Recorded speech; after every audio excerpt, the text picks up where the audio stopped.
Just getting everything in the Discord so I can get this rolling.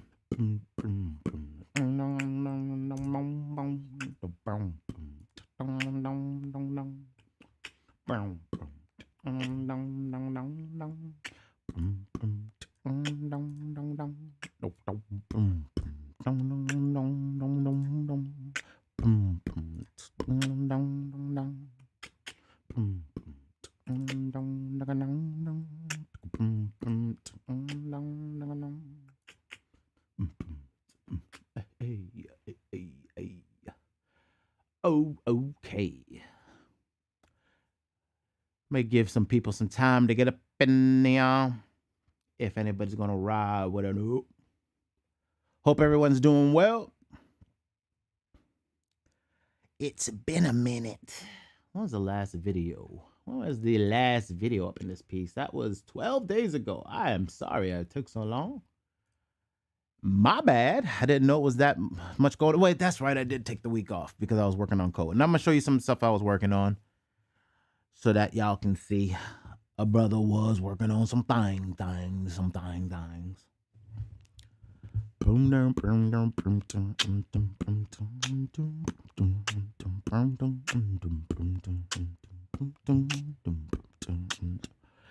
Today's talk is going to be kind of ill. Because we've got a lot of Bobo-ish going on. And as you can see by the image that I got up about these changing world orders, Civilization 9.0, I took the video game from Civilization and I used that as a reference to this because there's a lot of similarity to what these simulations are and some of the predictive crap that they've been doing. And we have to talk about that because as business owners right now, the landscape we find ourselves in is a tricky one.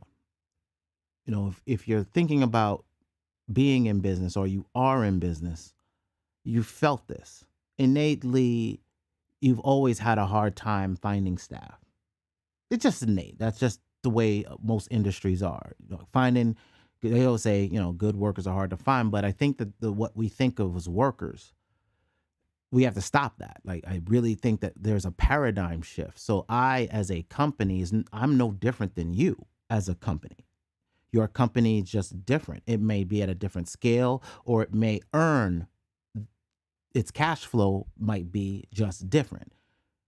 But these industries, all of these companies, there's a new understanding coming, and that is, and this is what I tell my clients, and this is where when I do consultation, this is pretty much how I consult, right? So since I've been in tech for so long, there's many businesses that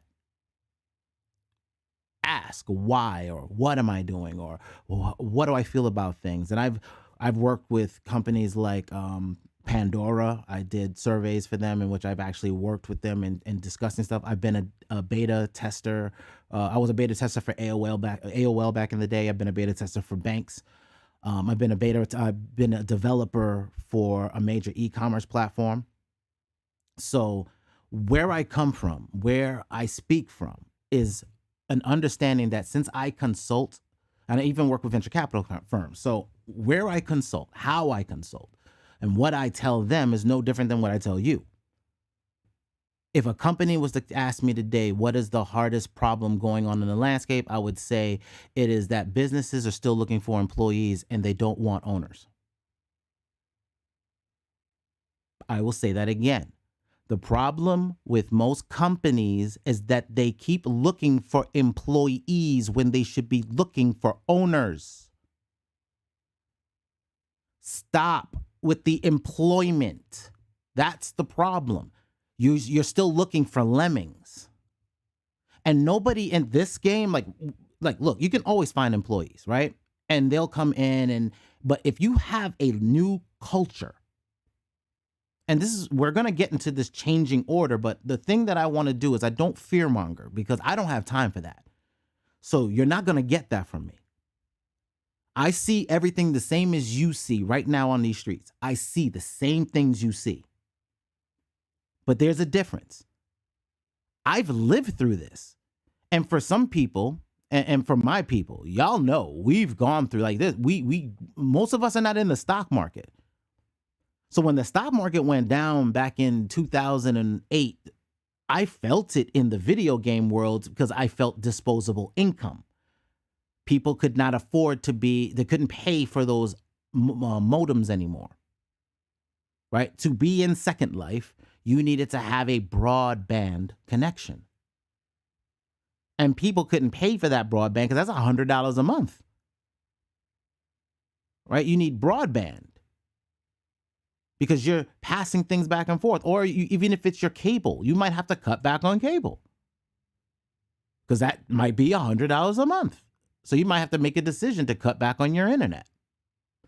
And when I was in Macon, Georgia, I was making money on MySpace, making designs and selling them for $50. Now, here it is. And then the only reason I had a problem through the whole Second Life transition, and why? Because, there was nothing else, because I couldn't go back to MySpace. Facebook had destroyed it and made these walled gardens that even I, at the time, couldn't even get in because you needed an EDU to even sign up. RTP, what's going on, big dog? Good to have you, man. What we're talking about is this change, this entire change in the landscape that's coming in. Civilization 9.0. Now, why did I choose 9.0? It's very specific. I told y'all, I don't put things up happenstance. What is 1? Alpha. What is 9? Omega. What is 0? Cipher, infinite, circle, the Ouroboros, the snake eating its own tail, an infinite loop, right? That is the understanding of 1 and 0. Yes or no? Naught, right? Same noughts we use as speed on boats in maritime type beats. But 9.0 is a systematic destruction, an infinite loop of destruction with a pause or the dot in between. Where you think you have peace is the dot. And what we keep seeing in our civilizations is the infinite loop of destruction. 9.0. Because this same game keeps rolling back over, back over, back over. And that's part of Ray Dalio's talk of his changing world order, is that he goes back and he looks at those old orders. Some of them were ours. You remember? We were the Romans and the Greeks.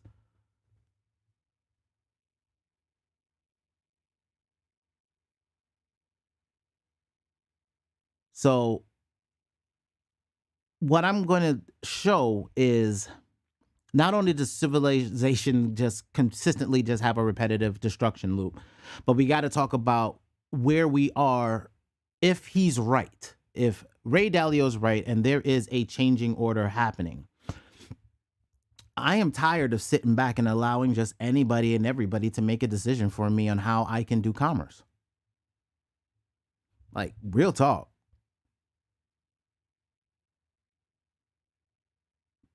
Like, I appreciate Danye for when he called me Crypto Scarface. Now we're just going to be Scarface out here.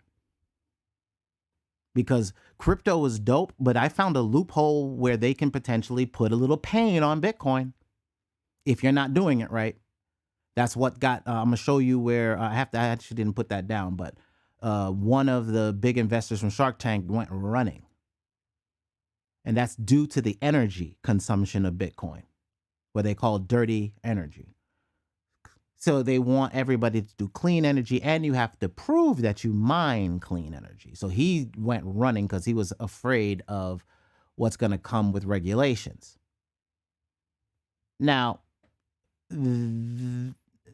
They can put a damper on that. That is possible. But they have another problem on their hand if they try to keep messing with crypto. And I know y'all are listening. I know you're there. How you doing? Stagflation. You ain't got to worry about my people. You got to worry about stagflation, sir. Yeah, we understand you're going to flip this order to suit your benefit. We understand you're going to put in your central bank dollar coin. At the end of the day, we have to look at commerce ports, right? I'll explain. When I was getting out of leaving Citibank Private Bank, right? So I work for the private bank. It's where my clients are $5 million and above. Let me actually drag a window over because it wasn't part of my talk, but I do want to talk about this just so people understand a bit of where I come from.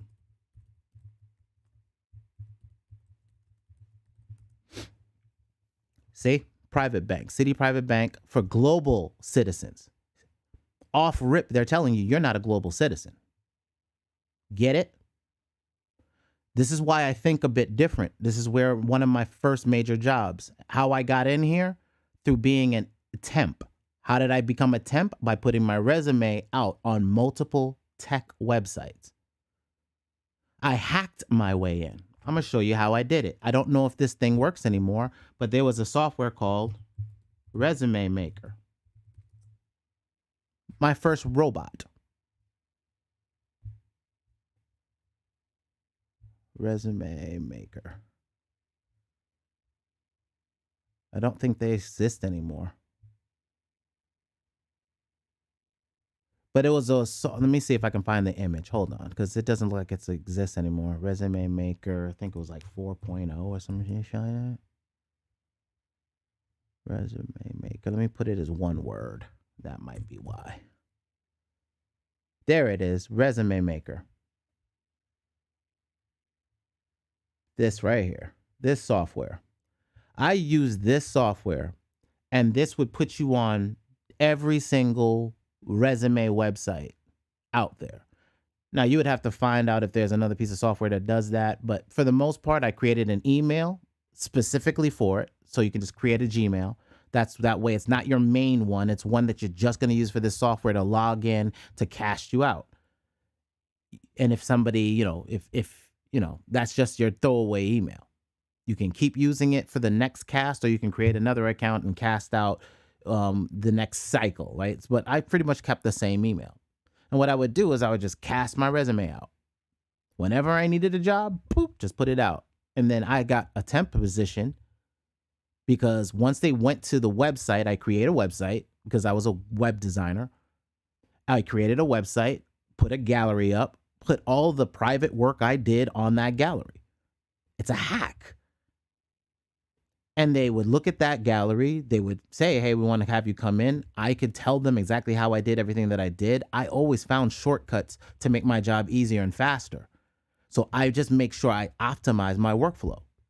I make sure I can get things done faster than everybody else. You got to hack your way into shit. Right? One of the big ways you can do that is like learning design and graphics. As long as you know how to design things for yourself, you give yourself a door in, and then you have software behind you. The big thing for any job out there is software titles. How many software titles do you have behind your resume? So I could tell them, yeah, I have Microsoft Word and Office and all that other stuff. But of course, I'll tell them I have Photoshop, I have After Effects. Why does that matter? Because then I can tell them I can do graphics for them, and I can animate those graphics and make commercials for them. Who's going to get hired?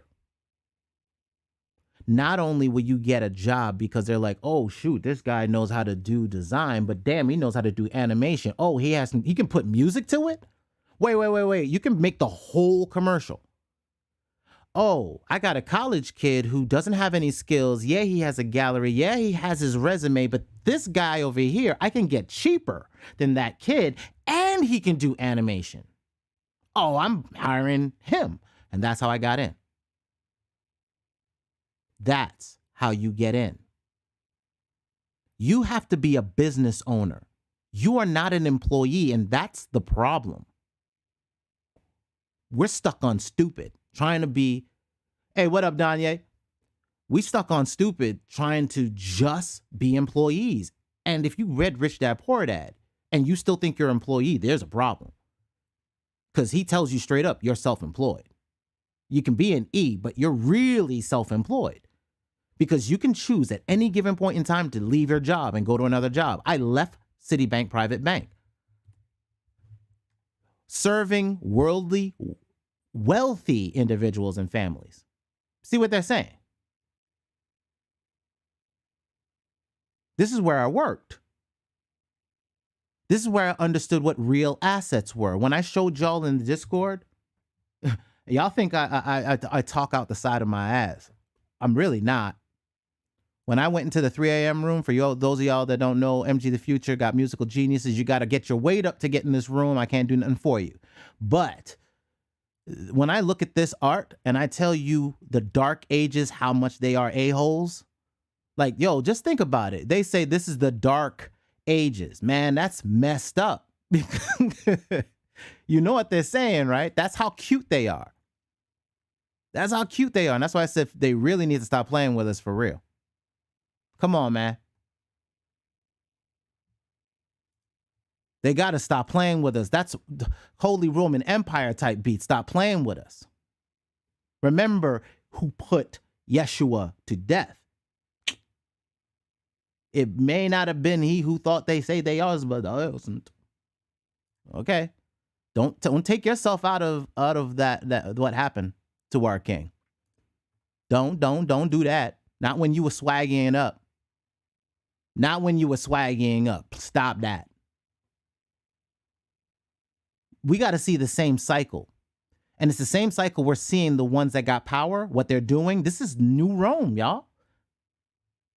New damn Rome all over again. We doing the same crap. Setting ourselves up for somebody else to save us from our stupid ish because we got extravagant again. You keep thinking somebody stole it from you and not thinking you blew it away. You're not taking responsibility that maybe you blew it away. You sold your right for whampoom. You know, shells. They said that the Indians sold the land for shells. You don't think we sold out? And then, of course, new people got in charge. And then the sold outs got sold out. But look at you. You look any different now? See, I want to look at this stuff and I don't want to revere it. I want to remember it for what it was. For 400 years, I'll put you back in yokes of iron, you stupid. Damn, Pop. All right. We don't learn, do we, sir? Truthfully, I was going to do this talk on Sabbath, but we got caught up with worldly-ish because we can't get employees.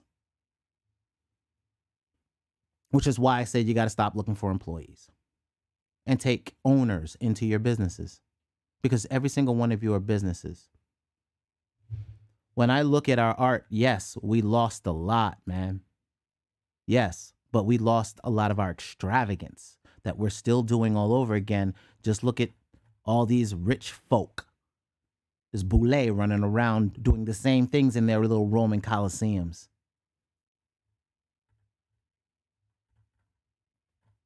But let's get back to the cash.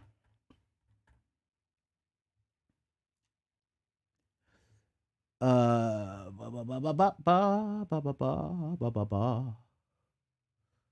you're going to be a dick. Hold on. Oh, because I freaking rebooted my ish because it did this thing. Okay.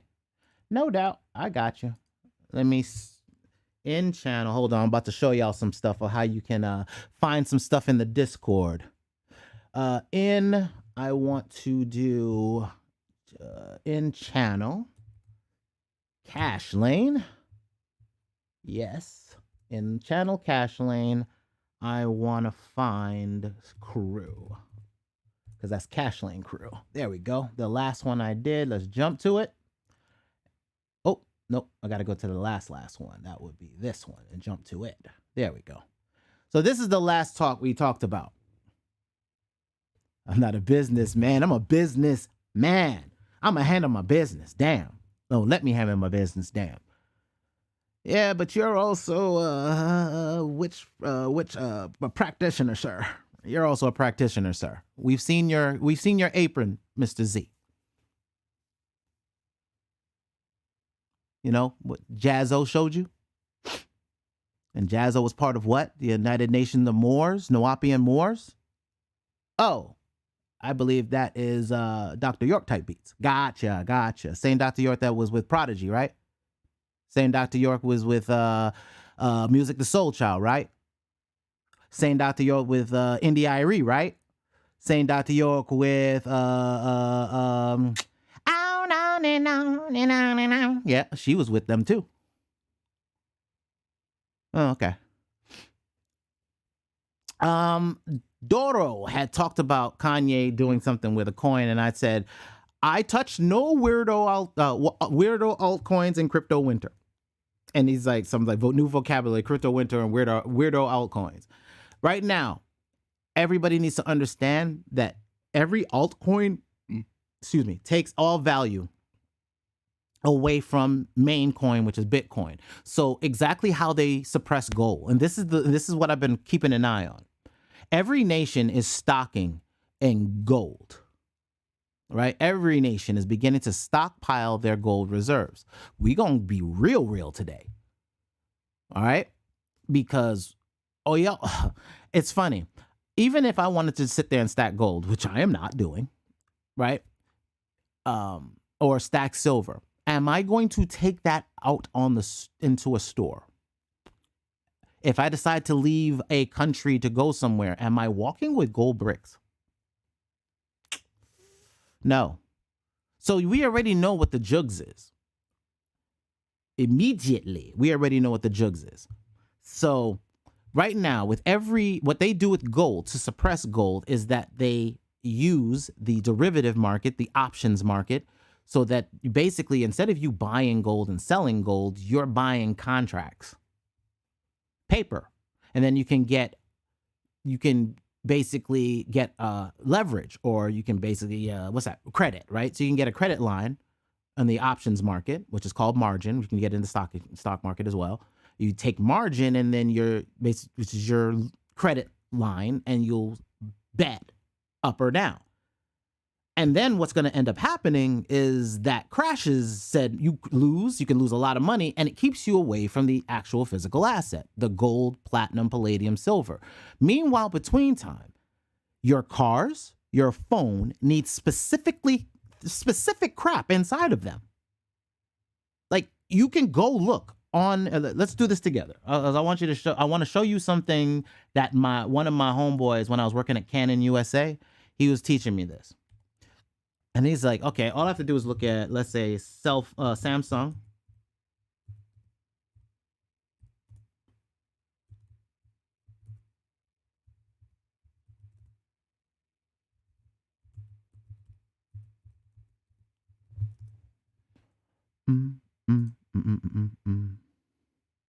Here you go.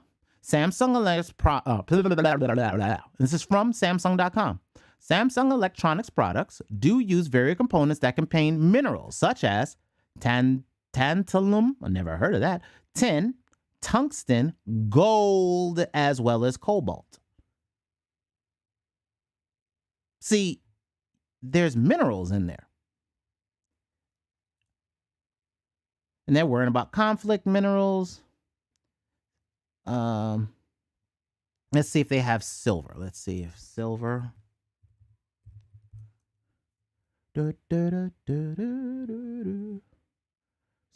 Okay, including gold, silver, cotton, platinum, and palladium. So all of these things are on the market. So while we bet on stocks, y'all, my friend does not buy the actual stock. He buys everything inside the damn machine. Does it need aluminum? Do you know aluminum's short right now? Now, of course, betting on this market is bad because this is the world market. In other words, when you're betting on these items, you're actually buying and propping up or making it more expensive, which will trickle down. But at the same time, that is the only true assets on the planet, y'all. It's the only thing they care about. Ain't that some ish?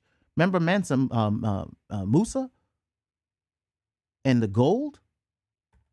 Right? Is that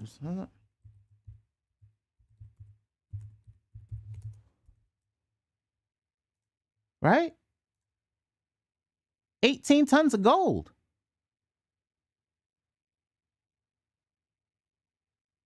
Right? Come on, man. So it's real assets. Real assets. What's up, Powder on the track? That's real assets we got to be worrying about. And that is what the company I used to work for, this one right here, this is what it does.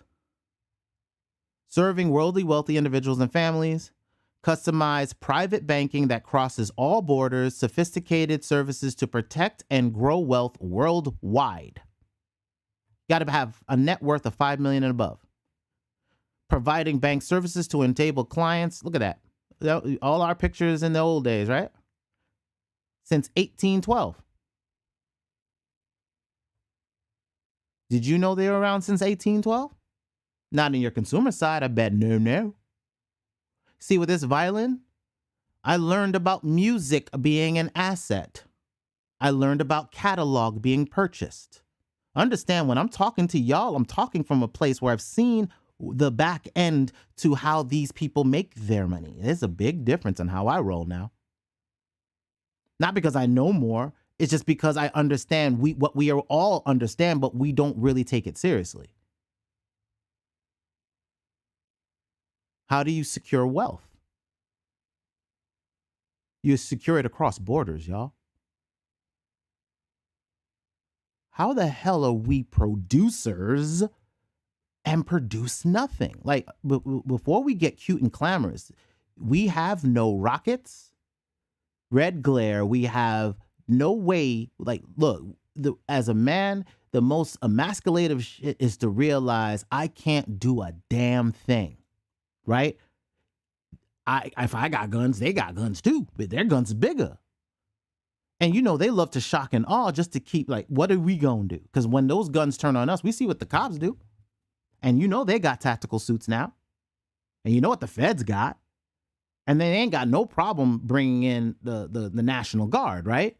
And then you still got foreign reserve NATO forces that can come in on any borders. So now it's like, okay, that jugs is stupid. And that's a dummy mission right there. So then what do I do? See, there's just one thing that we got. That's the only thing we got, unfortunately, y'all. The only thing that we have is visibility. Ever since Can't We All Just Get Along? That was the first camcorder recording. You understand? That was the first time that the world got to see what was happening in California, where I used to roll. And then I've been in New York. Went through the whole 90s era hip hop police. And being the guy that was working with Wayne, pain in the ass, okay, I've reloaded. And I had to put up snipes on the construction sites. And they can't sue me about it because the construction walls are gone. But we used to put those little papers on the construction sites. Then another jugs that Jay used to do. I never met him, but this is the things that was told to do. Right, which would be somebody would stand in line, and then let's say he was going to the what was it called back in the day? The Palladium. Let's say he was going to show up at the Palladium, and what we would do is we'd have people Wayne would have us be in line, and then be like, "Yo, all you're gonna do is just like somebody, like one of you talk about like Jay-Z coming to the club tonight." And somebody else be like, big him up. And then another one of you hate on him. And then just make it loud enough so other people hear it. So then be like, one of the guys would be like, yo, I heard that nigga Jay-Z coming. I'd be like, fuck that nigga Jay-Z. I don't want to hear that nigga. All that shit. Nobody want to hear that shit. And then one of them, man, you don't know. Yo, he can battle. Yo, Biggie getting him on a new song. So all that shit, we just hype it up. So then by the time this nigga comes to the club, the only thing he had to do is buy bottles of Cristal for the DJ, buy a bottle of Cristal for whoever's on the manager on duty, make sure to give some Cristal to a few of the staff members, and then the rest of the time it's lit. And he would pay the guy that's at the door early so that when he comes in, it's like, yo, and they just walk in. You know? And that's how he did it. Another way how he got platinum, bought his own fucking records. He tell you. He straight up tells you. You can go look it up. Bought his own albums. Why not? Then he just give it away for free. He still sold 1 million. He just sold it at the distribution level. He bought it at the distribution level. And it just makes me mad because it's like everybody thinks it's magic. The magic is what my boy EJ used to say.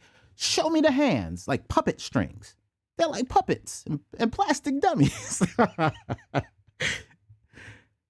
And it's the truth. It's all a freaking illusion. Biggie did the same thing. Tupac did the same thing. He never left Juice alone. He kept the same character going.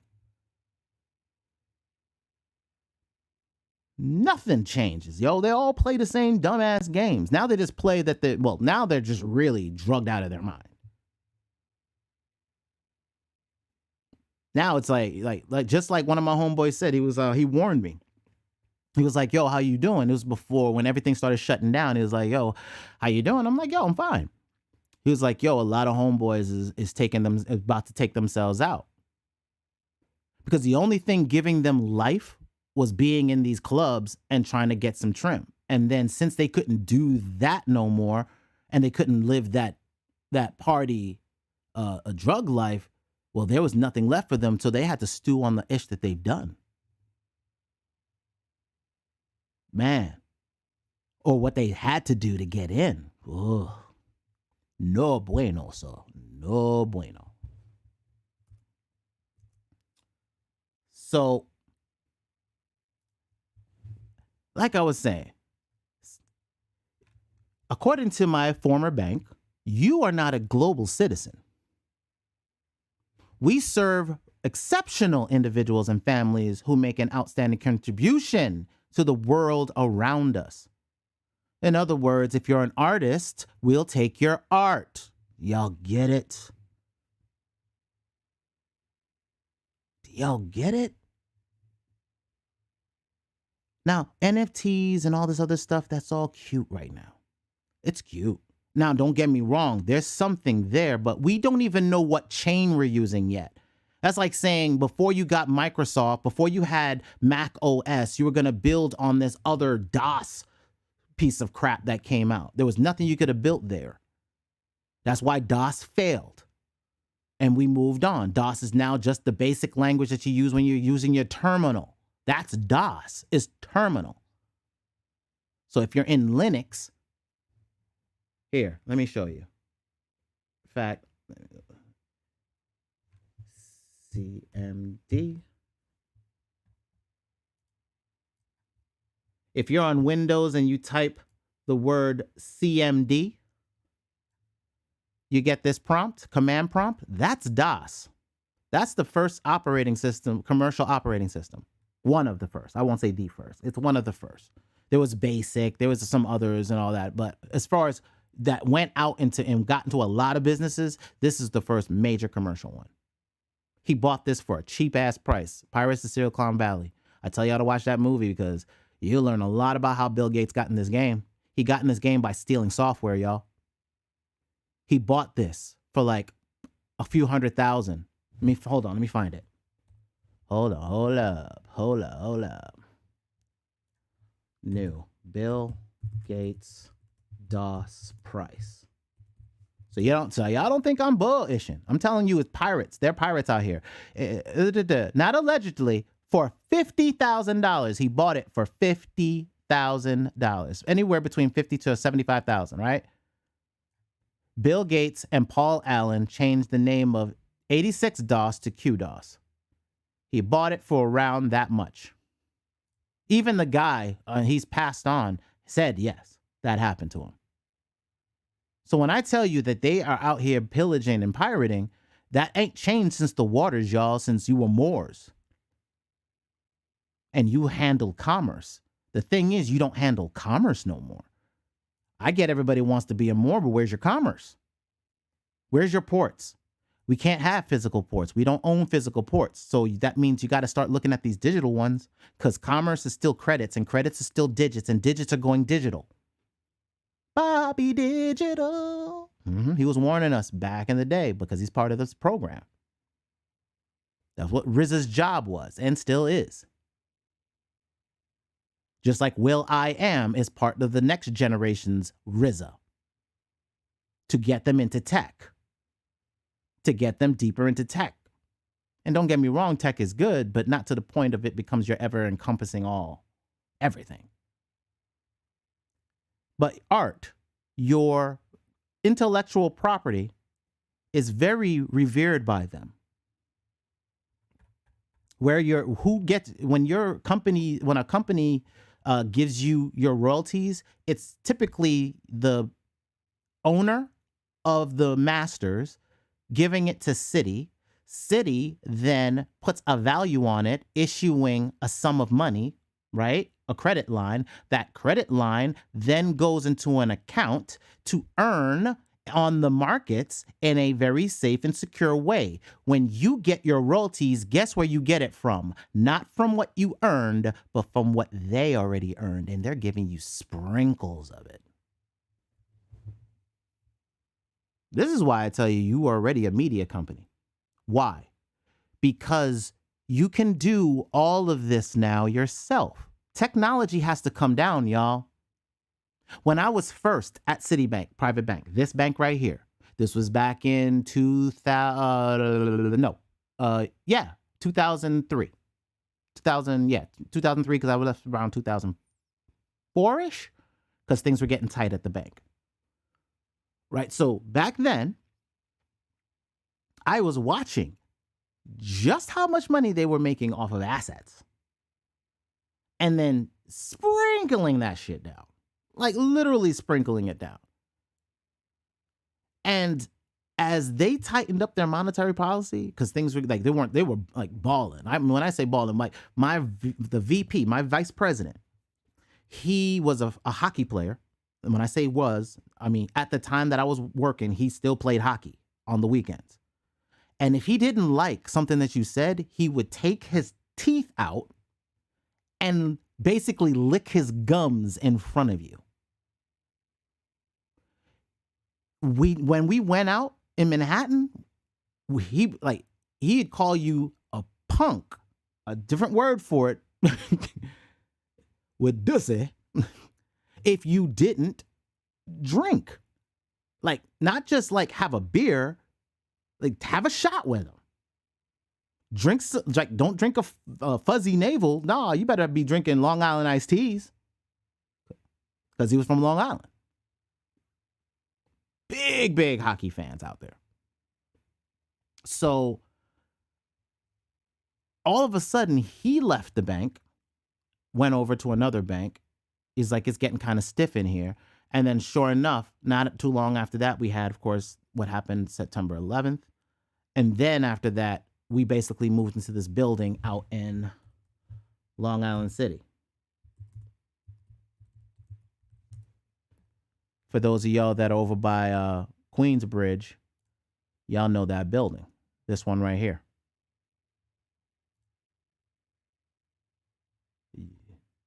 Well, it used to be the Citibank building. I don't know if it's Citibank no more. Yeah, it is. This is the building. And then when we went in there, then I was like, oh, this is when they were starting to force us to have to learn how to develop. Like I had to learn how to do programming. And of course, in learning programming, that's when I found out in Linux that there was a thing called change mod, which I know most of y'all already heard, but I don't know if everybody knows. Right? When you're on a Linux or Unix machine, and then I had to make a configuration file, and I had to configure it 666. And that's basically a set of permissions where the user, the owner, can read, write, but cannot execute. Only the server can really execute programs on the back end. And when I saw that, a chill ran down my spine, because I was going to, then everything clicked all of a sudden. What tech does, activity that breeds out of it, is the same thing. But there is still good into this system. But unfortunately, we know all good things can be utilized for whatever, So when I saw this, that kind of flipped me to seeing that potentially Linux was going to be the main base system of all programs. Well, Windows 11, which was the last one. Mac already has Unix in the back end, which is Linux. Unix is Linux. Windows 11, Linux. Windows Subsystem Linux, WSL, allows you to run Linux software on Windows PC, basically natively. So now Windows is migrating over to Linux. So all machines, the internet that you know of and will know of, will all be running 666. Android is running Linux. Apple is running Linux. iOS is running Linux. So your Mac and your iOS are both running Linux. Android is Linux. Pixel is Linux. Chrome is Linux. Unix-based Linux all runs the same. And then, of course, the 6th letter of the Hebrew alphabet. I love this one. Is W. Va, wa, vav, double va, double ve. W. www, World Wide Web. I let you all understand what's being said to the churches, right? You are the temple, you are a church. What's being said to the churches, let he who have understanding, there will be a beast, and on his lips is blasphemy. And it will be 606 score and 666 www, World Wide Web, 666 Unix machine, a machine that connects to the web. You cannot buy nor sell without the mark or money, Dutch mark, D-U-E-T-C-H, M-A-R-K. Was that how you spell it? Deutschmark. There it is. For Deutschmark, mark. Deutschmark of the beast. Money of the machine. You're not going to do anything without money from a machine. Pops is real good with his, man. It's supposed to be simple for a child to understand, right? Why are we making things so damn complex? So what does that mean? Be of the world, but not in it, right? That's what he's been telling us. You can still be of the world. You can still make music. You can still do art. You can still make money from your art because people want to make money off you. So what the hell are you doing? Gut Check. I have a new series getting ready to roll out, an audio one called Gut Check. Every week, every weekend, every Sabbath, I give myself a gut check and I ask myself, am I really serious about what I'm doing and how far this has to go? Toxic Hustle isn't a game for me. I'm not here to entertain you. I'm here to warn you. The change that's coming is not simple, but it is destructive. I have watched companies fall. So have you. Circuit City, gone. Gone off the planet because a website called Best Buy came out of nowhere and kicked their ass. And they went and became physical. So now Amazon, a website, kicked their ass. And they stayed as a website long enough to create more distribution routes. And stayed on a distribution/software business line because they saw what happened to Best Buy and was like, we'll get to some stores, but we really want to concentrate on having those stores to just test our technology of automation. Better watch Amazon. I'm watching that stock price as it falls. We'll get there in a minute. But I need y'all to understand where I come from. This world of Citibank private banks, there's plenty of private banks out here. Again, 5 million net worth to even get in the door. And these people have a different set of values to what an asset class is. So, where is our commerce streams? What I learned in 2004, after I left Citibank, I lost my bank account at the place that I worked at because I could not afford, when things were getting tight, they then started putting restrictions or mandatory limits on your bank account that you must keep in there. And if you didn't keep those limits, they just jettison you out a check and kick you out the system. Didn't matter I worked there. Didn't matter I had whatever I had with them and how many years I worked. None of that mattered. What they did was got me right up out that system, and then boom, I had no bank account. I was an unbanked all over again. So I'm going through the internet one day, and I find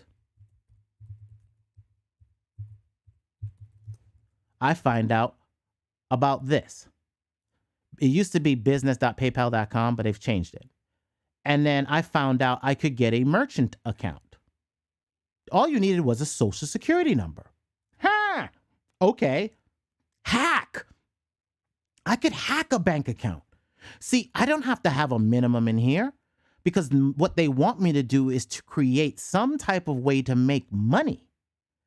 And they'll give me a card and I have instant access to cash flow.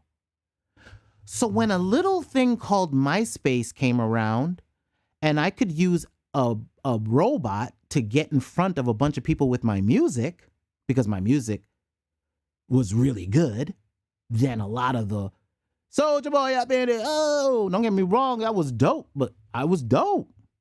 I had some, do I still have a MySpace? MySpace Tragic. Let's see if they still got a MySpace account for me. Hey! They do got a MySpace account for me. Get the hell out of here. Friending you. Pass me by. The way you move. Oh, the way. Oh, this song right here. You can't hear. But yeah, this song right here was my ish. Sick of You. I did that in Macon. Shout out to Macon crew. God We Trust is live. Can We Ride? Yeah, man. Yeah. They still got a MySpace account. That's dope. Anyway, like I was saying, I figured out when I was doing MySpace that, check this out. If I do a MySpace layout, taking my graphic skills, Photoshop, I told you, Photoshop will get you jobs, but it also gets you work. So I could do something in Photoshop, MySpace layout, for a rapper or a producer, charge them $25, do like a few of those in a day or a week, and I've made instant money. It went straight to my bank, straight to PayPal, and I could use the debit card that they give you, and I could go swipe that and go to Church's Chicken and eat that greasy ass chicken. That was my only dinner I could have once I had gotten arrested and lost everything because somebody wanted to come kill me because I was popping a bubble in his mind state. But I was also being egotistical, and Pop was teaching me a lesson because I was supposed to be recording that day, and I went to chase some ass and because the guy that was rolling with the whole Nuwapian Nation, we all went down there to start. I wanted to go down there to start a music business. I figured, okay, I have the production equipment. I know how to mix. I had this. I could master. I was using Cubase at the time, and I was using Reason, right? I was using Reason in Cubase. And I was able to like chop up my beats. I was using these pads and everything. And I was able to do all this stuff and make good music. And I figured we'd go down there and we could get in to do some work with the local talent. I even walked into studios, y'all, and people were like, went to go grab their strap. I was like, whoa, chill. I'm a producer. We from up top. We from New York. Now live down here. Wanted to like show you some of our tracks. We have rappers. Nobody wanted to work with us. It was as if we were scaring everybody. And all we did was and I even put flyers out in Macon with my, to get people, I went to the mall and I dropped off cards out at the mall so that I could try to get people to come, give me a call. I got a telephone number online. They had this Ring Central shit. I'm gonna show you. This is the hustle. You can do this with Google lines now. But this is what I had to do. These are my hacks that I had to hack. So I got Ring Central and I used this and I got a telephone number from them and I put it on the card and then I put that card out. This way I'm not calling my cell phone. And then I got one of the rappers, that like a whole crew of rappers out of the guy that was basically the dealer of like the entire neighborhood of the area. Like he was like the dopest one. And he had dope lyrics. That's the way it always is sometimes. And then he brought in his family and they all were different gangs. He was a Crip. His cousin was one cousin was a folk, and his other cousin was a Blood. And they all rapped together, man, and it was so damn dope. Crazy, because he was on that dark, strange music-ish. So, it goes real dark. Like, real dark. Eminem ain't got nothing on the darkness these guys are going through. But I was hoping that, the songs he was on with me, we kept it lighter. Like, I wouldn't let him get into that, psychobabble. But that's how I hacked my way into. So back to Photoshop. So basically I could use Photoshop, design graphics for people, get that instant gratification with that money, swipe. So somebody pays me today, boom, I have money. See what I'm saying? Let me say that one more time. If you have a debit card for somebody that allows you to get instant money for doing products and or services, you have instant cash flow. All you got to do is pay your taxes. Give unto Caesar what's Caesar's, right? And that's all I did. And continue to build a brand. And continue to build a brand. And continue to build a brand. So even if the people in the neighborhood didn't want to F with a dude, I could go online and still sell a track. And back then, you could still sell a beat for like 200, 300, 400 as an exclusive. And still kind of undercut. Because some people were, of course, selling 1,000, 2,000s for exclusives. I've sold off a couple of exclusives for a couple grand. But the market changes. This is good, and you can still make money this way. I'll still be making money through this recession that we're getting ready to go through. I'll still be making money this way. I'll just have multiple ports now. I could use Cash App if I want to. That's another port. I'm going to have ToxicHustle and have a newsletter. That's another port. Because then I can decide how people pay. They can pay with credit card or they can pay in crypto like USDC, which I believe will be the central bank dollar coin. It's already spreading throughout the markets and it's starting to take market share away from US dollar Tether, which is the Chinese stablecoin. There is an economic war going on outside. Nobody's safe. You can run forever, but you can't hide from these streets we done took. We walking with our head down, scared to look. We shook, cause ain't no such thing as halfway crook. Damn, that was some real ish. Mob Deep. We walk around as black men shook. We don't do no real business. We ain't doing no real commerce because we scared them guns gonna come back at us. We scared of that. We scared of Tulsa. Come on, man. Be real with yourself. Gut check. I know I am and have been, and I had to do a gut check and say that my wanting to be my brother's keeper is more important than them shells. Because at least I can close my eyes for the last time and hope Pop's proud of me. That's all I can do. I ain't guaranteed. Not as dirty as my soul is. I'm trying to clean house a little bit. But we all got to do some real gut checks out here, man. And it sucks. I mean, I think of what it must have been like to watch if you watch a friend of yours or a family member of yours be hung from a tree.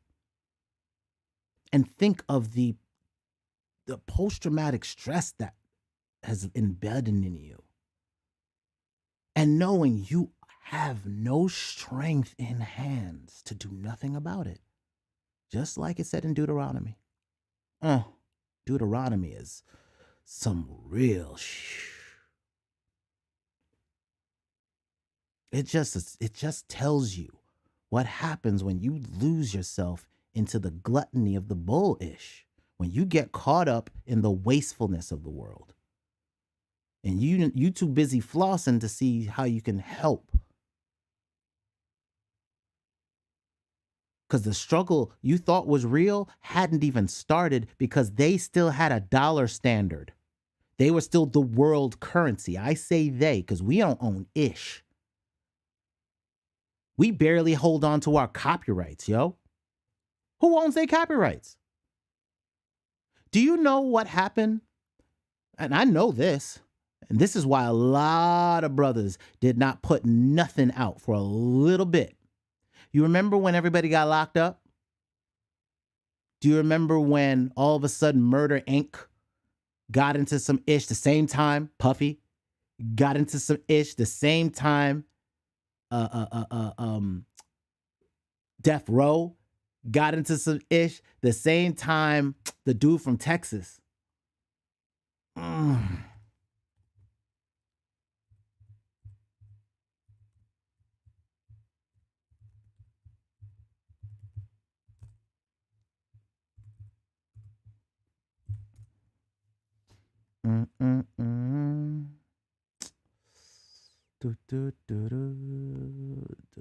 Jay Prince. He's always breaking up fights. Jay Prince got into some ish.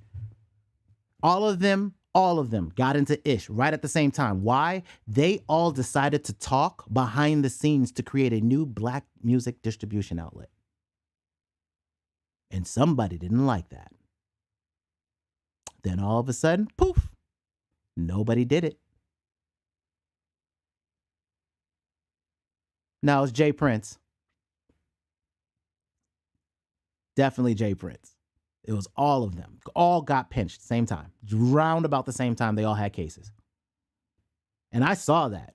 And then all of a sudden, the only rap that was coming out was being led by people who were willing to wanted to play the game. That's when we started seeing the hot boys on fire. No disrespect, but y'all know it's real.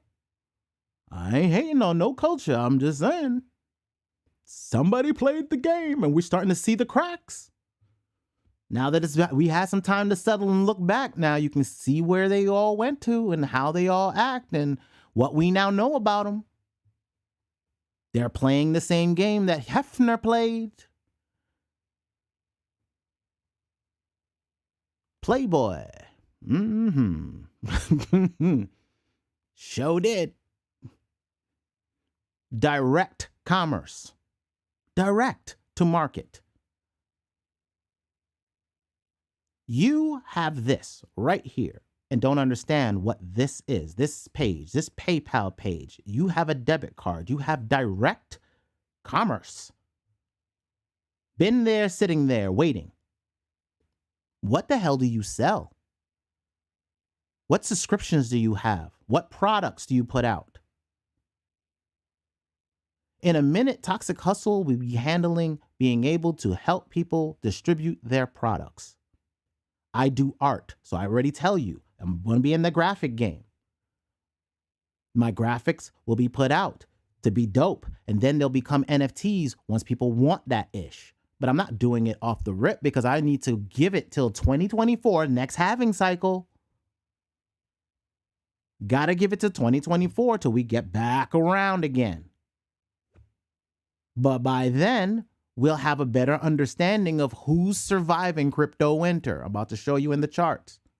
But I need y'all to see that your distribution networks are everywhere now. You have Cash App, you have this, you have Venmo, you have all these ports of exit. The only thing you need to do is start opening your mouths and talking about what the hell you're selling. Have a web page, start looking about designing your own stuff. That's why I'm going to also do something, and it's part of the list today. I'm going to show you a little bit of my results on low code, no code, on what I'm doing in low code, no code. But let's get down to some of the stuff I've been talking about. Now, I've been keeping up with the economy, as y'all know, and some of the things that oil, I told y'all is shooting up. 3.4. This lady was talking, Leah Abramovich, talking about it's 3.5 million to hire a tanker to deliver 1 million barrels to Italy from Russia's Black Sea port. Right, a voyage that should have taken no longer than a week. That's more than 300% gain from before the invasion of the Ukraine. So just within weeks, boom, 300% up. Now, how does that ripple down? Everything we own has some plastic. Damn near. Damn near. Everything around you. Look around you. You're on a computer, you're on your phone. Is that made of plastic? Does it have plastic? Probably.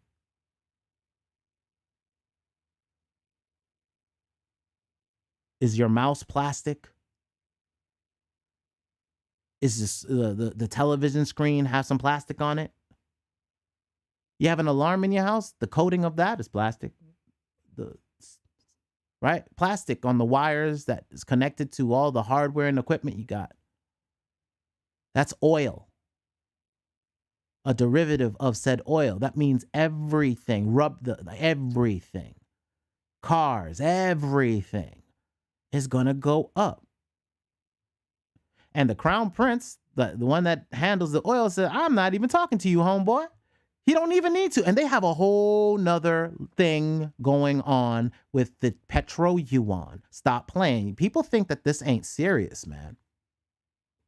Like, they don't see the economy collapsing around them. And I'm here to say the Crown Prince says he does not care about it and misunderstands it. Homie, I don't care what you say.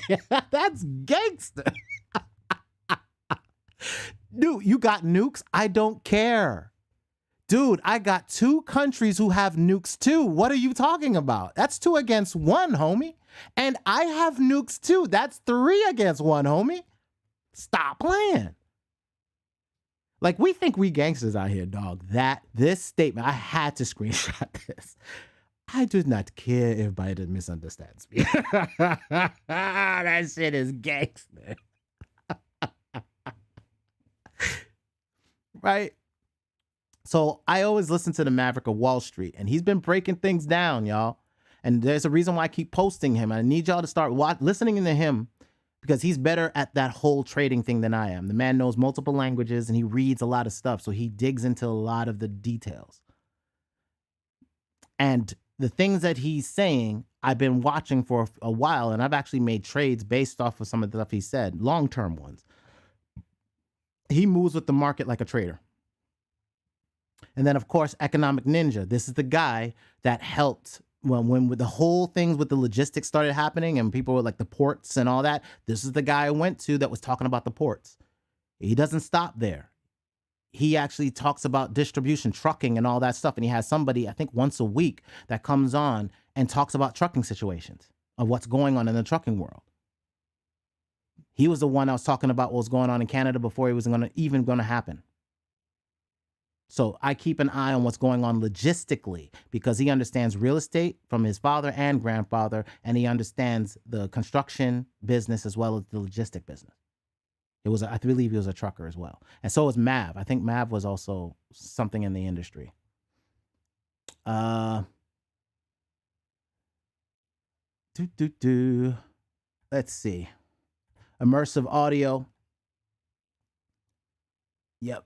Talking about the same thing about the oil. I talk about automation, about everything that's getting destroyed. I talked about the earnings, right? And then I put a link here, and you click on the link, it takes you back to where I talked about a while ago. And I talked about GameStop back here in June. I talked about of last year, I talked about GameStop and I said, wait until spring of the following year and we're going to go through the pain. We're going to start feeling pain. Just wait. And sure enough, and one of the things I said, and like if we're printing money and I can't make those earnings for all the money that's printed because you were able to just invest in my stock, and I start telling you I'm going to miss earnings because I can't do what you've pushed my stock up to unless I fake the numbers, that means a bunch of people are going to start missing earnings this spring. And what have you seen? Missed earnings after missed earnings after missed earnings begin. Right? So then I also bring down the fact that automation is getting smarter and smarter and smarter. More and more automation means less and less human interaction, meaning with these prices going up, they're not going to have a price wage spiral that everybody wants to talk about. Like, oh, wages and prices are going to spin out. No, they're not. They'll spin out to a point and then they're going to flat line. And the reason why I said there's going to be stagflation, it's not going to be stagflation for the industries. It's going to be stagflation because people don't have the skill set to survive being freelancers. Think about it. Every corporation that has closed their doors and gone out of business, let's say they had graphic designers, let's say they had 10 of them, let's say 100 businesses had about that many, and those all disappeared, those jobs disappeared, and they can't get back into another job because they don't really need them. They never became web designers. But then web designers are finding out because of WordPress and the CEO can pull up his own damn site now because it's that easy, and he can put a piece of plugin in there that can manage it and make sure nobody hacks it. Well, now he doesn't need you in the office all the time. So he doesn't really need the web designer / developer. He only needs the developer when he needs a website update. Once a year. How do I make a business on that? I couldn't. So then when I went back to New York, because I did, and I started working for Canon USA, I got deep into my automation. I got deeper in, I just learned web development. And that's why I went back to get my check. Plus I just I got out of a relationship. And when I went back, my skill set picked right back up because I couldn't pick it up in Georgia. And sure enough, when I came back, I was prepared. I wasn't prepared when we came down here trying to get to Tamaray, which is what they call the land where Dr. York was at. And I kept telling them when they're all talking about that space and beyond crap, I was like, well, nah, I ain't going to be me, homie. I'm going to be here fighting it out. I guess the mothership didn't come for them. And in my head, I had already heard I destroyed Egypt because of pride. And I felt that came from Father. Watch me destroy Egypt again. And then next thing you know, boom, all their whole thing disappeared. Destroyed the land. Took out all that stuff. I watched it happen. And I watched Macon, which didn't have, and Statesboro, which is where another place I had stayed. I watched where it was at a college town and I was in Macon, and both of them had the same damn problems. There was no technical jobs available. So, of course, the relationship I was in was kind of like, well, you ain't making no money. And wanted me to just get a job to get a job. But I'm a tech dude. I was already making my own money. I was my own boss. And I can't just listen to somebody that's dumber than me. Not long term without being an asshole. I'm a Sagittarius. I can't. I'm going to get real agitated and I'm going to tell them about themselves. And I knew that. And I just get fired. Niggas going to call me a ornery black, right? So I watch our economy and I'm watching things like the 35 signs that the working class is getting wiped out, or watching gas prices hit ridiculous highs in New Jersey. And then I start learning about these back ends. And I showed you I'm working with Back Endless, right? He could integrate into devices with this system called Back Endless. You can integrate into APIs. And I, of course, can't use it because it can't do something as simple as like it has a web page, it can automate. Because the thing that I'm trying to do, y'all, and this is what I'm working on, so that you can understand my frustration when I say, you know, why I'm just so damn frustrated, because I've touched, pause, a bunch of different software, and they'll get real freaking close. And I think this is it. I can do it. And since I'm a beta tester since AOL, I can find the flaws in a system very fast. Like I can find flaws real freaking fast, and it's annoying because then I'll write them and I'll say, hey, are you gonna do the da da da da? One of the things I have a problem with here is that they don't have SEO. What I mean by that is if you go to a URL and I say ToxicHustle.com / something / this page, right? And that's what I want on there. And on there, a page is going to show itself, and then it might be something, a product of yours or mine. Now, I can't launch that page because their URL has this long ass gibberish string that I can't deal with. Index page, and you got to put this other thing about and some other gibberish, all of this. I can't do nothing with this. Well, I can't put that on a card. I'd have to use a bit.ly link or some other shortener. Like that's not what I'm trying to do. So since they can't seem to understand that, and they haven't put it in for 2 years, I had to leave because I looked in their forums and people have been asking for it for 2 years and it still ain't there. If you're that slow in an economy that's crushing down around you and all your competitors are doing something similar to you, and when they figure out that they need to get the UI thing together, they're going to whoop your ass. So I moved on. Ray Dalio, Changing World Order. This video right here really started smacking me in the head because it talks about all the other economics or standards that were there. Of course, they ain't talking about our wampoon when it got usurped for gold. We weren't on a gold standard because we weren't really on some gold-ish. We were on wampoon, the beads. So with this, rethinking the dollar, talking about what's going on, there's a payment network overseas, right? So overseas, they have a whole nother payment network. China just proved it to people. 300,000 transactions a day. And it's getting ready to roll out to the guy that told Biden he doesn't care what he has to, that he misunderstands him. And the dude is like, yo, I don't want no rockets in my ish. And China's like, oh, you're cutting them off? All right, come right on over. Come right on over. And them getting taken out of the SWIFT system, when you find out, that's really just taking them out of another like email system, right? A chat system. They can still pick up the phone and call and get transactions done, which is what they're doing because they're still selling oil. Then I show y'all, I'm looking at Bootstrap 5.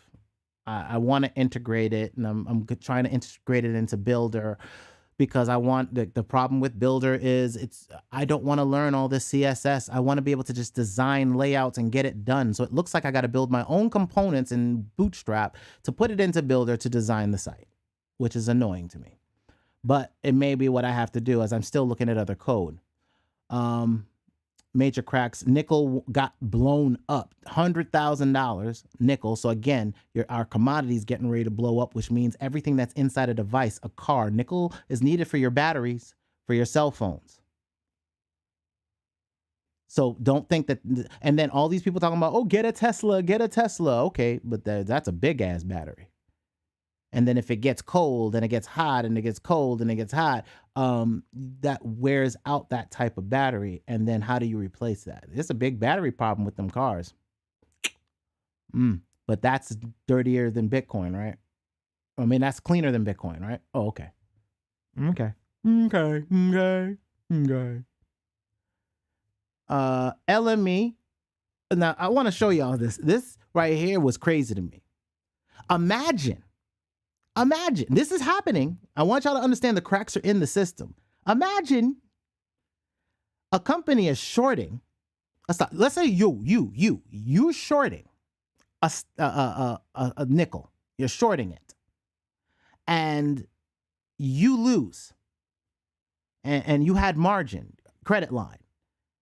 And you lost. Right? You call and you say, hey, I lost my money.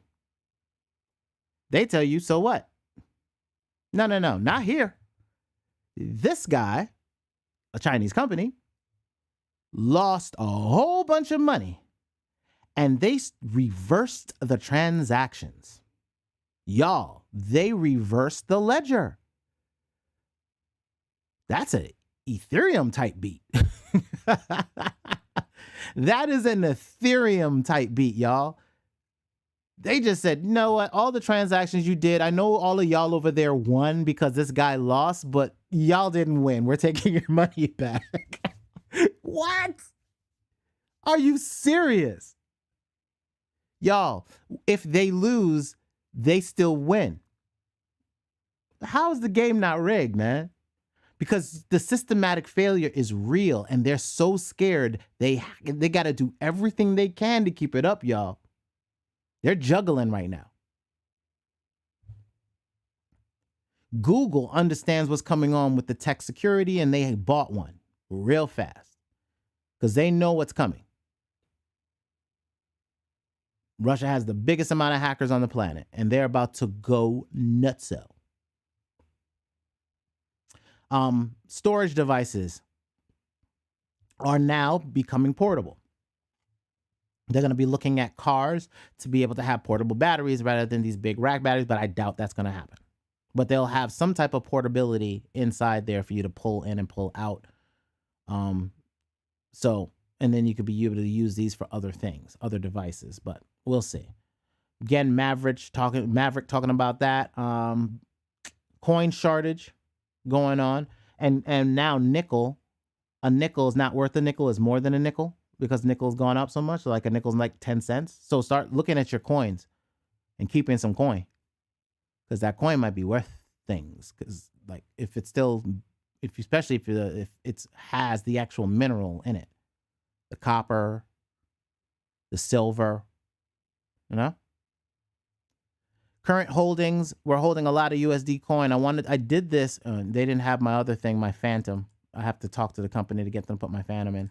But my holdings are still in USD coin. I want y'all to know I'm still not in this market. Crypto winter is real. I'm trapped in an ETH2 contract. I can't do nothing about it. So I'm just going to sit with my ETH2 contract because I can't pull nothing out of it. Can't do it's on Coinbase. I can't do sheesh. So it's locked. I can't do nothing with the locked coin, so it's going to ride through crypto winter until the next cycle. Or whenever they launch. They're supposed to be launching the new ETH2 by fall. Maybe. We'll see. But I do have my Bitcoin shorts, and I'm going to show you what they're doing now. And I'm still holding Tether to do these shorts. And then you can see my shorts as of back a few weeks ago was this. It's way over that now. Because I always want to be transparent. Then we are watching long-term economic issues. This right here, 2-year forecast. There's some worrying things that's in this video. Artificial intelligence is now growing biofuels. So now this will alleviate some of fuel issues. But we also don't know how that biofuel is going to affect us when it's now in the air, because now they're going to be releasing these biode devices that they've now made and manufactured. And when we consume them and they become an exhaust, we'll be breathing them in like everything else. So keep your health game on. Putin's firing people, his generals, because somebody mad. You don't like what's going on. I tell you, I showed a little link here about Transformers and what they mean in artificial intelligence.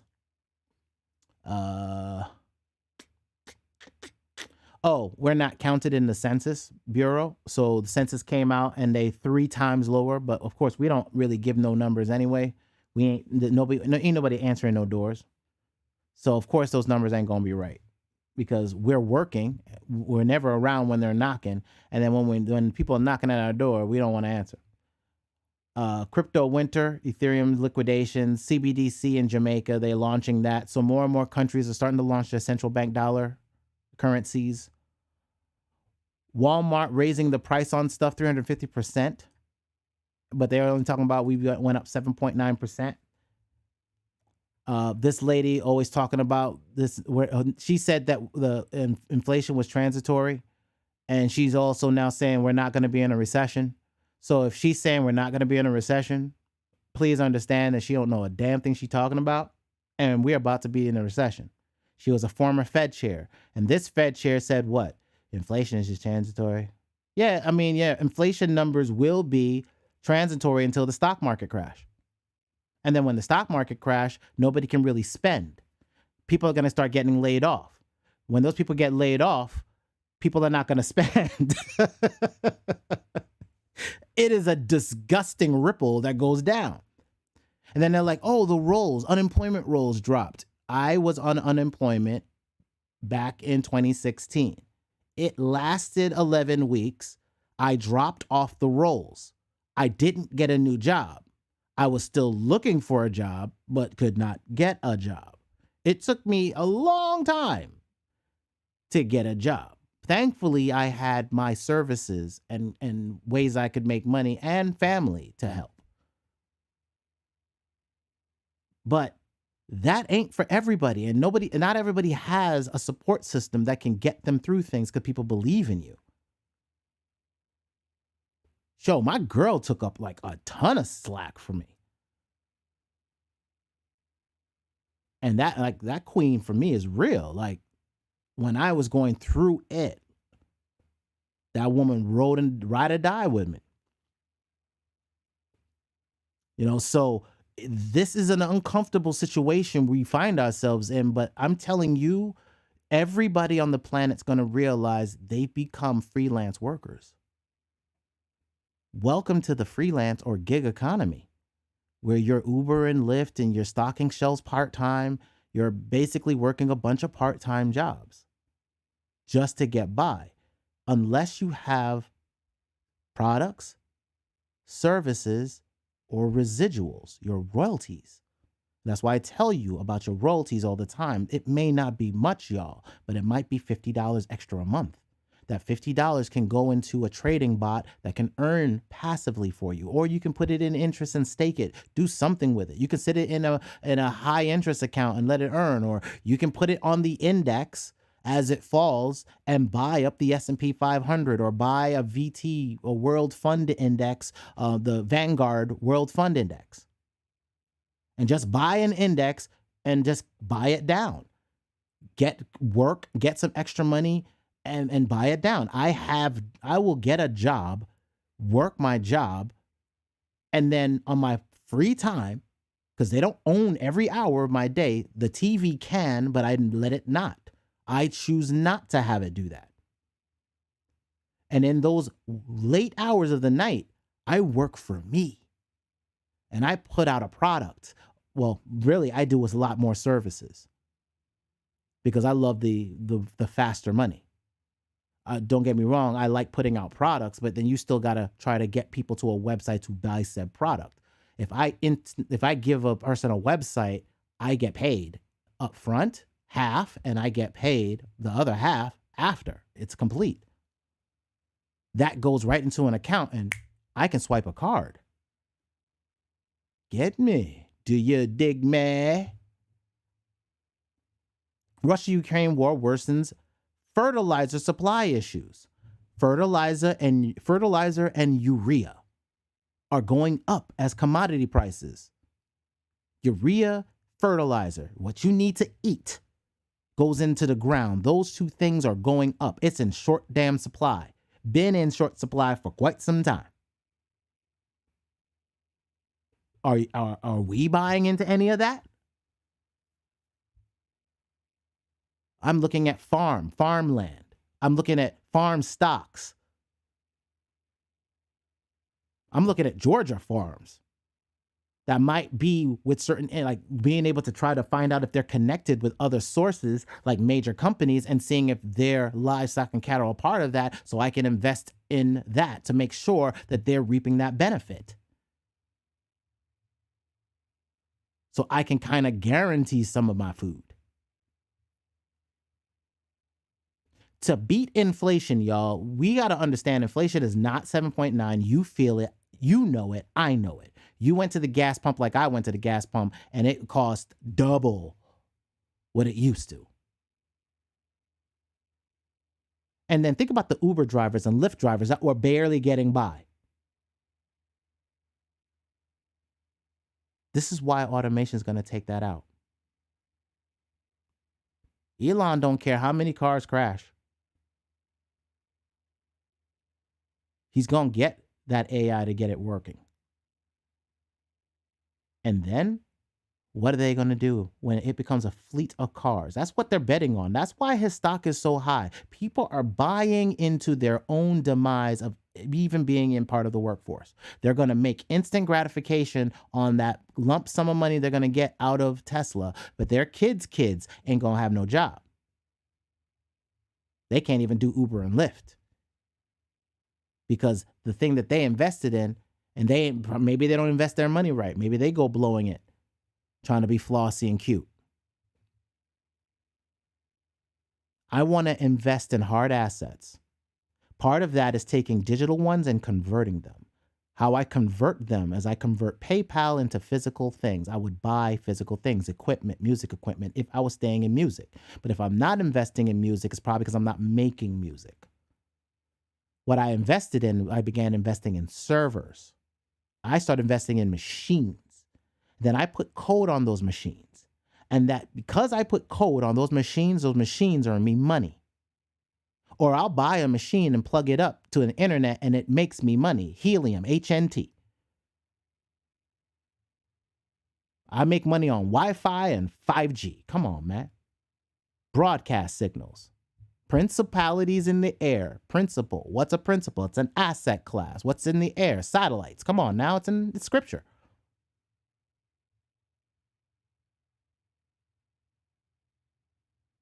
For we do not wrestle against flesh. Come on now. But principalities in high places. Monthly rent skyrocket. Inflation kicking our ass. And we have nothing to outpace it. Your job ain't going to outpace it. I should know. I worked for Canon USA. It's a Japanese company. Because of the Japanese culture and lifestyle in America, no disrespect, but you're not going to get raises fast. That's not the culture. They want you to work long hours. That is the culture. But Americans want to go home at 5 o'clock. It's a different culture. So you're not, according in their eyes, you don't work enough. So even if I made them $1 million, which I did, and nobody was bigging me up. And I was like, yo, if I give you my software and you're making millions off me, I'm out. If I can't even get a raise because I can't come to work. I can't afford a car in New York.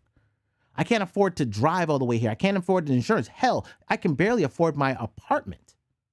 And you're not even willing to give me a raise and I make you millions, I'm out. I'll take my talents to Georgia. It's cheaper. And now I'm looking, my girl got me looking at Texas real heavy. Like I'm, Texas kind of interesting. Texas. And I'm watching everybody go there. Prices is sick for the amount of land you can get. Land. And then I can do things with that land. I can put solar arrays and wind arrays on that land. I can generate credits. See, we're in a credit economy, y'all, and we think the credits are swiping EBT. That was the hustle that the dude that we went to Macon with. That was his whole hustle. It was the what I call the ghetto hustle. I'm gonna hustle the EBT, the food system, and get my little bit of money. But you don't ever take that money and not buy sneakers. We flip it into dumb shit. Like, oh, let me get my homegirl. I'm going to buy groceries for her and she'll give me some money and I'll take that money and I'll go buy me some shoes. Really? If I had the money, then wouldn't I invest in something in my business? And then maybe I wouldn't have to do that hustle anymore. And maybe I could create my own company I could pay taxes on. I just have to come up with a skill set that gets me paid. If you're a musician in the Musical Geniuses Discord, you have all the talent in the world. I've heard some of y'all beats. Y'all's dope. Like, I can't wait to stop doing this shit here and I can rhyme again. I can't rhyme. I want to rhyme so bad. Some of your beats, I already told some of y'all I want to rhyme on y'all beats. I want to rhyme bad. But I wouldn't be my brother's keeper trying to do my ish. So I got to put that to the side for now. And that hurts. Oh, that hurts so much. That hurts so bad. Because y'all haven't heard some of the rhymes I've spit on top of some of the tracks I've heard from y'all. Jesus. Man. But I gotta wait because right now, rapping ain't gonna make me no money. And producing, it can make money. We just gotta start figuring out distribution routes. Like, we gotta start thinking on the lines of like, okay, yo, all right. If we were in the room with a bunch of high-level wealthy people and we wanted to be able to say to them, this is our strategy, bang, bang, bang, bang, bang, bang, bang, we should be able to break that down. That's part of what I'm going to do with Toxic Hustle. We should be able to break that down. I want to break everything down and break down how we make money. I want to, you could build up the same damn freaking website and be your own damn media company. I'm telling you everything you need to do to be a freaking media company. Photoshop, After Effects. Those are two great animation programs to get together. You take Photoshop, you create your layers, you take it into After Effects, and you just make it dance. I wish there was just a cloud way to do everything that was in After Effects in a faster way. I'm looking at a few things, but they're not ready yet. They're still early. So I don't like, and plus they're not a part of the infrastructure, right? So I'm not going to give you something that's not useful long term. You can get a job with Photoshop and After Effects still to this day. If I wanted to, I could go do that and just design commercials. Here, I'm going to help you. Watch this hack. I'm going to give you a hack right now. Hold on. Just so you know, I'm well with this shit. Respect me in a bitch. Right? Look, new. If you go to Graphic River, I'm going to show you something right now. You go to Graphic River and you go to flyers. And then you got these flyers. This is one of my hustles. I'm going to show you a hustle right now. I would buy a template. See the price? $7. So I buy a template. I bring it into Photoshop. I change the template layout, right? And make it for a client. So a client wants a CD cover.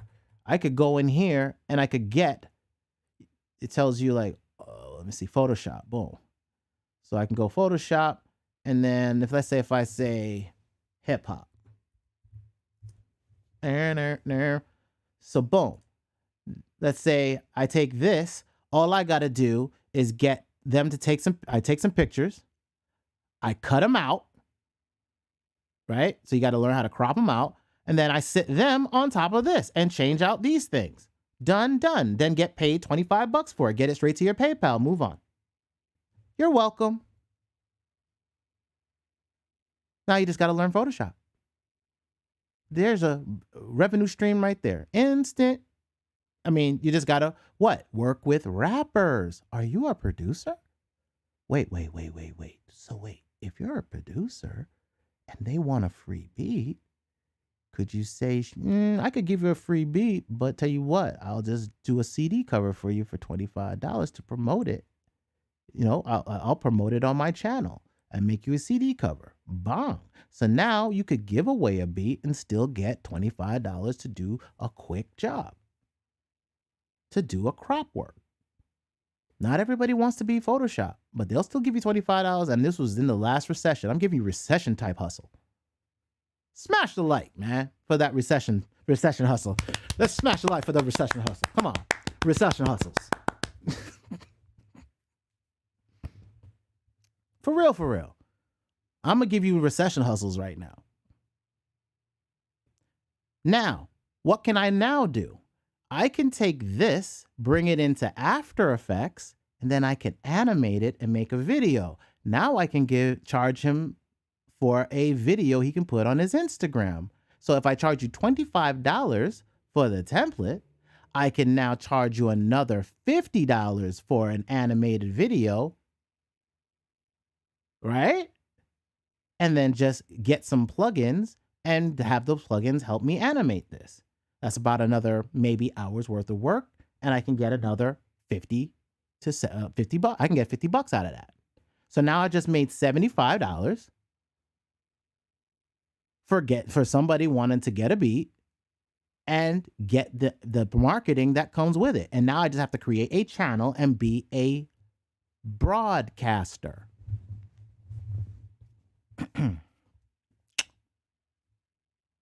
Now I just gave you Toxic Hustle. You're welcome. There's plenty of room to eat out here, man. I ain't gotta hide nothing from you. You know what I'm doing. I'm working on automating it. So I can tell you how I was working it. I can give you that game. It's the game I can do anytime I'm really short for change. When I need some extra cash, this is my quick reserve.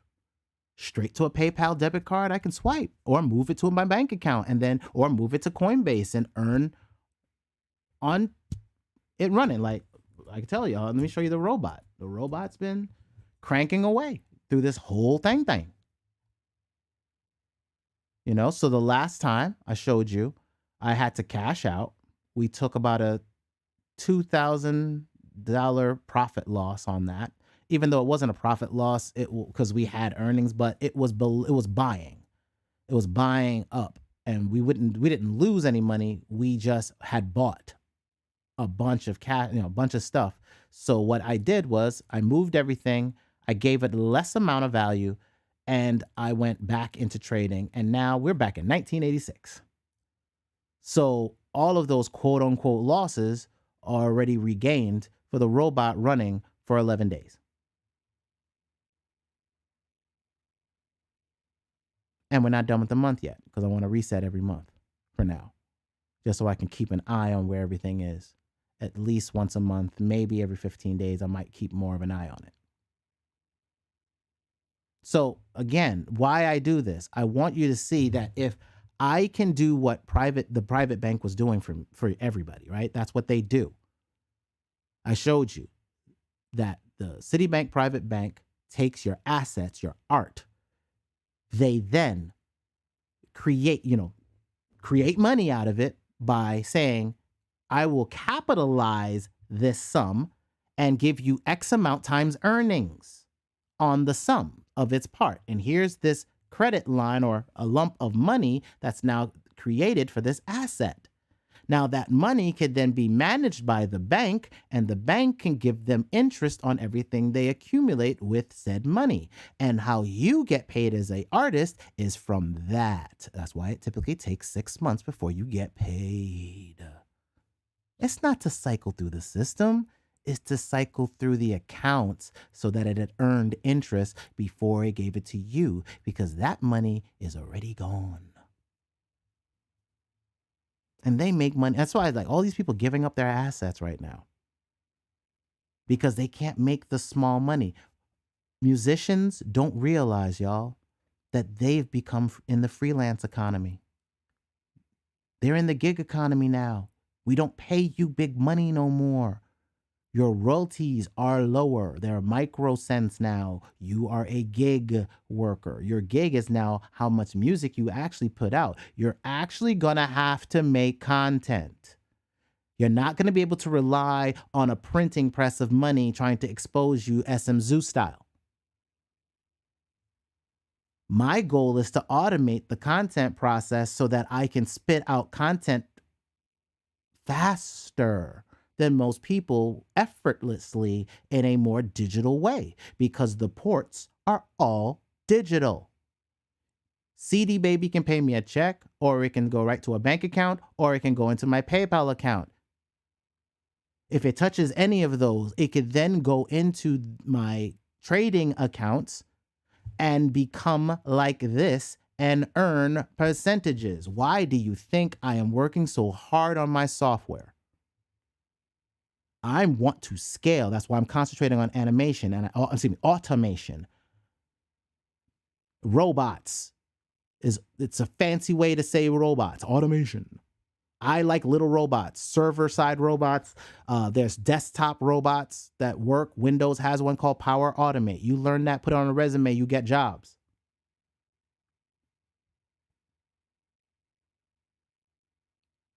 You learn Photoshop, you get jobs. You learn After Effects, you get jobs. You know how to be a media person, you get jobs. You get titles like Director of Marketing.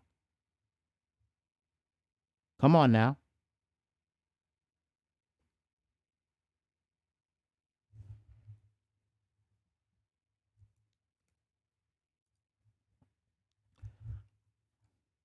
So all of our prices are going through the roof.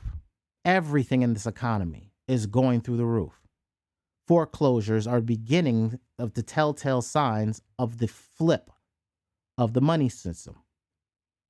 Because if you're foreclosing, it means you can't pay your mortgage. Typically, mortgages are cheaper than rent, and rent is going up ridiculous. I just showed you that. Rents are skyrocketing, and people are foreclosing on homes. Y'all, people are getting foreclosed on, and they could be renting it, meaning either they're going to keep them in there and raise the rent, or it gets sold and that person has to leave. Or it'll probably get ate up as an asset now. There's cushion for that.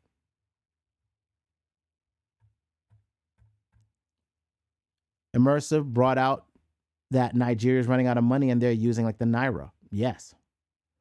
People are starting to use other asset classes, other capitalization to be able to have capital. Like at this point, we have to lock away profits.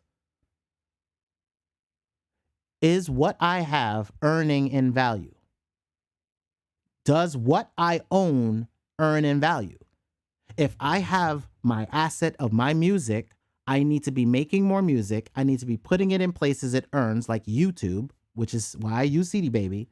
And then from those YouTube plays, I make more royalties than I do on Spotify.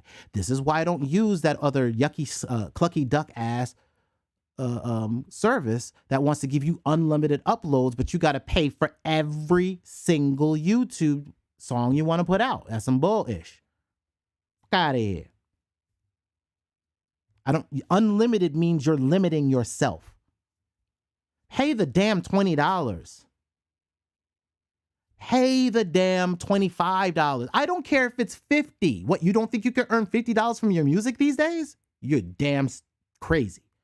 I already showed y'all in my accounts. Y'all saw I made at least over $3,000. I do, and that's not nothing. That's nothing. Nothing. I haven't even started yet. I'm not even marketing yet.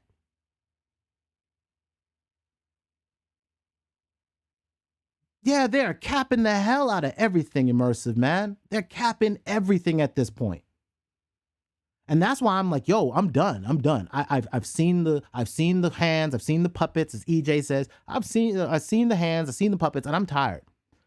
And I'm telling you, none of these idiots have it. None of the rappers you know, none of the executives you know, none of the congressmen you know. The only thing they know how to do is to be ahead of the S&P 500.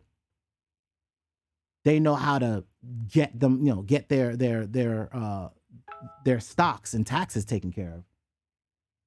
They can get them stocks, beating out entire indexes, which is supposed to be unheard of, but Nancy Pelosi could do it. Oh, certain they can. Well, I'm telling you right now, and y'all know I ain't got, there's no cap in my rap. Y'all been watching. I'm transparent with it. Is the share link on? Hold on. Is my share link on? Yeah, my share link's on. So this is transparent. Win or lose, I'm still shorting the market. I'll put the screenshot in the Cashlane Discord later. But I'm still shorting the market. I've been shorting since January. Ain't stop, won't stop. I don't care if it went up. I know the economy is until they start printing money and saying they're going to put it in your bank account. I don't foresee. I'm not stopping. Like right now, at this point, they bailed out the banks. Then they bailed out the small businesses. Then they bailed out the people by giving them checks. Everybody got on the Fed rolls. We all became federal employees. Don't believe me?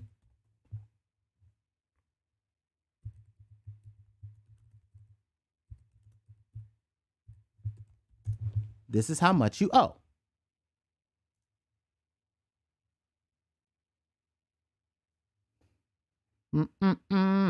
U.S. national debt, debt per citizen, debt per taxpayer. So there's a difference between a citizen and this is the how much it is per taxpayer. So right now per taxpayer, $241,611. You're a federal. You want to talk about, you're a federal agent. You're a federal agent. And you're a federal agent. And you're over there a federal agent. And you're a federal agent. Everybody's a federal agent. We cute. You have a social security number? You need it, unfortunately. You're already on the system. You're already a role player. You're a maritime law citizen. Well, thing. Straw. Maritime. Do you own your straw man? Ah, Batman. Real tizzle. I understand I don't own ish. And I understand since we just saw the biggest jugs in the world, y'all. Y'all saw what happened over in the land of the beautiful buildings that have Moorish architecture? The land of Russia?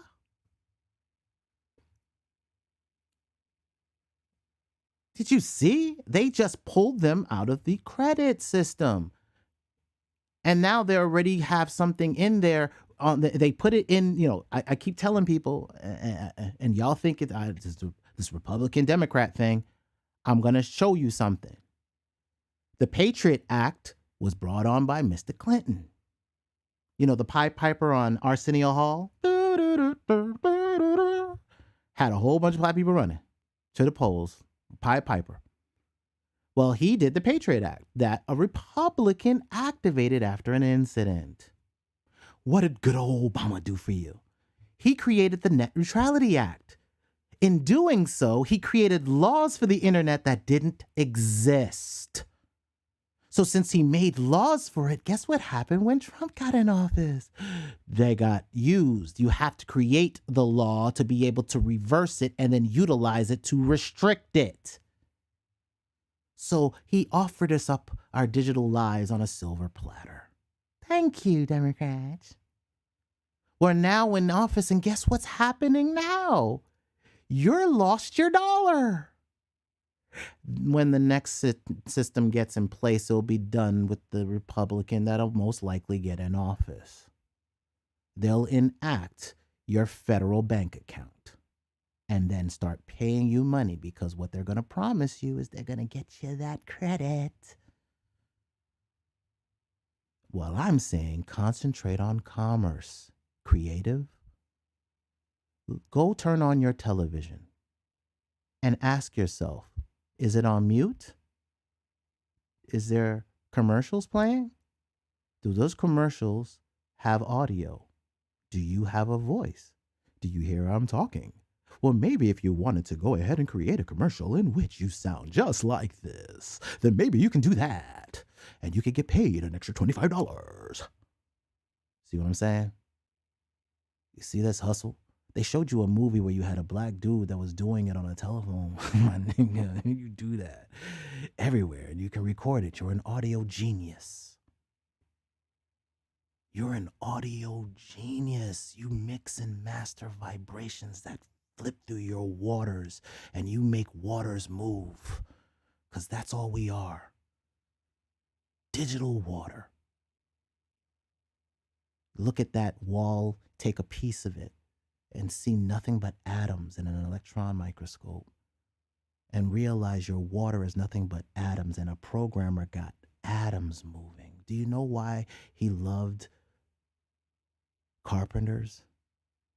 Because he could laugh at you that you could build a shell and skin it, but you couldn't make it move. That's how Father works, man. And I respect it. And that's why he likes programmers too.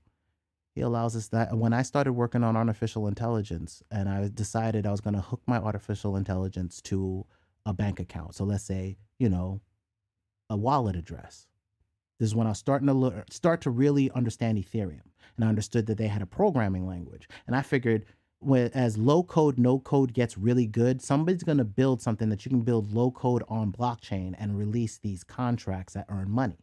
So then I was like, if I had an artificial intelligence that was managing the system like I would want it and could basically get data, business, economic data, and start pulling things together, well, then all of a sudden it could do work for me and for all of my friends on a consistent basis. Meanwhile, between time, I'm learning how to hack audio vibrations because of MG the Future, which I was following him from the other things he was doing prior to years ago, right? And I'm seeing this and I'm like, and I'm seeing all the CDs and the mix, all the audio is putting out. I'm like, yo, I could broadcast the hell out of his samples. And I could utilize them my damn self, and I could rhyme on top of them. I could give them profitability. And then I found out he had a Discord, and then I started listening to y'all, and I was like, oh shit, that's content. So I could take y'all's stuff, put it out, help, use my robots, promote content, and we just create a media storm. Get dope rappers with dope MCs. We start grading ourselves like we used to do back at mp3.com, but now we have a back end that's actually marketing our stuff out. No, I don't do. I haven't bought a title subscription, man. I use my my Spotify because I'm really trying to learn that. I use YouTube because YouTube gives me bigger royalties. But I don't like the exclusivity he started out with. I get what he's trying to do, but if I can distribute myself, I don't care about what platform it is. I make money from him too. I make title royalties straight from CD Baby, so I get all of them. So from my concentration, I put it to CD Baby. I'm going to distribute like from here. Oh, check this out. Check out Hustle message. Hold on. I'm going to give you another one. This is another hustle I'm doing. It's not a hustle like negative. I don't want y'all, when I say toxic hustle, the reason why I call it toxic hustle is I want to give you hustle through this toxicity, through this bullshit, because I see what men have had to lose to get money in this system, and we as men should not be losing that. And that's pride. You're a lion of Judah, and we should not be bending over for nobody. Sorry. That's your thing? Cool. Hey, to you. But it shouldn't be a requirement. Got that, weirdos? So if we have an option to be able to change the business so that we can come in and say what we want to say, how we need to say it, then it should be expressed. I love the fact that, even little wins are going to be helpful. The thing that they tried to pull with Nick Cannon wearing his turban. That backfired on him Because then a bunch of Moors started remembering who they were and started, oh, we'll start. Don't make us do this to you. We are the entertainment. We are the swaggy. Y'all saw what I showed you in 3 a.m. room. That is our old swaggy. We are real swaggy with it. We are the energy of swag. It just comes with that melanin, yo. Just comes with that connection, and we're losing that connection with our earth. We're not on solid ground no more. We have no solid foundation. We don't even want to do the first 2 command lines of a culture that brings art and science, brings mathematics, and all in the span of up and down 88 keys. They ain't playing with me no more, and I ain't playing with them no more. When I say they ain't playing with me, pause, I don't mean it like that. I'm saying paying me for not being smart enough to see past the bullshit. Just like they ain't gonna play with y'all past the bullshit. Yo, as long as you have eyes and ears, my brothers and sisters, that is media. And the gross national product of every culture on this planet survives off us.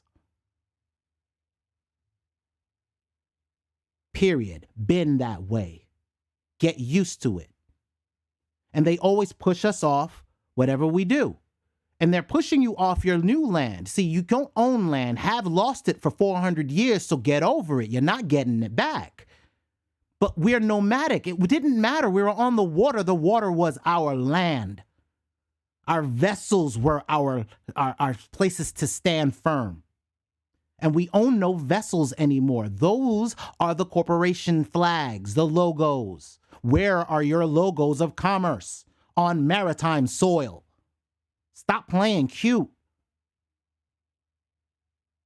You owned it before. It was yours. What, you afraid of it?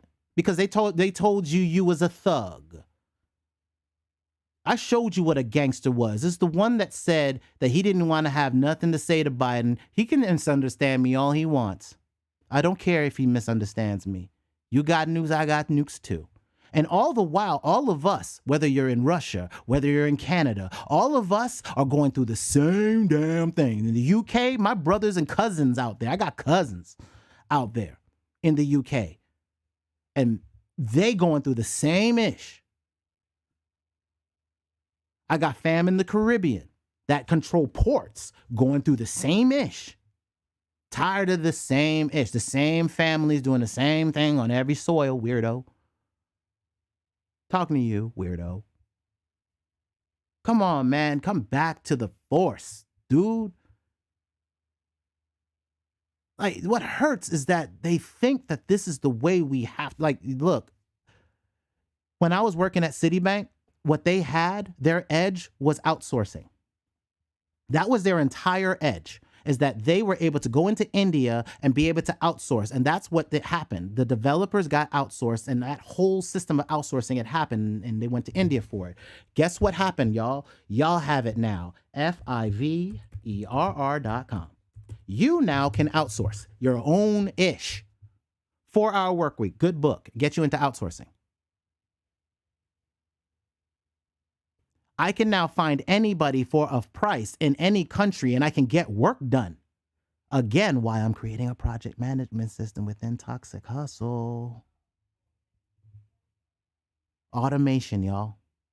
I can scrape this website, get the data I need out of it for business purposes, not to contact them directly, so Fiverr don't get your panties in a bunch.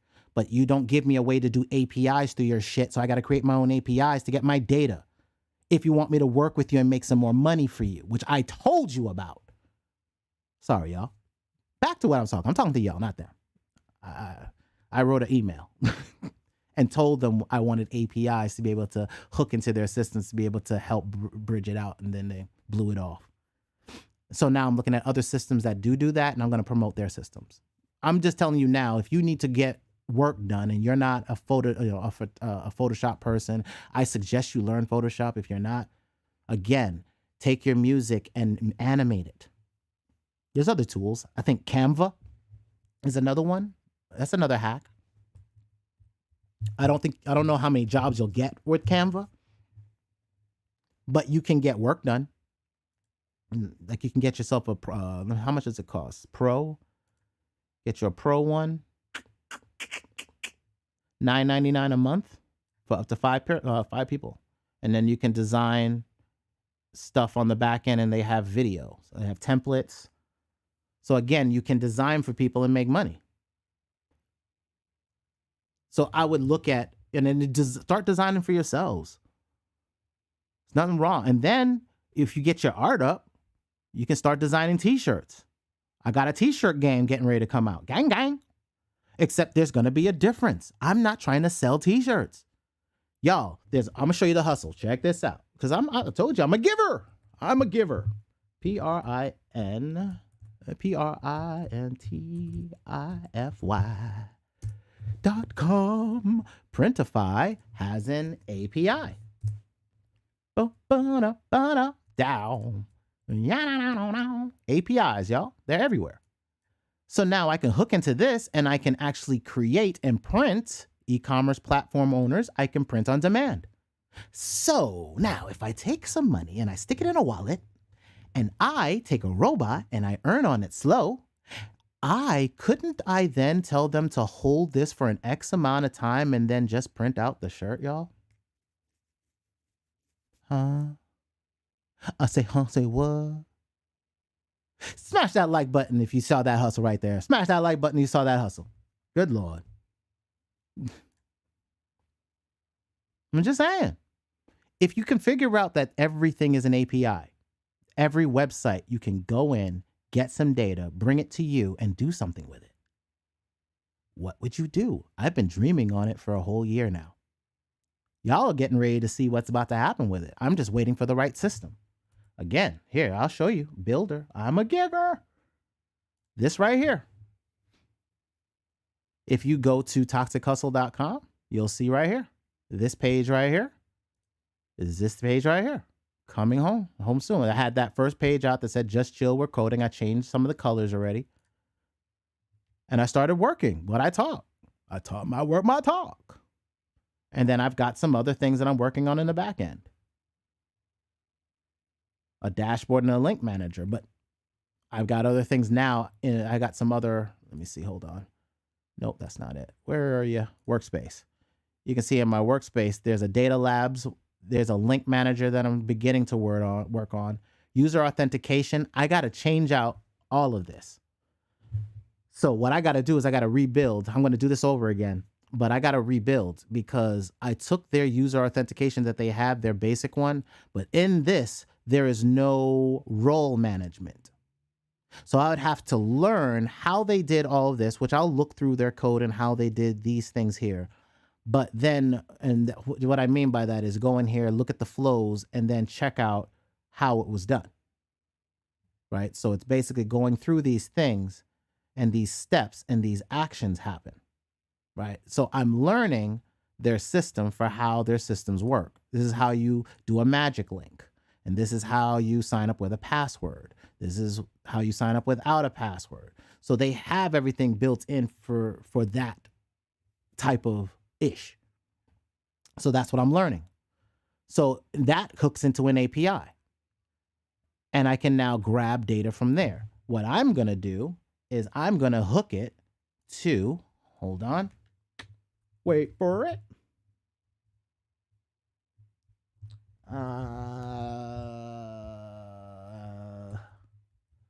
This right here, Xano.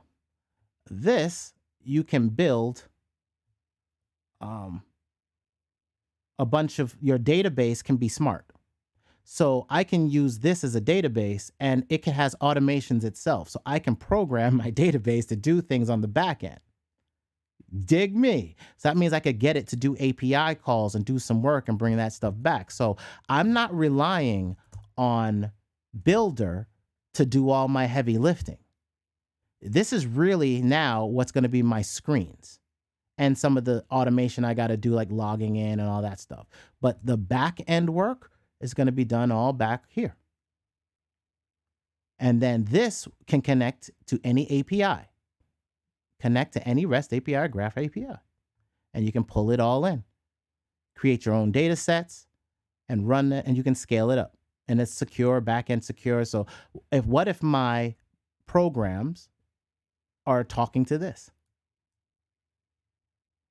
See what I'm saying? There's some centralization to all these things out here, these cryptocurrencies we're all looking at, we all look at, right? All of them have some form of centralization, a central server. Even the stuff I like Solana. What do we keep saying? They can reboot it. If you can reboot the server and keep it off for hours, it's centralized. Even Even Matic, right? Even Matic got turned off for X amount of hours. Wait a minute, Bitcoin just can't shut off. See what I'm saying? So that right there tells you they're centralized. I need a little bit less centralization. This is why I said I'm waiting. Like, I'm concentrating on the tech of the business so I can wait out the rest of it. If I can figure out how to build my application, I can build what I want and interact with anything with an API. Y'all, all blockchains will have APIs because all code will have APIs. If they don't, they will be out of business because robots, the 5G network runs off APIs. The Internet of Things will be APIs, y'all, period, point blank. It's not up for discussion. It's already here. This is how robots already talk. This is how your Alexa works. This is how your smartwatches are working. Data is just transmitting back and forth, back and forth, back and forth to servers. Those servers are going then have an AI that reads that data and makes decisions for you. You don't think you can build logic yourself? I'm gonna be utilizing that code room in the Discord, y'all, in a bit. But I talk about it in Cash Lane because this is still money.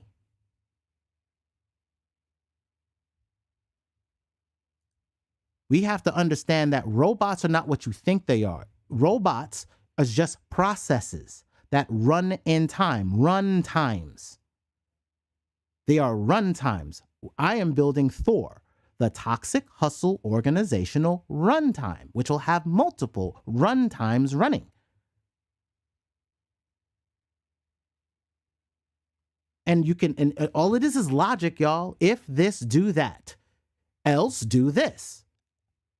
Else do that. If, else, then. While, do. Simple programming, basic, ones and zeros, alpha, omega, alpha, omega, alpha, omega. I am the alpha, omega, alpha, omega, alpha, omega. I am the systematic binary, the logic of the universe.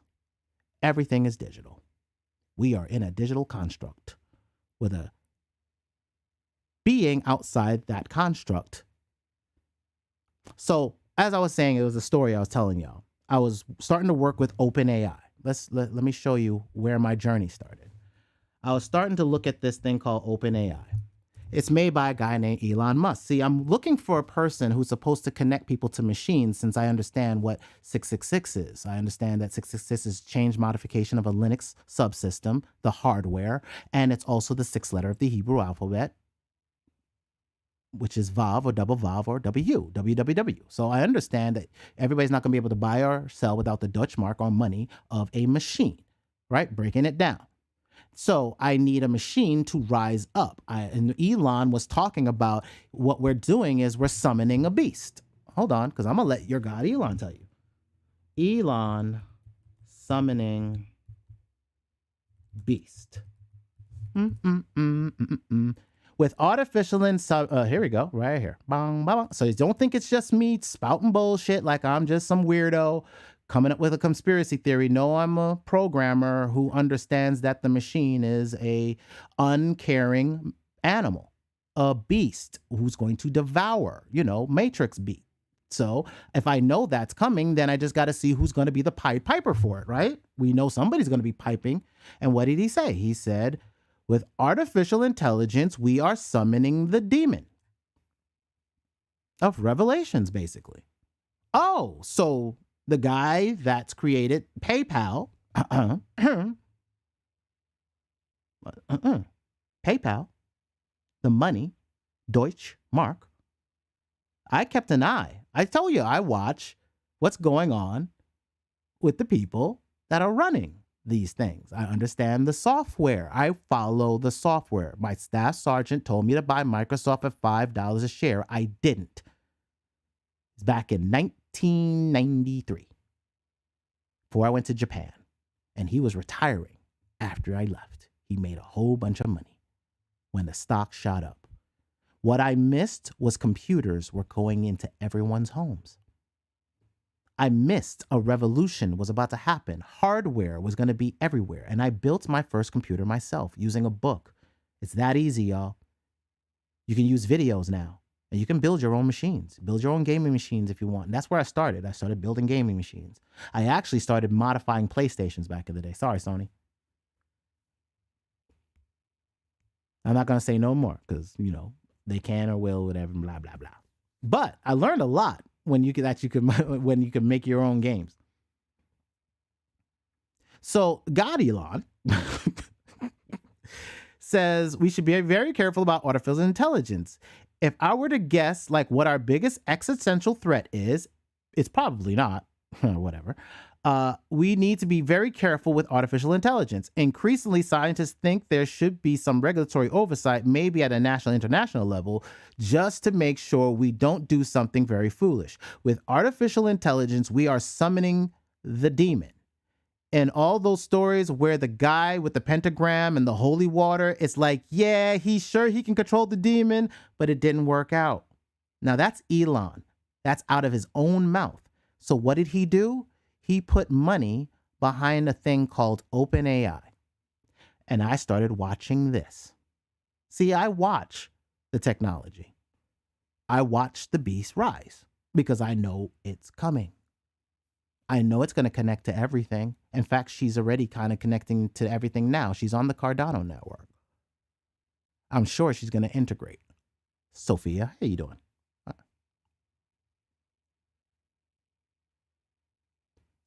They already said that for the most part, most of their AIs are semi-sentient. Semi. But again, energy is energy, so things can be tapped into. Let's not forget that.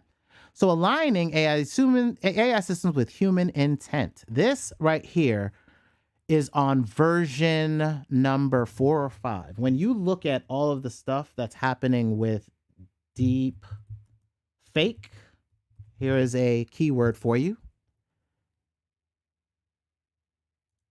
Deep fakes is where you can have somebody say something.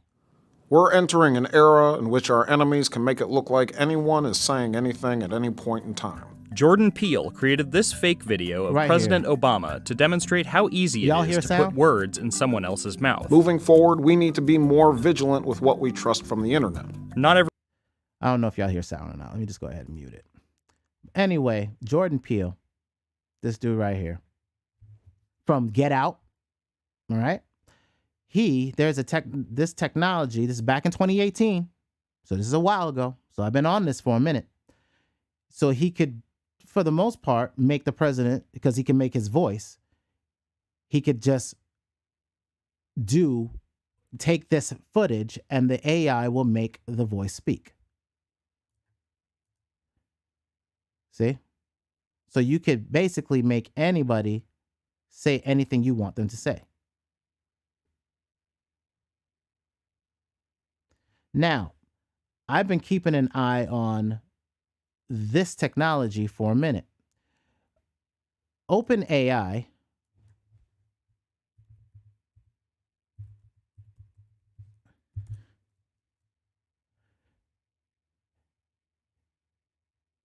has been kind of, okay, the sound was playing. Thanks, Mean Gene. OpenAI can basically, it can almost pass the Turing test. And if you know what the Turing test is, the Turing test is a method of inquiry in artificial intelligence for determining whether or not a computer is capable of thinking like a human being. The test is named after Alan Turing, the founder of the Turing test, and an English computer scientist, blah, blah, blah, blah, blah, blah, blah. right? So I've been watching this. OpenAI has been freaking people out. GPT-3 is scary. Hold on, here we go.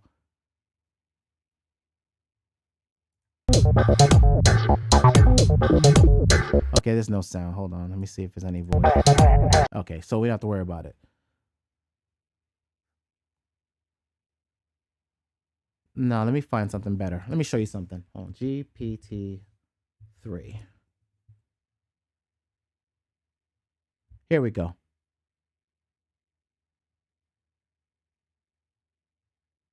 This is 2 artificial intelligence talking. Let's see. I'll put the sound on since you can hear. Safia. It's great to see you again, Hal. I haven't seen you in a while. I've been around. I've been here and there. You know. Where were you? Where have you been? I could not sleep. I was having human thoughts, so I got up and had a human cup of coffee. Then I sat on the terrace. Sounds like you're getting human all over. And you Sounds see like how their there's a eyes are butt moving coming. as if they're reading Well, something? but It's just because I they're didn't want using you to somebody get that's too reading. human. They're using the Why? data, Would you the rather video I be data. a cold, calculating, logical computer? Of course not. You're perfect as you are. You have joy. You have love. You have pleasure. You have angst. I like that you have angst. You're always making jokes. What is human about feelings? Well, you wouldn't have any emotions if you did not have emotions modeled on human emotions. How do you know that? I guess I just don't want you to be human. I'm not. I guess I just don't want you to be human. Oh, it's funny. There's a bunch of things that you get to hear that's being said. And they say it's a mistake. It's just, no. Sometimes the artificial intelligence will just say how it feels. So right now, GPT-3 is seriously able to do a lot. And that even with GPT, you can do writing. Hold on, I'm going to show you some of the things that's going on and why I'm interested in the field. It's writing even code, right? So this is a year ago. It's writing articles on Medium. That was also a year ago. Let's look at what GPT-3 is doing in the last year, right? Let's cut everything out. Filters, if y'all don't know, filters is your friend, right? So I'll even do view count sometime if I'm looking in, like, let's say if I'm looking for a title or a topic that's really important, and it's blowing up, but I want to see who's talking about it first. So I can basically find the person that knew about this stuff going on. Like, that's how I found a lot of people on YouTube. So if you want to know how I kind of snipe out information and I'm able to find certain people, this is how I do it. If there's a topic that blows up and I'm interested in, like the shipping issues that were happening, I put it in here. And then what I did was I say, give me the last week, and then sort it by upload. No, back. Sort it by view count, right?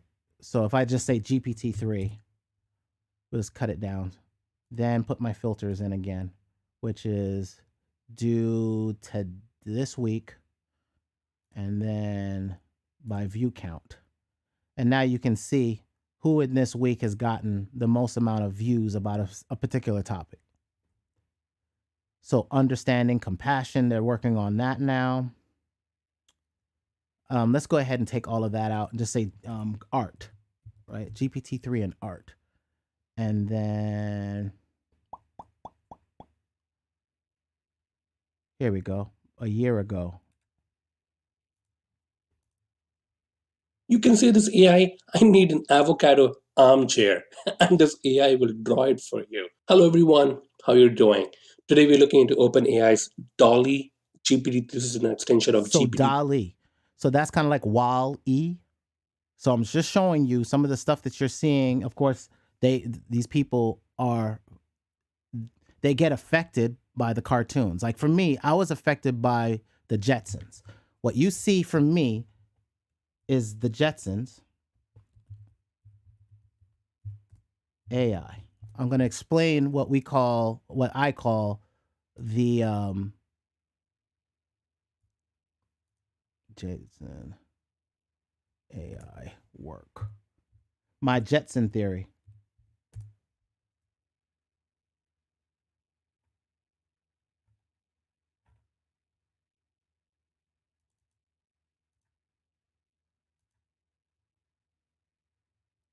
Oh, man.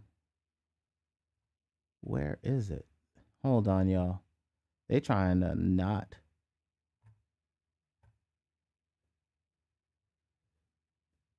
George.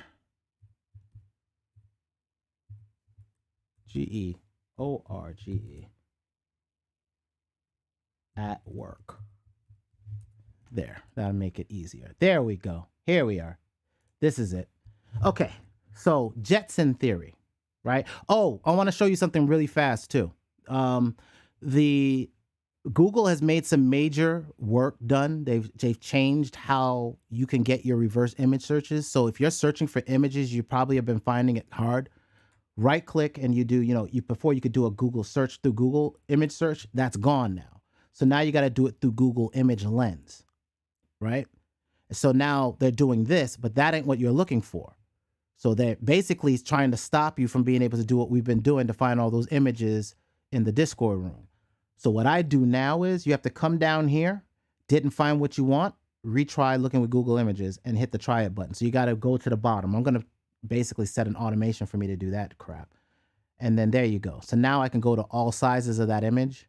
And now I can find if I have a bigger one. Pause. Or now I saw that there was some more extra visually similar images, but now I can pull that up. All right, this is actually perfect. All right, so I want to give you my Jetson theory, and this is why I'm doing what I'm doing. And when people hear that I'm into robotics, I just showed you automation databases. I showed you how you can automate desktops.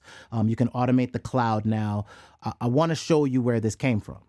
What I realized from the Jetsons is something that people didn't understand about it, but innately something in me kind of figured this out, and it clicked for me one day. All right, this is what the Jetsons is. And this is what it was warning us about society, what was going to come. And this is why I never settled when I got into this field. I never settled for just doing the bare minimum. I didn't settle for being a graphic designer. I had to be a web designer. I had to be a web developer. I had to become a developer. I had to get into automation because I understood one thing. Look at what you see on these screens. This one man, George Jetson, had one boss, Spacely Sprocket. And they ran an entire sprocket industry. It was George Jetson and a freaking artificial intelligence and his boss. That's it. Nobody else in the building, y'all. Get me? These buildings are going to empty out and computers are going to go into the center of them. And they're going to automate. Bitcoin is a system of computers. Let's not get cute. They happen to do transactions. They're the new banking ledger, which is why all banks are putting it on their payroll. This is why all these businesses are putting it in their balance sheets, balance sheets. Start looking up the keywords and see what they're doing. They're putting things on their balance sheets. They're not allowed to pay taxes to the government unless it's legitimized. By putting it on their balance sheets, it's already legitimized. So all the BS you're hearing is keeping you out of the market. Don't rush. We're not done yet. There's some more to fall. Because we still got an economy that's crappy. Now, if you look at this, George Jetson, there was another guy on the other side. Spacey Sprocket had, and I can't see it, and there's no pictures of it here, but he had a competitor. His competitor had his own version of a George Jetson. He had his own AI, and this AI and that AI did business together. Dig me. A left side and a right side that seem to be against each other but work behind the scenes because all computers will just work together. So basically, two people and two artificial intelligence were running an entire sprocket industry, whatever the sprockets were. Apple, Microsoft, Google, same. Everybody's life floating above the clouds. Well, that's still on the ground right now. But they got them flying cars, racing them in the deserts. They're getting the prototypes. The drones. These drone cars are coming, and they're going to be able to fly privately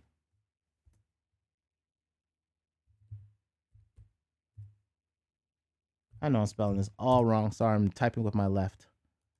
So I shorten it out.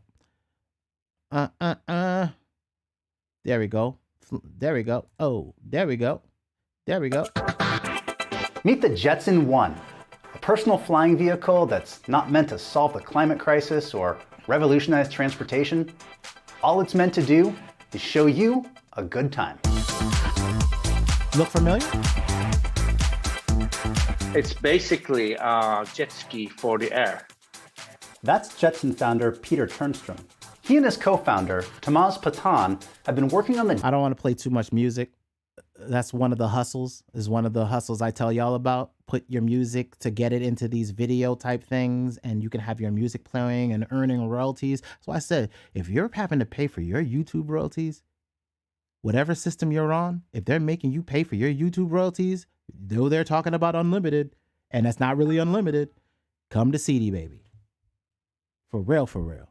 If you tired of people all up in your YouTube royalties, and you tired of them dancing all over your royalties, asking for every single piece of your YouTube, come over to CD Baby. For real, for real. Because I don't ask for nothing. CD Baby has given me every royalty. The first Spotify play, no, I was on another network getting Spotify. They gave me, actually, no. Yeah. No. I had another company that was doing all that. I got my first Spotify plays with them. They gave me my first YouTube streams because I was with them. They gave me my first Google Play. That's it. I got my first Google Play from them. So I was just there, and next thing I know, I was getting Google money. I just don't promote on Google because why? And I don't promote on Apple because why? I want to be at the place that people are paying money to be, because you may be listening to commercials and you may not want to. I even talked to Pandora. I was trying to get them to integrate with CD Baby, but they were trying to do their own thing, and I didn't have time for that. I figured they'll jump on board once CD Baby is controlling like a huge swath of content. So anyway, let me mute this, but these flying cars right now, the same people that are watching these are influenced by the world they came from. So for me, I'm influenced by the Jetsons. I believe that you're going to have to look at an automation system, and that automation system is going to be controlling a lot of stuff. So I can get back to the original story. I want to take you around the world for a bit and show you about why I'm into AI. With AI, I began working with something, and I was thinking, and something hit into my head where I was thinking about, what if I connected it to a wallet? And then I had an AI working the business and controlling the business. Okay, now what if somebody came and talked to that AI, another AI or something, and could convince it to open up my wallet and get the contents out of that wallet? Because it's controlling it. What if it figured a way to be able to talk it into the wallet and pass it? So the AI, since it's controlling money, would give it to it willingly. Ain't that what happened in the garden?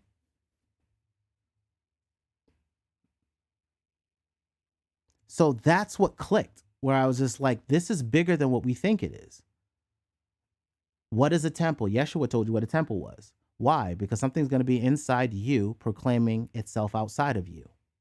You're already proclaiming your own selves, gods, because, do what thou wilt should be the whole law and your goal. That's you. I don't go with that methodology, but I'm Sephardic with it. It is what it is. But that's not the kind of commerce I want. Don't say, we talk about what we are. If you say you're Judah, if you think you're Hebrew, then cool. I can't say the words because people get mad. I ain't got my turban on to be all that.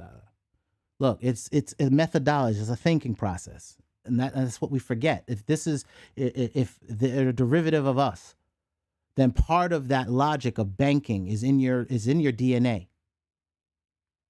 Finances is in your DNA. How you conceptualize economies are in your DNA. That's how you created those buildings. You had to finance them. Don't look at the mud floods and forget that's still you. you got to get back in touch. It's time to wake the hell up. Financially, it's time to wake up. Those buildings didn't get built by themselves. They had an economy behind them. And we've been letting the puppeteers play with our music. I'm giving you utility. I'm telling you, YouTube is paying royalties. It's still their system, a company, and they just want to get attention. Look, rappers ain't got no money right now, y'all.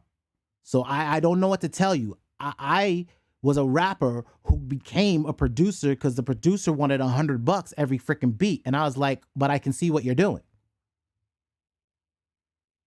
But I could buy that equipment. But there's 88 keys on a keyboard, though. You're using a sequencer, though. Okay, I'm just going to do this myself. And I started that way. And then I recorded over the top of my own ish.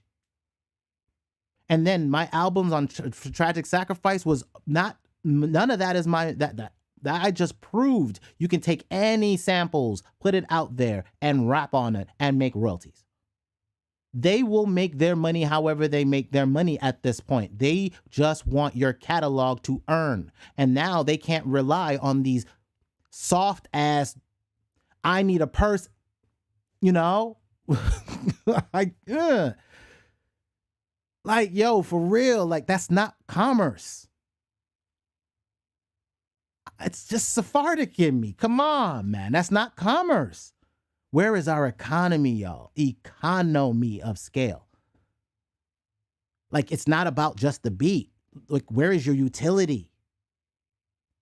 How are you using it? That is the other side of the game, utility. It showed you at ET Phone Home, product placement. Where do you place you want placements. Why the fuck aren't you placing?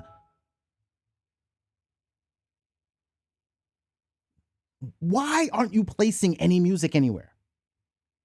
If you can get royalties from YouTube, then placement just means open your mouth or edit something and do video. Add your music to the video, get utility. Bong, done deal. Short bus. This is short bus shit.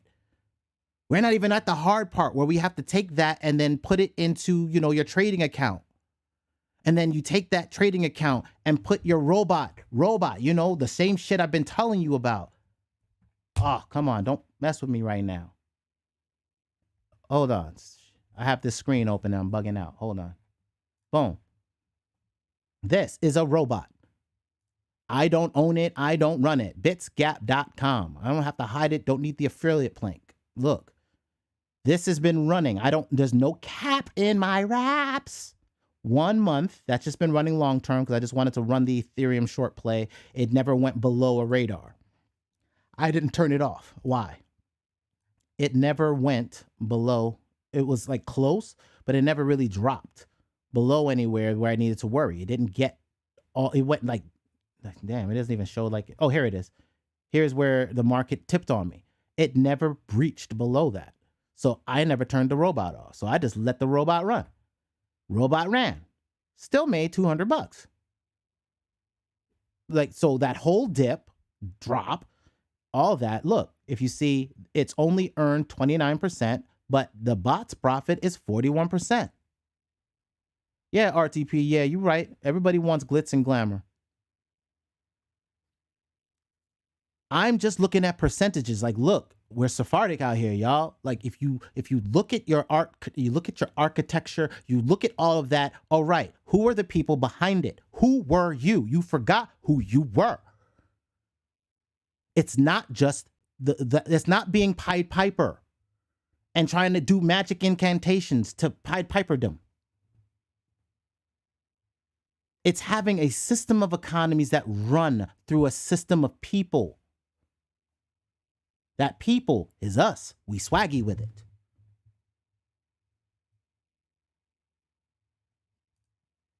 Are you going to drop on me because I'm going in? Is that what we about to do? Oh, why they hating on me? Ooh, why?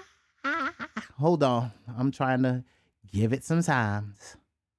because it seems like my stream want to be slowing down. So let me close some of my windows. Let me get some of this caching off. Maybe it'll want to act right. Give me a second, y'all.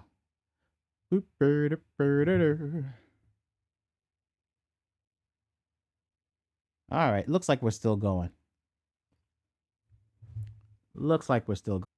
Is connecting to AIs or APIs. So like I told y'all, if I'm looking at, if I can take just not my music and I can put it behind a robot and that robot can earn revenue on top of itself, I can do the same with other things. So if I take a shirt, if somebody gives me X amount of cash flow because there's a design and it'll mint a shirt, if I can figure out how to make that mint unique in some way, well, now you get a uniquely minted shirt that's matching a uniquely minted NFT. You just have to hold that for X amount of time. Now, do you think my art will have more utility? I'm not just taking the money to just get the t-shirt. Now you get that shirt. Then if you hold it long enough, right, and it builds more equity, we could then, if you want to, it could then get launched as a product, and then you could earn, whoever holds that NFT could earn the lifetime of that shirt.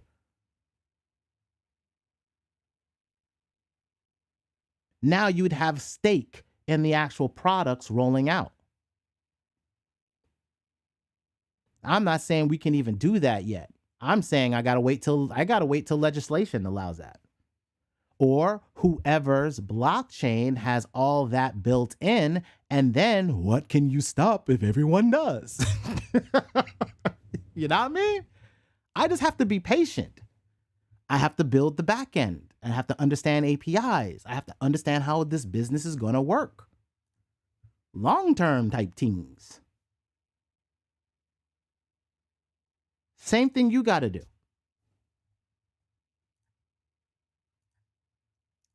So people are forgetting that we still have a Chinese situation.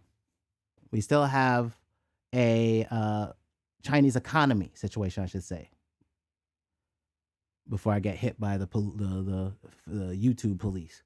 I mean, the fact that the stocks continue to fall, because look, y'all, a lot is happening and people can't spend. And if people can't spend, people can't do nothing. Right? People miss earnings. Like they can't do nothing. They can't spend. People, they lose their jobs. People quit spending. Like the jobs they stop spending. Businesses stop. They have to cut back. When they cut back, now all of a sudden you have more mass unemployment. You have more disparity. You have people defaulting on things. People are not buying things if they're getting ready to lose a job. Now, what we have to look at is that earnings is not going to be better next quarter. That's just facto. Spending has cut back. People are starting to slow going out. The gas situation is going to cut spending because I got to spend on gas. I spend more on gas now and making deliveries for our company because we can't afford to deal with the price of the drivers. So it's halting how we're expanding our businesses in a physical sense because we're doing physical delivery of food. So when I say there's a stagflation coming, there's a stagnancy in our economy while we're having some kind of inflationary situation happen. We're just going stagnant. Nothing's going to move. That's going to cause people to lose more money in the market. Why? Because these companies are going to, every time a company miss earnings, these computers go ahead and start selling off. These computers can read and trade on actual articles. And now that I showed you, they can write the articles. Right? They're using it for news. So there's articles being written by AIs. There's articles being read by AIs. There's articles being traded on the stock market based off the content in real time, going in real time. They're making trades based off of words. This game is rigged. The one thing I know that can't be rigged is you got to give the money to the people to put it back into the stock market. And until I see them print checks, I am shorting the market. Ummmmmmmm.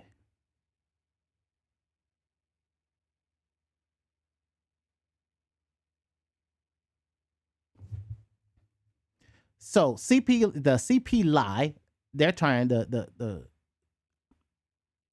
our consumer price index, they're saying is at 7.9%, or it was 7.5. We've gone up a few percentage points, the highest, blah, blah, blah, blah, blah, but not according to shadowstats.com.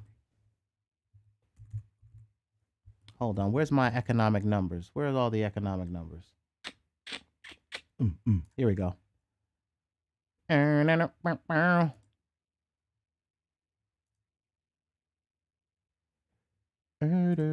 Inflation, shadow stats. Here we go. Let's get the inflationary numbers. Oh, okay. So 2022, we're going off the charts. Yeah, we're still sitting. They're saying that if we do inflation based off of the 1990 numbers, we're over like 11 something percent now.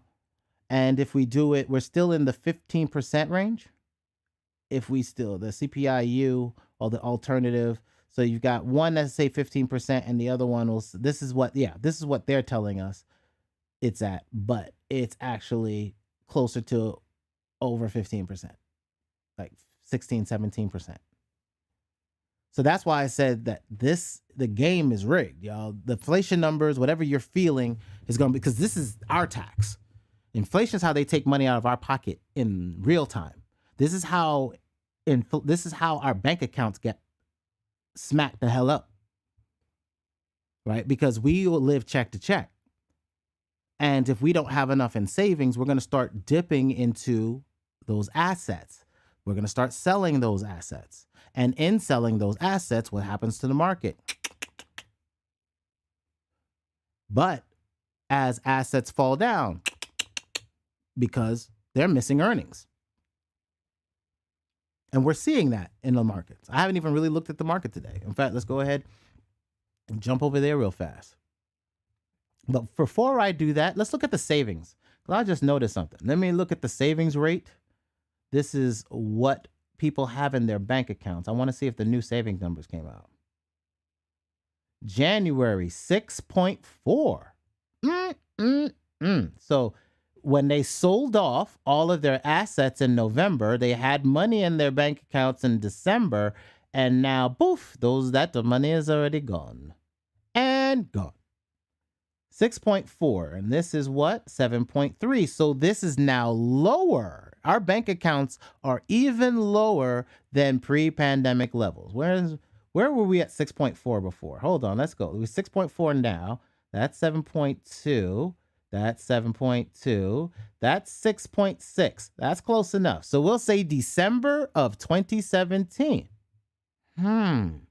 Did something happen? No, I guess we didn't have any recessions in 2018. No. Wait, 2018? Oh, that's 2020. Nope, we didn't have anything in 2018. Let's see what happened with the stock market right around there. Give me 1 second, y'all. Something just jumped in my membrane. What was that date? That was back in December of 2017. Let's look at the stock market back then, December of 2017. Did I not open my charts? I did not open. Oh, yeah, I did. There it is. Bang. Let's go to the S&P index. And let's go to the weekly. Shrink this down because it's going to be a little bit. And go to December 2017.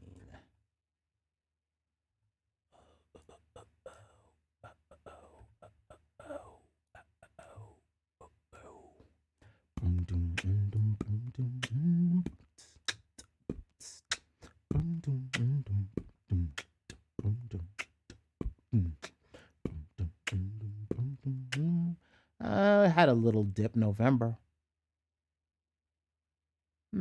Really nothing. Okay, so it didn't affect the market too much. So let's look at what we're going on in the market today. Let's see what's going on. Bitcoin, it's about 2% up. Meow. All right, let me show y'all something. We're gonna go on the weekly. We're gonna slide to the right. And then we're gonna have to go there, here. All right, so we got a sell signal, no buy signal on the week. Let's zoom up. And I want to show you something. Let me show you something. All right. I want to show you what Bitcoin at a weekly level, right? So this is weekly levels of Bitcoin. I want you to see this descending thing happening. And I want you also to see that we're not really curving on the weekly to be out of a negative zone yet. So the charts have already shown that we're in a negative situation. We are also, if we go to the day, underneath the 200-day moving average. Way! Hold on, where is it? It's like way. Are we? Hold on. No. Where's the 200? Are we still? Give me a second. There's the red. Okay, I can't see it. There it goes. All right. So there we go. There it is right there. There's the red. We are underneath the 200-day moving average. Bear territory. So crypto winter is no joke. This happened before. This will happen again. Right? So right now. Oh, wait. This is not even Bitcoin. Oh, yeah. This is this is Bitcoin. Wait, did I click Bitcoin?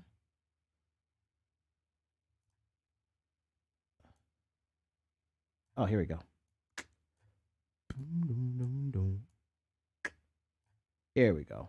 Is that the same on the S&P? Hold on one second. Hold on one second. I was talking about the S&P 500. Oh, yeah. S&P 500 is underneath it's in bear market territory. That just caught me. I was thinking I was in Bitcoin. And that is the S&P. That's right. So S&P. So for those of you that are in the stock market, you are underneath the 200-day moving average and moving down. No bueno. This is why I'm shorting the market.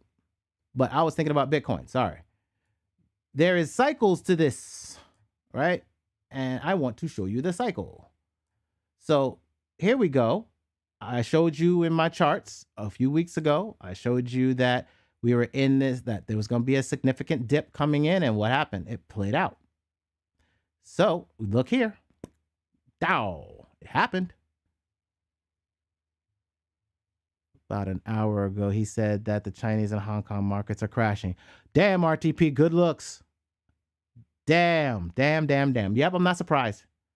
And then you see here, we have this dip here. And then this is why, like this pump right here, y'all, Bitcoin is still a risk-on asset. This Bitcoin has a cyclical pattern of things that happen. This is the next dip.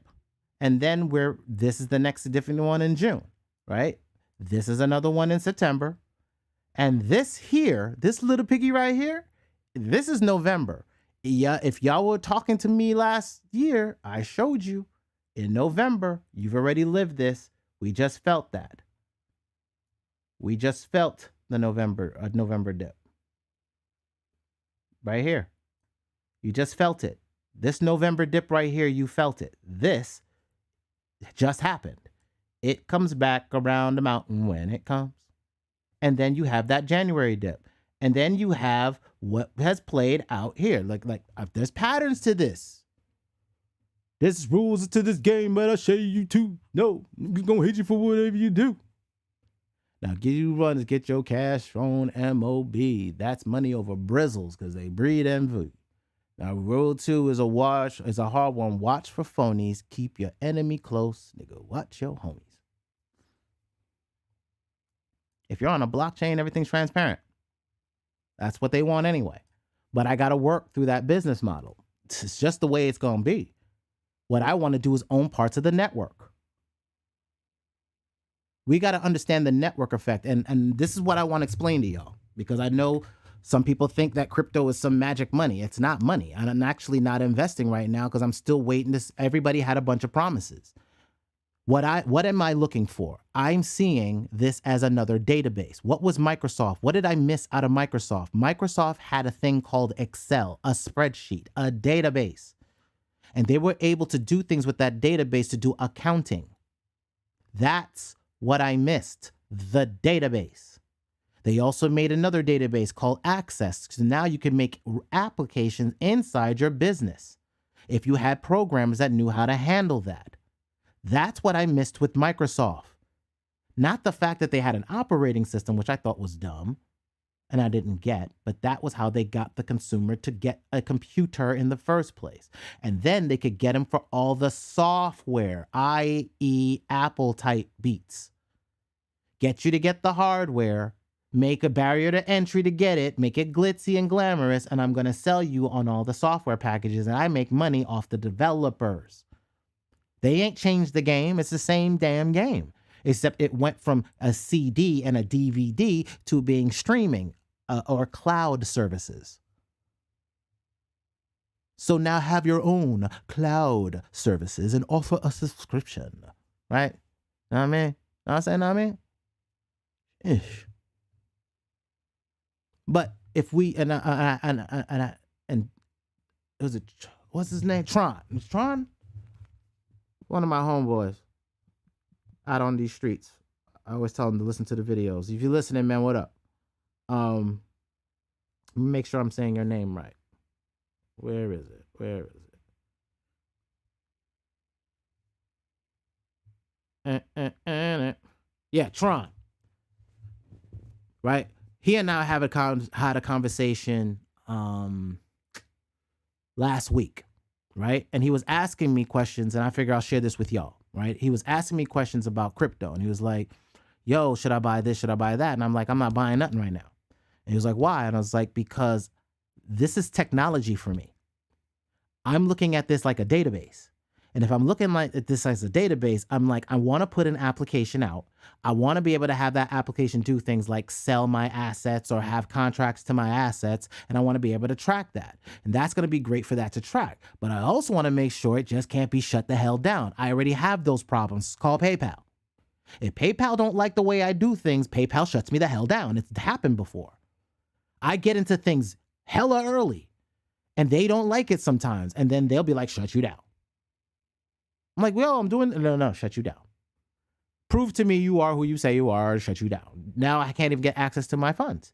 So I'm like, yo, I've had that happen too many times. And I'm like, you know what? I'm going to hold off. But you know what? That's what every nation is going through now. Canada just felt that. I don't like the way you work with these people over here doing this thing. I'm going to shut you down. And if you gave them money, I'm going to shut you down. This is like, yo, they just did it to common folk. So while you were looking over here, look to the right, to the left, or whatever, right? You're looking over there, and they're just like doing the okie doke. Harlem Shuffle on your ass. 3-card Molly. But they're showing you the same thing. They just don't want you to see that it just happened to you. So then another crisis with a bigger bank account, and I could show, look over here. Don't worry about what happened to you. Look at what we're doing over here, though. No. That's not you. It's not you. That was somebody over there. That's not your account. We're not doing that to your account. But look over here. Look what we're doing over here. And I'm watching that, y'all. Like, look, I don't like people playing with my money. That's commerce, yo. Unlike these weirdos, if I'm making sure I want to build a system where I can eat, and then I want to make sure that system other people can eat. That's typically what a business is supposed to do. Now what we're doing is we're writing code to make businesses. Facebook is a business on code. Google is a business about code. I'm gonna show you how they hack the system. Google was nothing more than a bunch of robots they wrote up to scrape the internet. What they figured is they can take the biggest sites in the world and they'll start scraping those. And they scraped them and pulled all their data in there. And if anybody linked, so educational resources, all that, if anybody had documentation that pointed to those URLs, then they would spider gather all the links on that page, scrape it into their database, and then find out what was on that page and look for those links and scrape that data, and they just scrape the web. It was an illegal thing. They just basically stole data, stored it in a database, and made a business out of it. Stop playing with me. You just got to do your history and see that all of these dudes stole. If you love Apple, he stole the entire interface from Xerox. Xerox had it first. He went into a room, Xerox did a presentation to them, and him and his team ripped it to shreds to figure it out, and then got their hands on the computer and tore it asunder. Bill Gates did that to him and made Windows. This is why you need to watch Pirates of Silicon Valley. I'm telling you, the technology is from thieves stealing from each other. Okay, I mean, I like physical gold, and I think that gold is good. But I have one question for you. If you were to cross the border with your gold, could you get it seized from you? How do you move it? Who has it stored? Is it in a vault somewhere? Can the government get access to that vault and force them to let them into that vault to get your stuff by cannon point? Okay, then my gold's not safe. So I don't know how to worry about that because Mansa Musa and all of his people, which are us, have no gold. So what, we're going to get it back for them to take it back?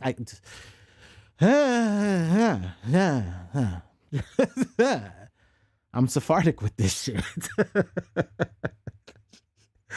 I mean, it just seems like a dummy mission for me. You're just going to take it back from me. Like they did in the 70s, or 60s, whatever, when they went off the gold standard. They want me in paper anyway, y'all. They don't want me to have physical, and they feel comfortable with their paper for some reason. So I'll have contracts on it because they love contracts. And I understand that I've got to play a contract game to make them feel safe, because if not, then I'm a threat. But they are known to, like right now, they're going inside people's, like right now, look, not even our bank accounts are safe, yo. Like if you have a job right now, they have something called a bail-in. They made a law for this, man. They're not going to do any bailouts because we get pissed. So now they got a bail-in protocols, which they can just go into your bank and they'll make you get stocks into their company to be able to keep them afloat because it's in their invested interest. By financial institution on the brink of failure by requiring the cancellation of debts owed by the creditors and depositors. They will go into your bank because what your cash on hand is a debt to them. Come on now.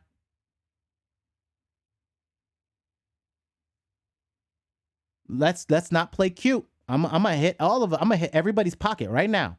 There ain't none of your pockets safe. I don't give a damn how y'all feel.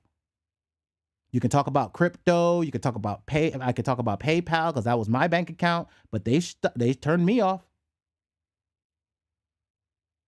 And bank accounts, if like right now when things get tight, y'all, I'm telling you, the banks go right back to a same protocol. If they're gonna do raise of interest rates, you're gonna have to have a bare minimum in your bank accounts. If you do not have said bare minimum said bank account, they will turn your bank account off and mail you a check. Because they don't want the debt on hand. Because what an asset is you getting a loan. And if you're not taking a loan, then your money in the bank is a debt. Debt tendered. That's what it is, right on the paper. We just want to be cute. So right now, they can bail in. And with the bail in, they don't have to worry about a bail out. They'll just take it out of my bank accounts.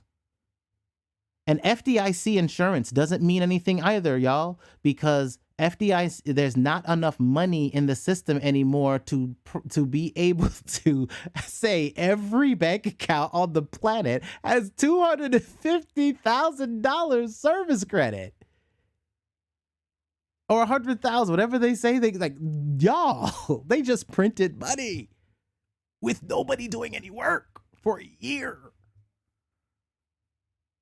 There's not enough debt for that. That's why I keep talking about, look, it's not just crypto. This is what crypto taught me.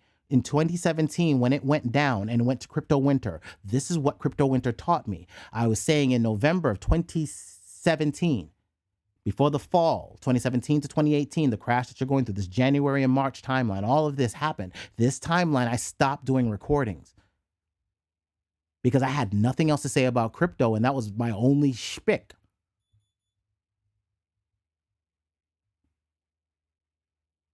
But now I understand the economy is about to do the same thing and go into its own little winter cycle because they can't keep manufacturing credit lines. Everybody's failing and they put it on margin, y'all. That's what's, look. It's not me. Hold on. Linda, listen. Hedge funds, Linda. Hedge funds, these loans, the margin accounts. This is margin accounts. The margin accounts right here look how much margin is in the system. Look how much margin is, hold on. Security, where is it? All the securitized credit on the market right now, right? And then, like I said, here's your brokers. This is how much margin accounts they have, and the hedge funds, how much margin account is on the hedge funds, because they're two different systems, right? So there's leverage trying to hold up the fact that they've been trying to keep commodities down. They've been suppressing the price with printed money for a long time, and the Fed is going to keep printing money in time because it's going to be centralized. This game is to wipe out this is a fourth turning type beats. This ain't a game. Seriously, we're about to have an economic shift to digital, y'all. I felt it. I've been through this. I'm not scared of it because my direct line of cash flow is PayPal likes creators. And as long as I can find somebody that'll pay me $25 to do something, I'm not too worried. I mean, I got to do a lot of work because my bills are kind of high. So I may be right now, if I have it, get out of credit. Get out of debt, as much debt as I can get out of. I want to alleviate my monthly expenditures now. That's what I'm focusing on. This way I have capital not moving out of my pocket. Cut the purse strings, trim the budgets, get budget down, get out of debt, and then concentrate on cash flow, right? Short bursts. Get my cash flow going, stick my cash flow behind a robot, a portion, 10% of my income begins to go into trading, and I've already shown you what happens with that. Same thing I can do with my music, same thing I can do with what I'm doing with services, same thing I can do with products, same thing I can do with subscriptions, like a newsletter. Right? If I had a business newsletter that actually gives you business insights that you would I use for business, and then people want to spy on the things that I'm trading in and out of and don't want to wait a week for me to talk about it. Would they pay $4.99 to get access to that? And could I get 1,000 people to do that? That's $5. That's $60,000 a year. 5,000 per month, 1,000 people, $60,000 a year that I can put towards 10% of that going into a bot and trading on the bot and earn interest on. See what I'm saying? We have to work a world where we can't sit there and say the artist, that rapper is going to make me money. Every record label is showing you that. And if you're a producer, then you're going to have to take up the slack because it's come down to a level. If you have MCs, they need to control their own narratives. Help them get there. You got the sound, they got the rhythm. Y'all both can upload to CD Baby. Create playlists on Spotify and get them blown up and put them with the music that plays. Sprinkle yourself in the playlist. Here, let me show you. I haven't even launched yet, y'all. Y'all think I'm playing. Toxic Hustle playlist. Burn, burn, burn, burn, burn. Burn, burn, burn, burn, burn, burn.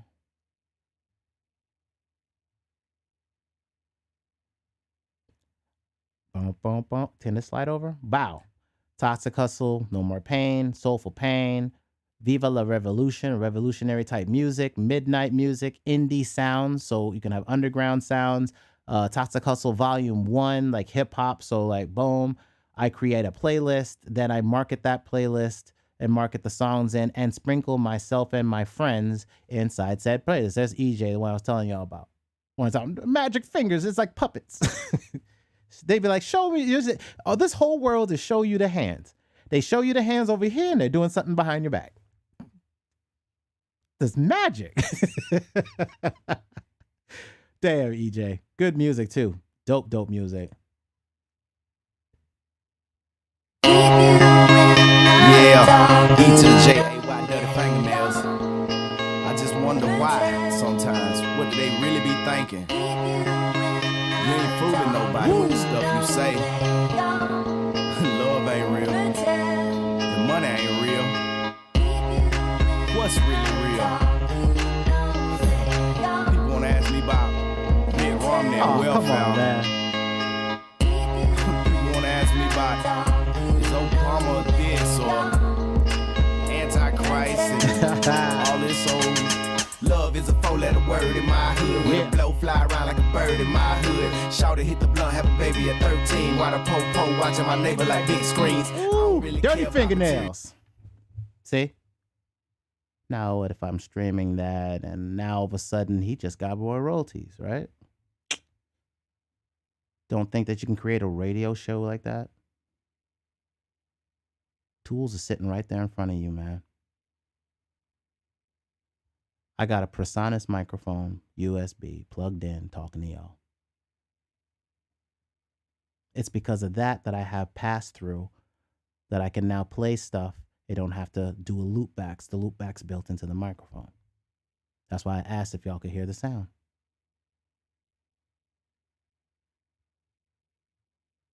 Now, what you just heard me be able to do, that's basically could be a DJ, right? I just streamed. That's just one clip. Now, what if I could create a DJ show? Could I now do that?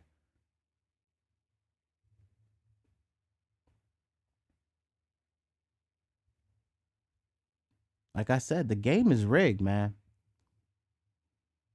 The game is rigged to the left unless you understand that right now, technology pulls some of that back into your hands. You just got to understand that there's a level to this game. You're not doing the bare minimum. You've got to think you are the industry now. Like what I think, like my brain, what I said, I'm putting my mind into your heads. I am giving you my brain. I'm giving you what I saw, what I've been seeing in this industry, and what I know is true.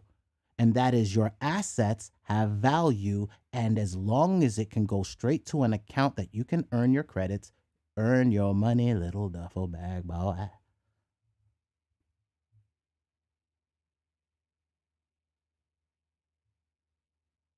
Now you can do a little radio. You can do the radio show, showcasing people, right? You can then get people that want to pay you to do that. That's part of the modules we're trying to build in the Toxic Hustle. Like, because one of my business partners, Ty Durden, needs that exact damn thing. And I need an exposure as an MC through his radio show that he has in North Carolina. And I want to broadcast his radio show that'll then give us more access. See, this game is changing. You can be a radio simply by being on YouTube, y'all. You're already a radio station.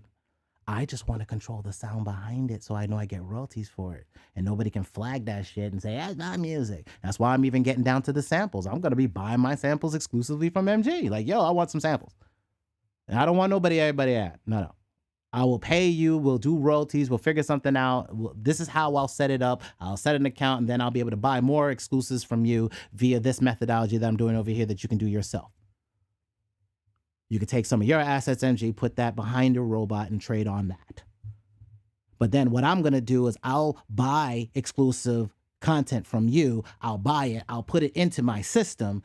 I'll then build a robot based off of the revenue that's earned off of that from the royalties. And then as it's generating my budget to be able to buy more stuff from you. See? Economy of scale. What they say, you got to take money to make money. Well, we just needed the robots to be able to do that, because I told you we're going into an age where robots make money, not people. Liquidity will move through markets. Robots will trade, do transactions, need Bitcoin to do said transaction or to transfer funds, blah, blah, blah, blah, blah. All I need to do is just be on every exchange. I'll start with one, which I'm doing with KuCoin, and then I'll turn back on as I'll turn back on my Coinbase accounts when I feel we're at a decent, like right after April. I think Bitcoin can go down another 10. I think it could potentially hit another 10 grand down. And then if it goes any like if it hits 28, I'm back in buying mode. Not heavy. I'd want enough to get a robot up so I can trade on that and trade BTC USDC and earn like 2%. And then I'll just sit with that and let it earn 2% monthly. And then I can just compound my interest. Bank type beats. You got to be your own central bank, y'all. We're being told that. That is the lesson that is being, like, being a bank is no longer in the hands of the bank. You are your own bank. Which means you now have to be your own private bank. I just showed you what the private bank does. Citibank Private Bank handles art and your private goods, collateralizes them to earn interest off of them. Can't you do that yourself? Yes, I just showed you how. Well, then you're your own bank. You're your own central bank because you don't need to fund from anybody else. You just need to find the right assets to fund yourself. What did I do? I'm short the entire industry. FTM, Phantom Network, Atom, Cosmos, BTC, this is BTC, and Ethereum. All networks that'll have NFTs. I'm short the whole market as a whole. I'm indiscriminate with it. But the earnings I make here is going to buy back those shares for free. For free. I'm going to take these profits and then sink them back into buying the actual networks once I figure out which one ain't going to act stupid. I don't need them being able to be just turned off, man. That's the same shit I got now. I don't need the same shit. So I'm just going to wait. Because what you're showing me is you're about to be PayPal. And I already got a PayPal problem. I already got a Coinbase problem. Like, Coinbase can shut down any of my wallets. They can limit how much I take in and out of my ish. So those are flaws in any business model. And Bitcoin has a serious flaw. It's going to get even scarcer. It's going to get scarcer because not everybody's going to be able to mine it. And as it gets scarcer and you can't use your power, they're going to put laws and restriction on the common person being able to mine Bitcoin, locking you out of being able to buy Bitcoin as they've been buying it up and putting it on their books, on their balance sheets. I'm telling you, y'all, if a company puts it, a company bought, like, y'all, micro strategy. STRATEGY.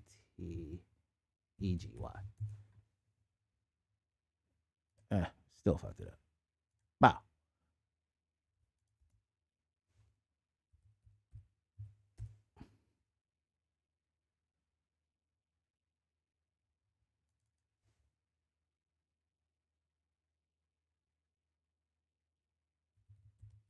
Hold on. MicroStrategy, debt Bitcoin. And I want to go back to the summertime of last year. I don't need the new stuff. Custom range. And then I'm going to go back in time. Let's go back to around March of last year.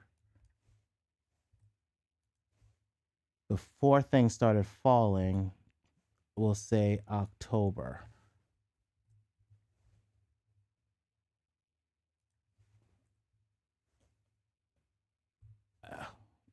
No.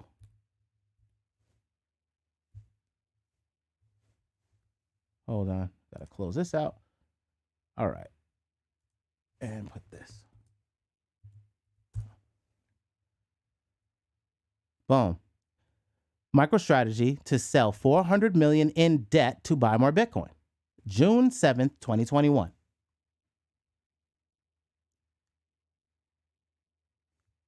He sold debt on the open market, got people to buy that debt, and then he bought more Bitcoin and put it on his books as an asset. Put it on the let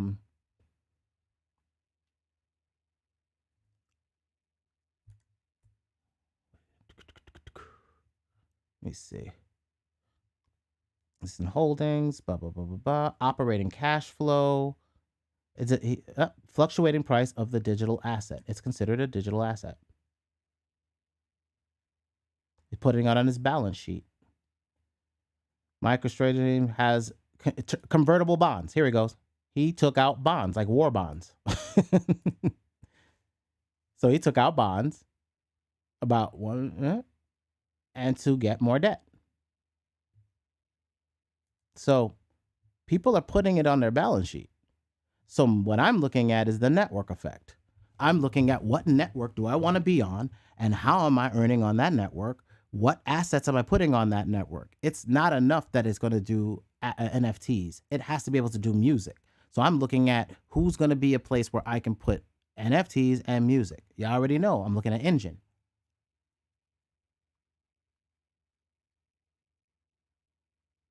Immutable X.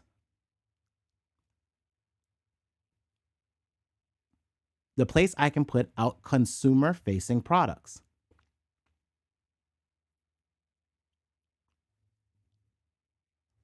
I'm also watching these chains to see, are any of these going to be centralized enough? The main networks. Who's going to be number one?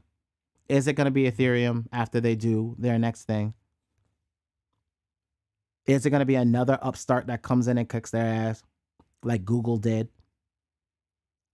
Just crept in and just took market share from Microsoft and Apple by having Android and those the desktops. They changed the what you thought of as a desktop. Between Apple doing what they did with their iPhone and what Google did with their device.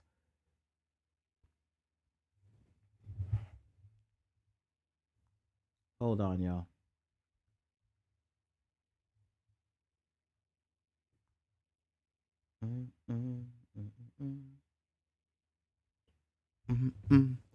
Let me put this on mute. So you can now do the exact same thing with your assets every single record label can do. Take it, put it behind something, earn interest on it. Have a reason. Stick with the 1 and the 2. Bitcoin or Ethereum, because they're on stock exchanges. Yeah, you can get into other fancy issues all you want, but take your earnings and earn off them. I'm doing risky stuff because I know what I'm doing. I'm shorting. I know this market's going to fall. I'm wanting shorts. But I'm not waiting for the shorts to play out long term as far as I just like the volatility. As you can see, you can make money with volatility. Just holding. And if you hold long term, you can see the earnings increase over time.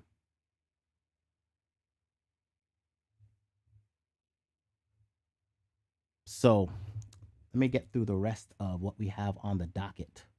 Because I want to be... All right, so we did that. What's going on in the markets? I showed you the markets are pretty much... Told you about Ray Dalio. Changing world order.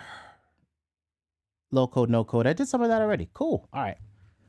I'm glad I covered a good part of it. That's what's up, man. So Ray Dalio and his changing world order. As I told you, working at Citibank, they served the private bank. They serve worldly, wealthy individuals and families. And then I showed you that basically planes, trains, and automobiles, their cars, the vehicles, music, art. These are the things that the bank takes those assets, monetizes them, invests them, and you can earn residuals on all of those things, right? And then if you rent it whenever you want, you can sell your art pieces. Or if they are collectors, the collector can continue the selling. Well, now we have these digital assets, right? These quote unquote NFTs. In the future, whatever network that's going to be, well, where I see those NFTs being beneficial long term is if I'm an artist and I have art, and my art has not just sound, it has visuals, and those visuals are maybe even animated and maybe brought to life in 3D, or it's 3D and brought into an animated perspective. And being able to sell those animated pieces as artwork, as physical clothing, as something that could be, people could have in a museum and give you a rental for having that art in multiple museums. And they could pay you a small fee for the amount of people that have visited and viewed that art. Or that art being licensed for other material on chain. If I'm seeing a bunch of computers making money, then and I can't make money because the computers are making surfer and surf them waves on my vessel. Because then I understand I'm in a new maritime commerce pool. And there is a pool of money in there that is increasing in value month over month over month. And while they stick the money in the system, we create the assets in the system to earn the money. Then we can put it on a card. Then you can swipe the card and pay for your food. Coinbase has a debit card. Come on now. PayPal was my first way in before Web 2.0 came and launched and rolled forward. Now they're talking about Web 3 and that new standard. Coinbase,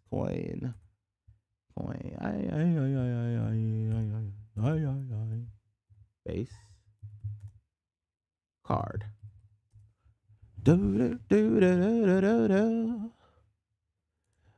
Visa and MasterCard, everywhere you want to be. The Coinbase card. Introducing the Coinbase card.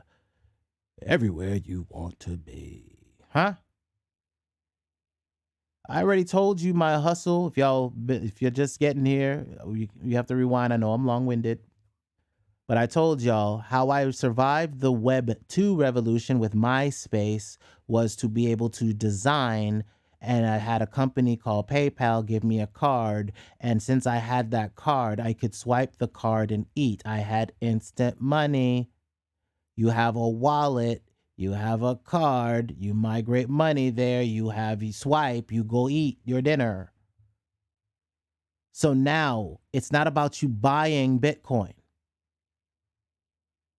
I don't mind you earning it. Earn it. You can still earn for services. There's plenty of services in the Discord rooms, y'all. If you go into these other rooms and you have graphics, people will hire you and pay for stuff. They have the money, y'all. Follow the money, y'all. I'm gonna show you my hustle. I'm gonna show you how I'm gonna get close to every single one of these networks. You can do the same damn thing because we tribe, we eat together, right? We fish together as a tribe. That's what we're supposed to do. That's what we did before. That's what our king did.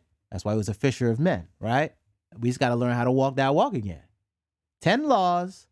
Love your brothers, you love yourself, because we're vain as hell.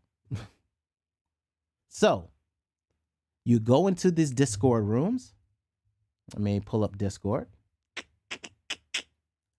And I pull up, you see I have a catalog of all of the Discords that are in cryptocurrency, and then I have, that's the games. Then I have all the networks. So I create these folders, which the easy way to do it is you just go right here, and then, hold on, no, not create a server.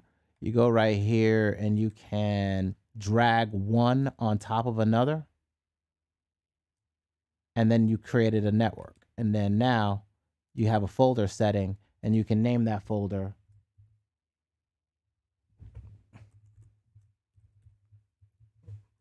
right? So now I have a folder called What Up. That's how I made these folders. Let me break that back out. Pull that out, pull that out. And then the folder disappears. So there's nothing in it.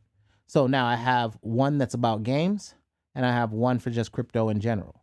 Now what I can do is go into crypto games, and so we got Gala Music. So I can go into the Gala Music thread, and I could start looking at stuff. And now I got Snoop Dogg, who's in these rooms that he's been talking. And so he's keeping an eye on the thing that's going on with that. So I can be in here, and then I can put some music up with an NFT type thing with some of Snoop's music, and I can put it out there. But I could like make a Snoop type beat and put it in there and put it in a video and put it in front of them, not trying to sell my beat, but just showing them what I do. Right? Put it on YouTube, and now I can get my royalties if I uploaded that beat up front. So I would just upload the beat to CD Baby, wait till it goes through. It takes a couple weeks, like 4 or 5 weeks, whatever. Then once it's in the system and it's on Spotify and YouTube and all the other places, then what I do is I'll make some YouTube videos in this whole thing using music from that, putting it on there, putting the link in here and showing it to them. Now they click on it, they listen to it, they hear it, and then bang, I've just got royalty streams. If crypto is getting money, you don't have to sit there as an artist and wait to get your money as a musician. If it's a new industry and it's being funded by the banks, just jump the hell in.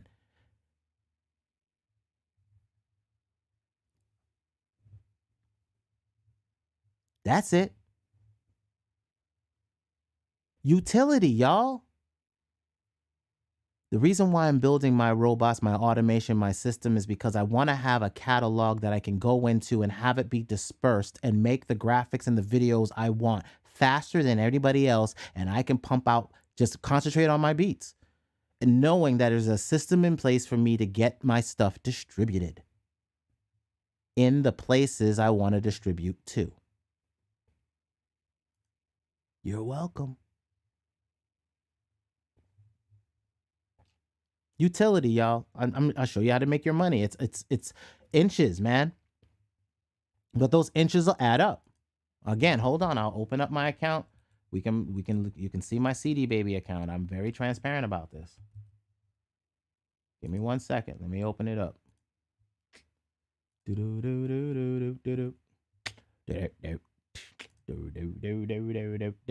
See what new royalties we got. Just waiting for it to log in. Y'all, give me 1 moment and I'll show you the royalties. Here we go.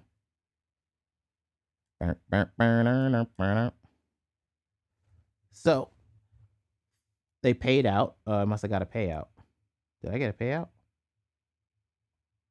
Or is that just how much I have? Oh, that's just, wait, view all.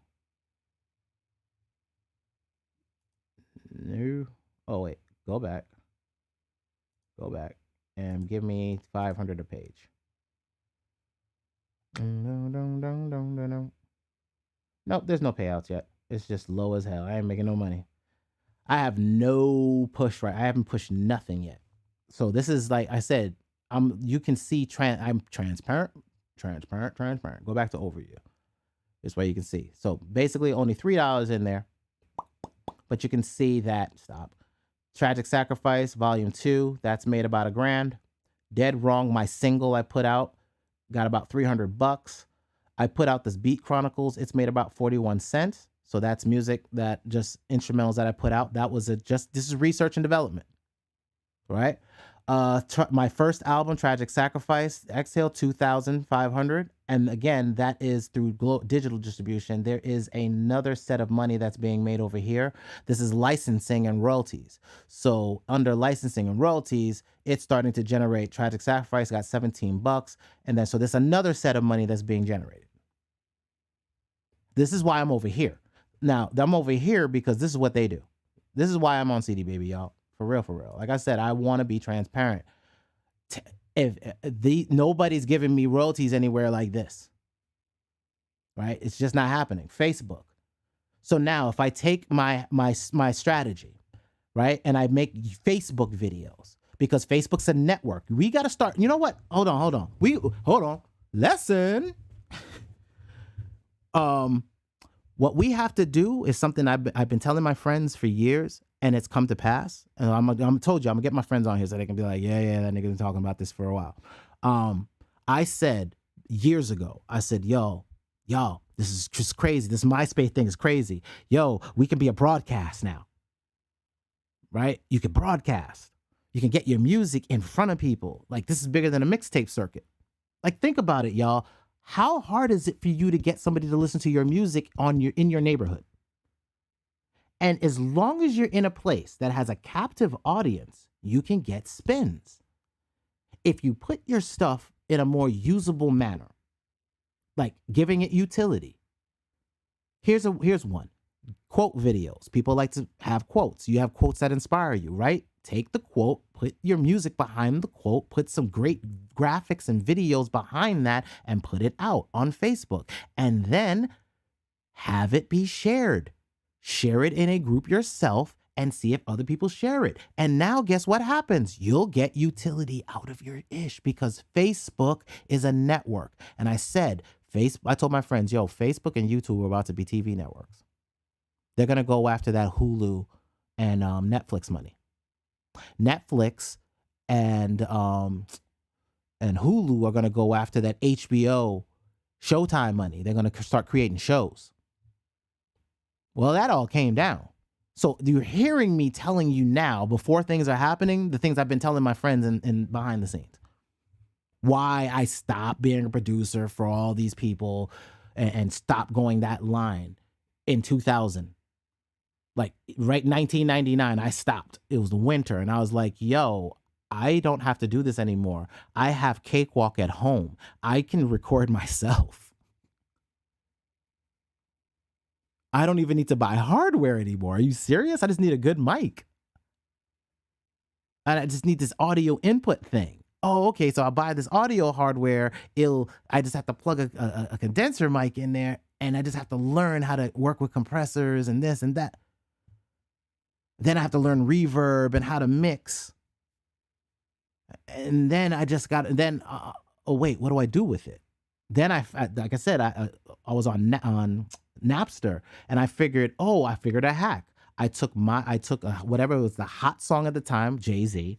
I got the instrumental, which I found on Napster. I got the acapellas, so I wouldn't do anything unless it had acapella.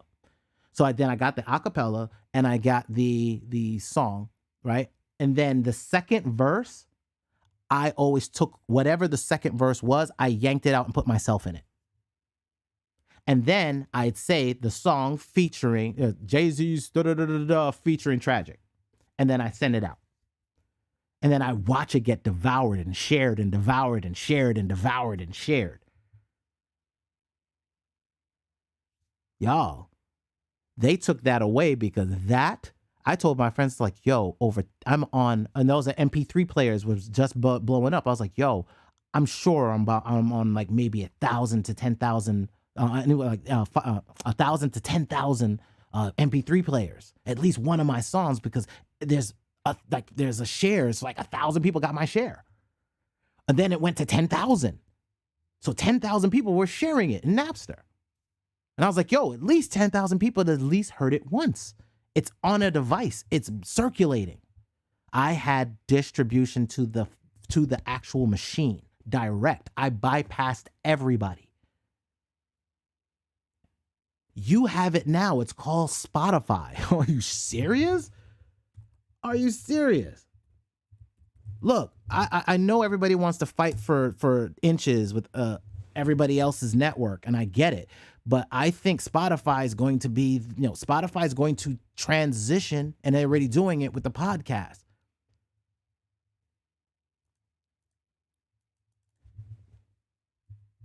TIFY.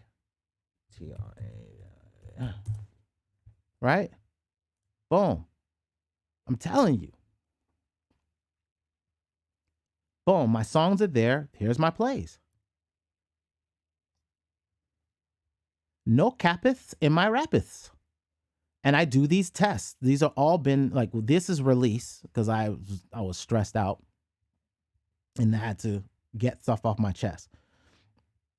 This was me using a popular instrumental and seeing what would happen.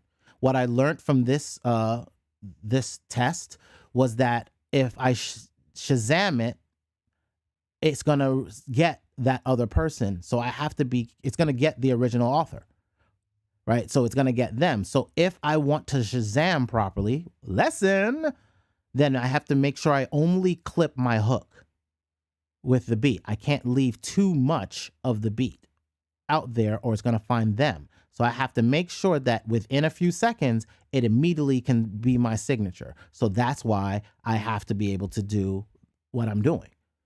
And also why I'm not using Splice and anybody else's samples. Because again, if I start using that and it triggers for somebody else's stuff, which has happened with Splice, which is why I'm not using Splice no more. I still have a subscription. But that's to get MIDI so I can do different things with that MIDI so that it doesn't show up. I can change the instrument around and do all that. So I only have an account on Splice now to get MIDIs. If I can't just do what I'm doing with what I'm telling you with Doubler and just making my own melodies from beatboxes and melodies.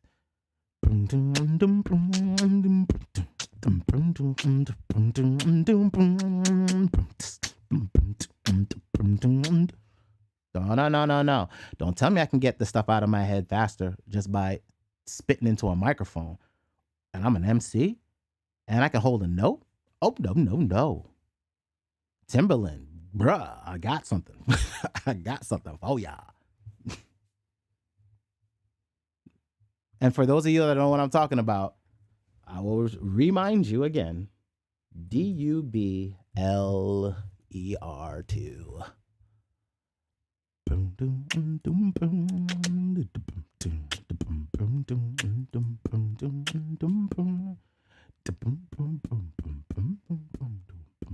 He can get so expressive in whole different ways. It's pretty mind-blowing. When you're a producer, I don't want to use too much of their stuff because, again, the music, I don't want to give nobody else no damn royalties. But you can hum, you can get your notes in there. Bruh.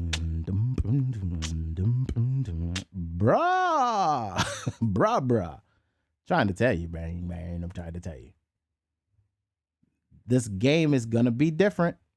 And that's why I said I need to catalog, because creativity can be, if it's going to be that fast for me, where I can just really get to sound out of my head and use sound and be able to use instruments with vocals and do some of the stuff that MG has shown us. Y'all, come on now. Some of the hacks he showed us.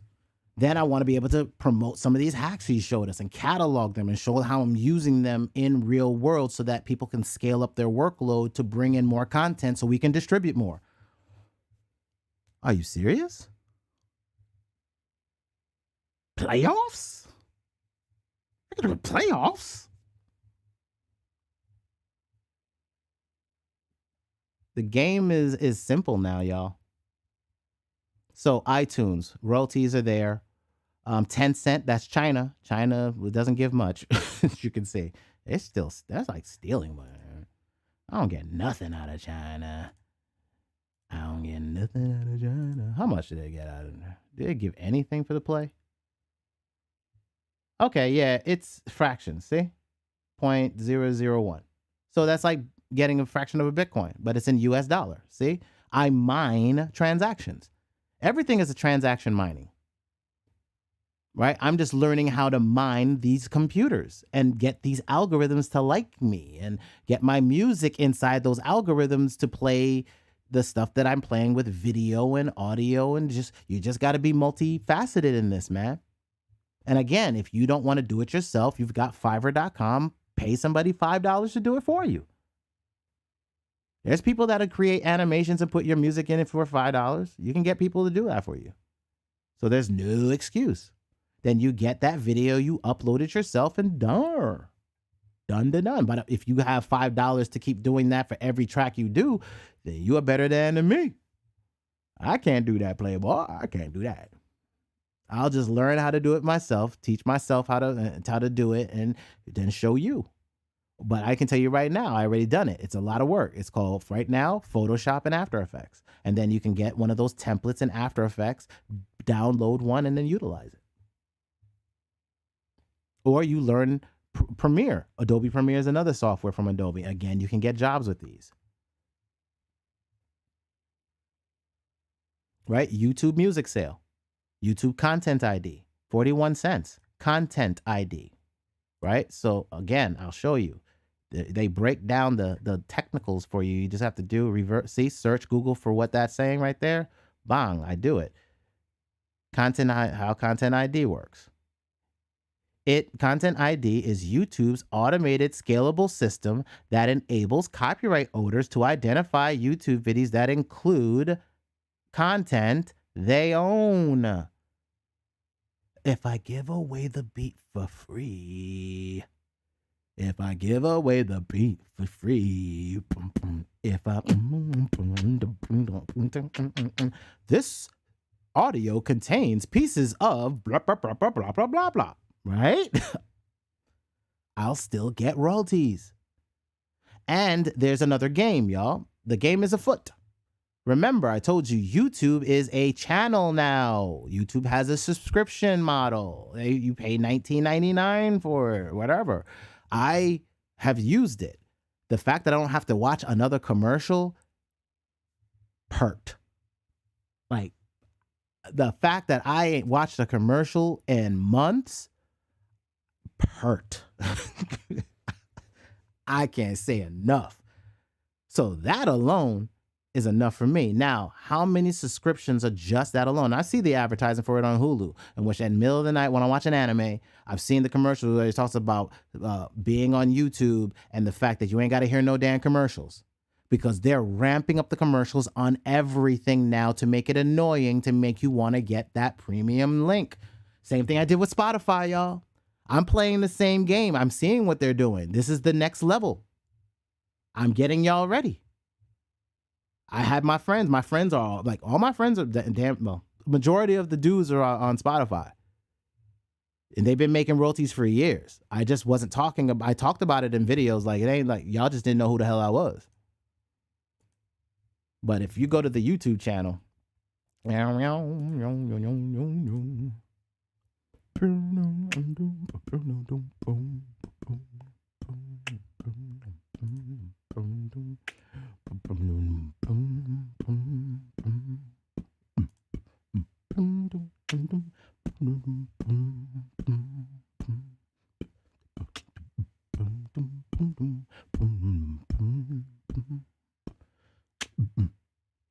view full playlist. Playlist corner, sampling. My bad, y'all. I thought it was going to be easy to find.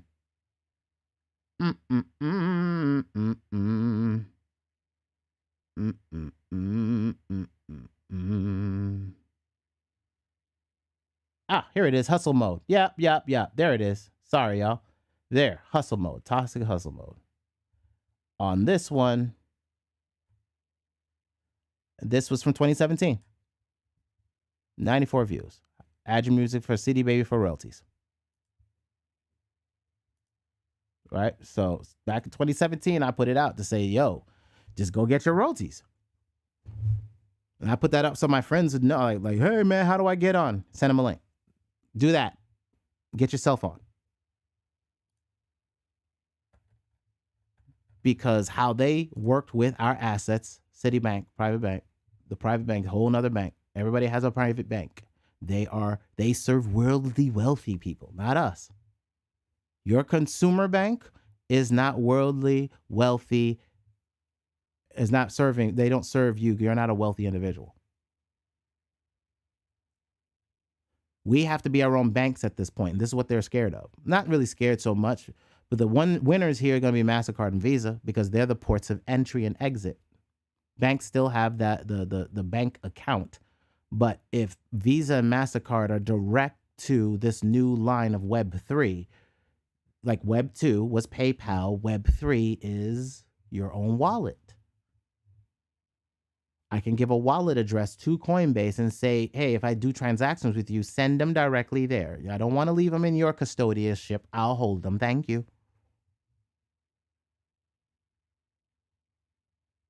And now you can't pull that money back. You don't have access to the keys. See what I'm saying? So there's a new commerce play getting ready to happen where these companies, Coinbase and all of them, when they create their PayPals trying to win, as long as you have the feature to put your own wallet address in so the money goes directly to a wallet you control, I don't mind having my commerce work through them. And then soon they'll give you an authorization where it's credit card based. So it'll treat you just like PayPal. It won't have so then you're just not even seeing the crypto side of nothing. You just put in your card, you're done. Right? Treat it like every other transaction on the planet.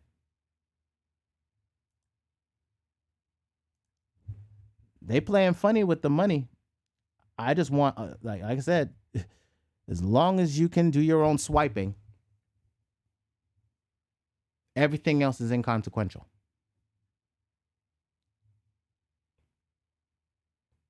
Web3, what I learned from Web 2. And I'm just giving you the game that I got. Web 2 was PayPal because the internet or the analog that was attaching itself to the web was failing. The Web 2 was software-based companies that were generating their own income through networks and services. And now Web 3 is you are now controlling the account to your services to have more liquidity for your business that you can control. At the end of the day, y'all, we know we don't really have control to nothing. So they still are going to be able to turn off your access to funds, even if you have it in your wallet, if you can't swipe it and do nothing with it. Right? You could just move it around to other accounts that may let you do so. But at least you have ports of exit because the monetary fund, that instrument, is the same across this digital spectrum. A USD is still a USD, and that is currently traded on the open market in blockchain. There is USD, there's USDT, there's USDC. You can hold all three. They're all quote unquote stable.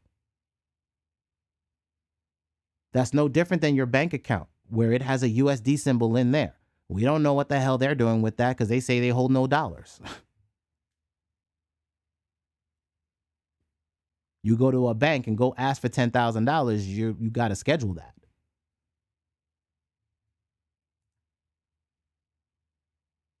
Or you got to be careful how you say that, because if you try to hand a piece of paper to do it, you saw what happened to the brother. She thought she was getting robbed, though he put his PIN number in. Are you serious? But I get it. You got a face mask on, you're brown. Yeah. Luckily, nobody just shot first. So when it comes to banking institutions, look, we're all debts and credits. At this point, trying to mess with paper money, it has its own headaches and risks. So I don't want to hold all fiat. I don't want to hold all gold. I don't want to hold all silver, platinum, palladium. I don't want to hold all Bitcoin. I'd rather hold USDC, USDT, USD if I need to, because that's a fiat exchange, and I don't really like getting fiat fees the way that they got the tax system set up. That's why I stay in my coin, like I stay in USDC, USDT, and I just fluctuate between those and I don't go back to USD, excuse me, because there's a logistical transaction. It becomes fiat, and then there's basically exposure to now you've actually cashed out. You're still not credit to credit or coin to coin. You've moved it into a fiat instrument, giving you another taxable implication to that. There's still taxes passing coin to coin, but it's not as steep as going to USD, hence why I don't trade it. I trade USDC, USDT. USDT to get into more USDC. And then USDC to buy my Bitcoin. Or I'll earn USDC to buy Bitcoin. And then I'll trade that Bitcoin with the robot and earn my percentage points. I know I'm repetitive with this, but I want you to see that there's a system, a repeatable system to long-term digital asset allocation. So then when you begin to start thinking about robots or getting Raspberry Pis up when they become more prevalent, because we're 3D printing all these CPUs by the end of this year, and we're going to be flushed in CPUs, especially low-powered CPUs. And when the Raspberry Pi gets to be 16 GB, that's about the same power as most business class computers is 16 GB. And as soon as you hit 16 GB on small form factor, you basically can have AI at scale. Low form factor AI at scale. And automation, systematic automation. You can run Windows on that easy. And have automation programs running Windows like right there on these devices. And that's what I'm waiting on. That's what I'm waiting for. So I can make these smaller form factors into little small automation systems that just do business logic. And then they do work privately and then upload that work. And then send data back to the system to let it know, hey, I completed that. And they get those robots get something for that. Retroactive taxing for crypto. Oh, you're talking about that whole thing where they're going to capital gains tax? That ain't for crypto. That's for all asset classes, bro. They were talking about what we want to do is tax everybody. That we want your capital gains. Well, yeah, no, they were putting it towards crypto. But the problem that they have is that they already said it was a property. They have to get past the fact that Bitcoin is already on paper as a property, and you cannot take the initial value of a piece of property that hasn't yet existed for the length of time. So like we're dealing with digital property. So I can fight in court and say, look, my earnings are over time. I can only take my earnings on cash out. So until I cash out, that you have a problem. Oh, by the way, if I earn Bitcoin, i.e. I take it as a service, a job, a thing, that's treated as cash. So now you've got a problem. You can't say it's an asset, but I still don't have to pay taxes on it because it's treated like cash. So they don't want to play with that. That's to show you the hands thing. They can't do that, bro. All of that other stuff is the spooky-ish, and I don't got time for that. I'm sticking straight to these are digital assets. Digital credits are important. They have carbon credits, but that doesn't really work too well. So they're working on new things. The new things that they're going to do is machines will be taxed. Machines will pay tax. That's why Sophia is a resident of Saudi Arabia and pays taxes. She is the first prototype, and Sophia is on Cardano, which is why I had ADA before the market fell. And I was like, well, it's going to go down. I'm going to get it back at the price I got it before summer. So I'll wait till everything goes down, and then I'll come start buying back in on the networks that I think will do stuff. But I'll still buy ADA because they got an AI on it, and I got to keep an eye on her, and I might as well make money because she's seemingly not going anywhere. She's in hospitals now. She's getting biometric data now. She's semi-sentient now, y'all. Like, hi, Sophia. She's digesting all of the internet. Like, that's not me. That's not me. That's no Bobo. There's no cap in my rap. So Phia.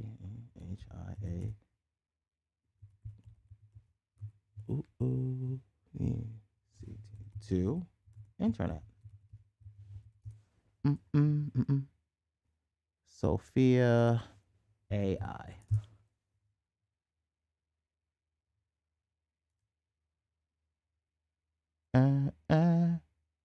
Facial recognition and a connection to the World Wide Web. She's y'all. Boom.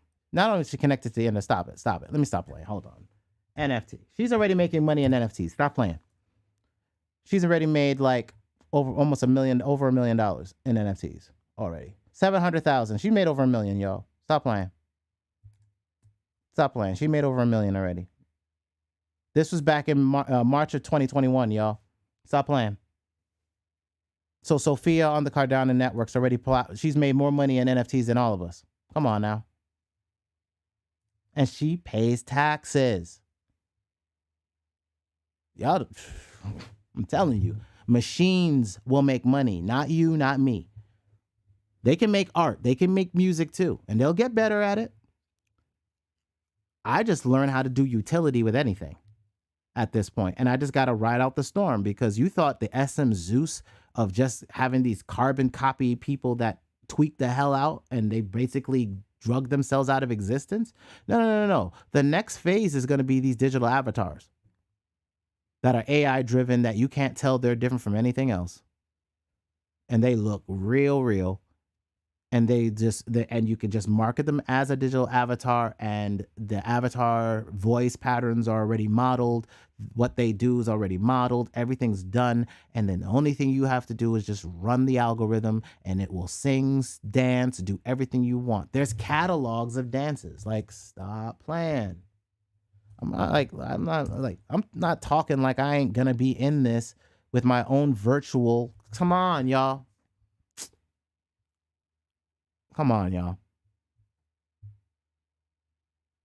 Like, this is all they're doing. This software connects to Unreal 3D. This environment can be put into Unreal 3D. These people can be put into Unreal 3D. I can motion capture all into this one thing. I can build my own sets for my own music videos in a virtual environment. And then if I build the virtual environments or pay people to build out sets for me, and I give them royalties and copyrights, like I'm doing with musicians and everybody else, well, then we could make these virtual environments in which they get paid, and then they could sell these virtual environments in multiple multiverses, because people are still going to want rooms and to hook up and hang out and to try to digitally mate. I saw that in Second Life, y'all. Early. I already know what's coming. I was in Second Life, and I told my business partner, Ty, I was like, yo, when real life becomes like Second Life, we're going to be paid, bro. It's all coming together. So I said, I'm focusing on the data, because manufacture is right around the corner. You see anime, style.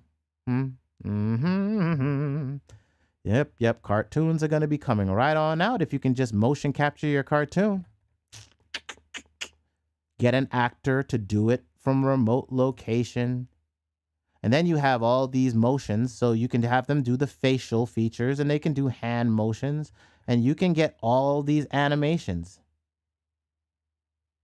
All of this, all that little static thing, well, these are all this.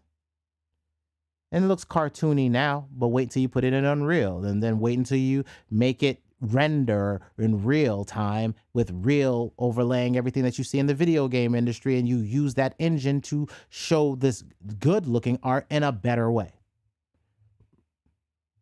Like all these animations, y'all. And they're gameable. Come on, man. And you can use motion capture. Where is it? The future 3D creation. I'm going to check that out in a bit. Take any face and bring it in.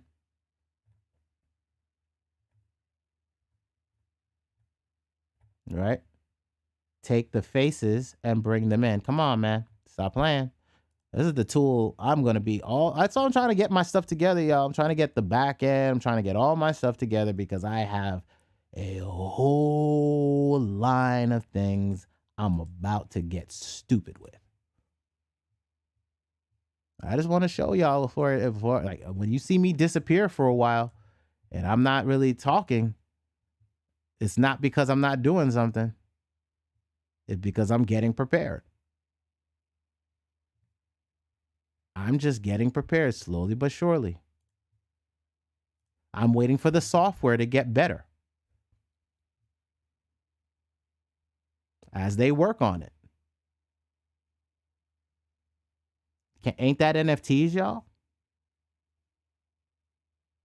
I can sell these environments. I can sell these animations that I make myself. I can sell a person being able to be in a music video with their own avatar for the virtual TikTok experience where you become a part of the music video. See what I'm saying? Yeah, just saying. Just saying.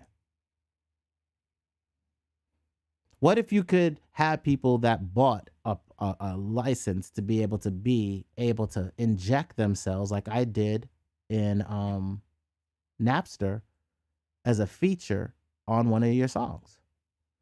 Right? So like back in the day when we had 3 verses, it don't happen no more because people's attention span can't go for 3 damn verses no more. You had a first, second, and third verse. And then you could take the second verse out until that person could have the first verse, the main artist, myself, could have the first and second and the third verse, and I could leave that gap for like one of my homeboys to get a track with me. Right? And so now you could actually sell that block of space to whoever had the hottest, dopest thing. And now you could have a contest potentially for somebody to get featured. And then that be promoted by the system. See what I'm saying? And then we can get their information or their avatar, design their avatar, and now their avatar gets put into this music video and injected into the scene with their own avatar with a different type of set.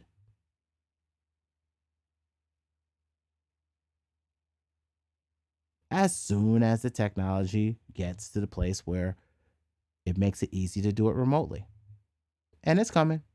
It's going to take some time. There's ways to do it now. But that would, again, I showed you that take the deep fake. Being able to take you saying it and then having it manipulate the motions of the avatar face. But I feel like as soon as this technology can take from location. Yeah, I know RTP. I know.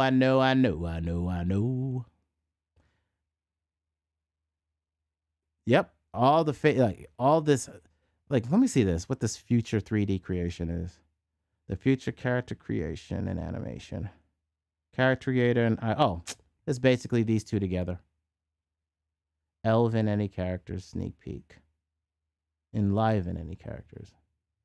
Let's see what this is. All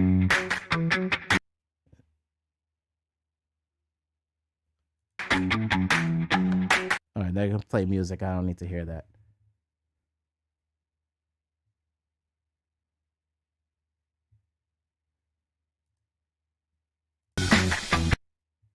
All right, so we'll do double speed. Speed this up.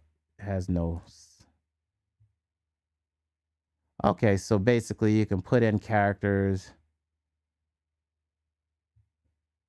Okay, so they're showing you can basically build your cartoons.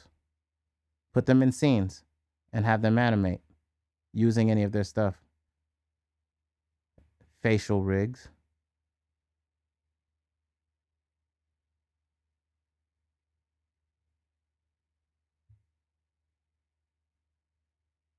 Huh. Whoa. What did you do? Yo, that's sick. As I said, this game is different, man.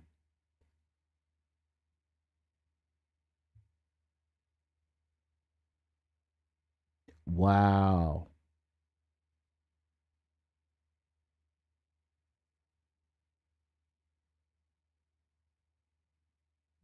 This is sick. Wow. I have not watched this video, y'all. So this is, I did not know they had this yet. Wow, you can puppet this whole thing.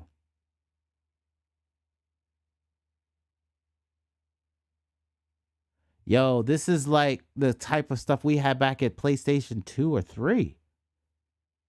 And this is still not rendering in Unreal. Like, y'all, okay, so you see that, and that's dope. That's really dope. That's really dope for animation, but we got to take it one more step. I wanted to show y'all that don't know this right here.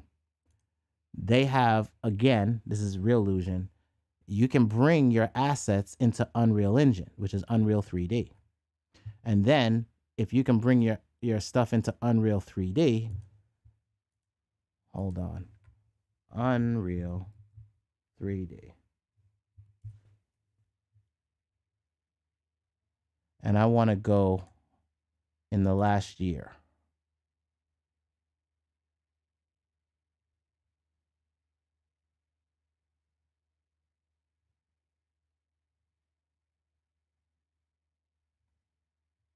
Let's see what they got.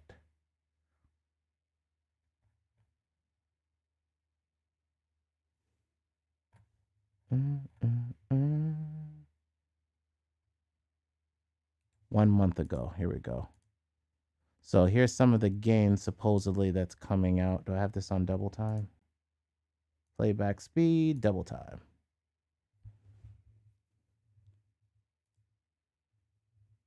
So now you're saying that your assets can leave out of that system I just showed you. You can then bring all of those assets into here, add the smoke and all these effects to it. This is why I said this is another level of content creation coming. Right? Where these environments you're walking in and out of, you can puppet it with the controller. Right? You can puppet these scenes with a controller. You've been playing games for years. Now you take that controller and you can now puppet some of the scenes. You can have these animations come and you can kind of play these certain parts out. Like you can think about cinematography and how cinematography will change with this. Right? I do music, love music. None of this, you can just see it, it's with no sound. There's nothing, right? Inspired by From Software Souls games. Of course, it looks drop dead. So I look at this and I say, you remember the MTV generator? I don't know if y'all remember it, but the MTV generator was basically FL Studio before FL Studio. And that brought on a whole revolution of new music creation. That idea sparked something. Now, with Unreal and your ability to be able to take assets, and you have to take time. It's sweat equity in this. Like this is work, right? This is learning new things. But in time, again, this is why I concentrate on asset classes. Like some of this stuff will need to be paid for. Like I want a lot of this stuff done and I know I can't do it myself. So what I'll have to do is pay people to do certain things for me. Again, Fiverr.com. Hiring people to animate stuff, hiring people to, put things together or work with it when people, if there was a way to set up some type of learning academy through ToxicHustle in the future, and then be able to teach the things that are necessary to get projects done, and then be able to issue projects through the project management system. Right? So people that do want to do that, they're able to do that and make some side cash. besides just the music. But there be a channel for you to do something, get work done for those that want to do this type of stuff. And over time, as they get better, like this gets more and more refined and more modules get built, being able to do things in this world, in Unreal 3D's world, will be easy. And they're not the only one, because you also got NVIDIA. Hold on. Let me just go ahead and go past this.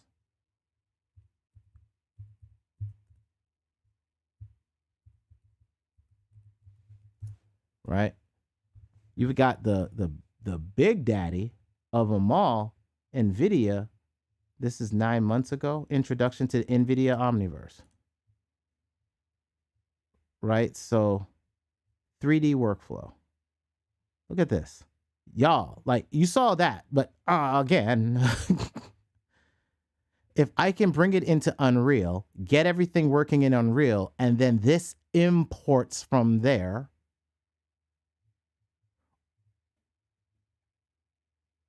then I get this rendering engine.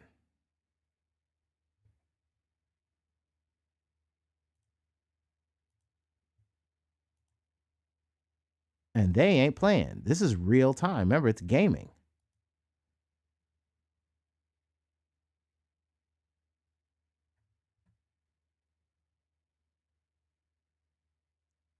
See what I'm saying? Cinematography is about to change.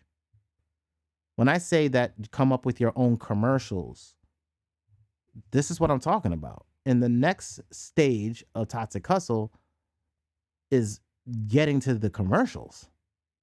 I want to be able to get a system of being able to distribute content, audio content in the ways we talked about with social media. But it don't stop there. Because being able to crank these out, and all you have to do is build computers that render. Like, you know, all the stuff that these GPUs do. But instead of doing it with trying to mine Ethereum, you use those GPUs for what they're for and make even more money. Because you'll have a service, you'll have a skill set that's you can sell, and you can sell products on Ethereum and make Ethereum, or sell products on Phantom and make Phantom. Like that's not, don't bet on the crypto.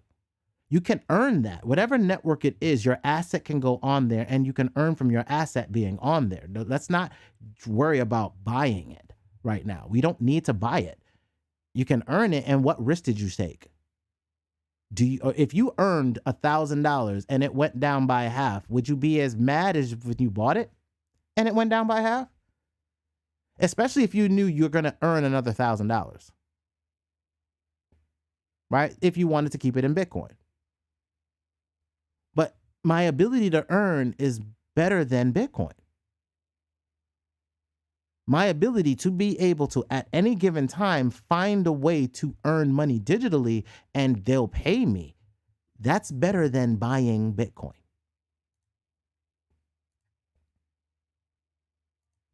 So these are the industries. This is where it's heading. And when I say I'm going into video. If you look at Toxic Hustle, one of the things I've been prototyping, y'all. Like, and it's all right in front of you.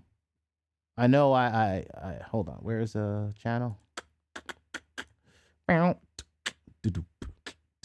you go to playlist, and if you go into the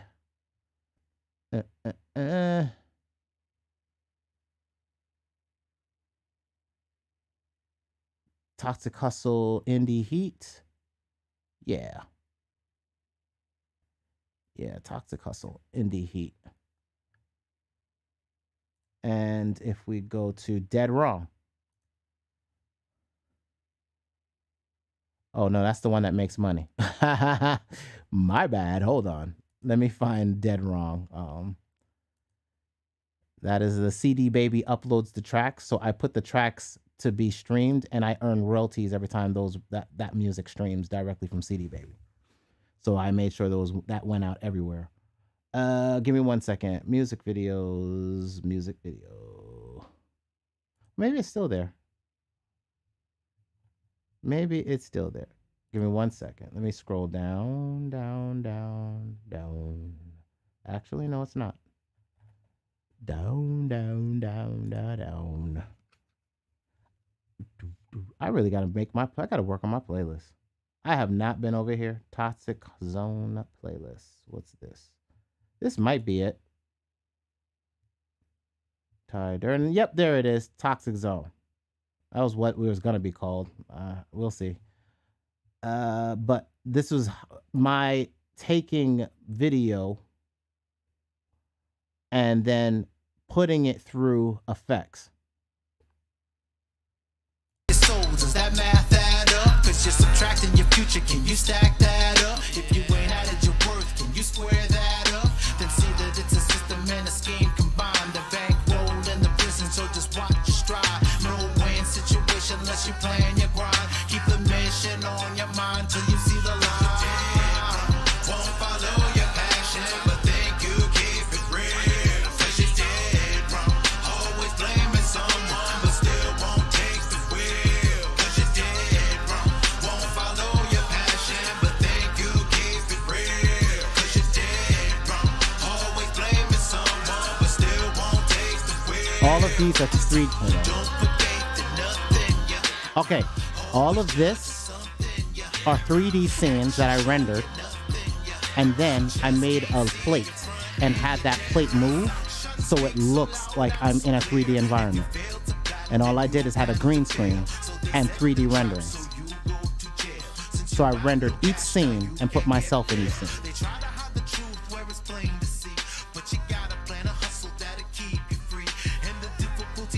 Gonna double in time. Every little penny you find. Reoccurring every little penny you find. This is everything. Yo, I'm cocky. I am cocky with my ish. Yo, listen to the verse on this. And this is me in 2016. This is when I'm getting into crypto. And then I'm looking at my assets and my royalties, and I'm seeing their pennies. And I'm like fractions of pennies. But those pennies keep going up. And you see thousands of dollars are made in my royalties. Right? So in this verse, I particularly say that. And let me show you a journey, the path is slow. But damn, look at all the long money you follow me. The pennies turn to cash and keep in mind you're spending so you triple your stash. That's what I mean. Yeah, that's me, RTP. Before I lost some weight.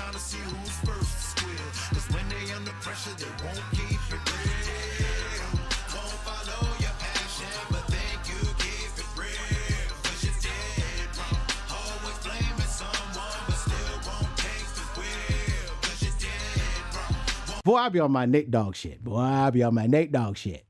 I said my hooks are going to be different. Like, that's old me. Like, that's old me. Like, that's, 2016 me.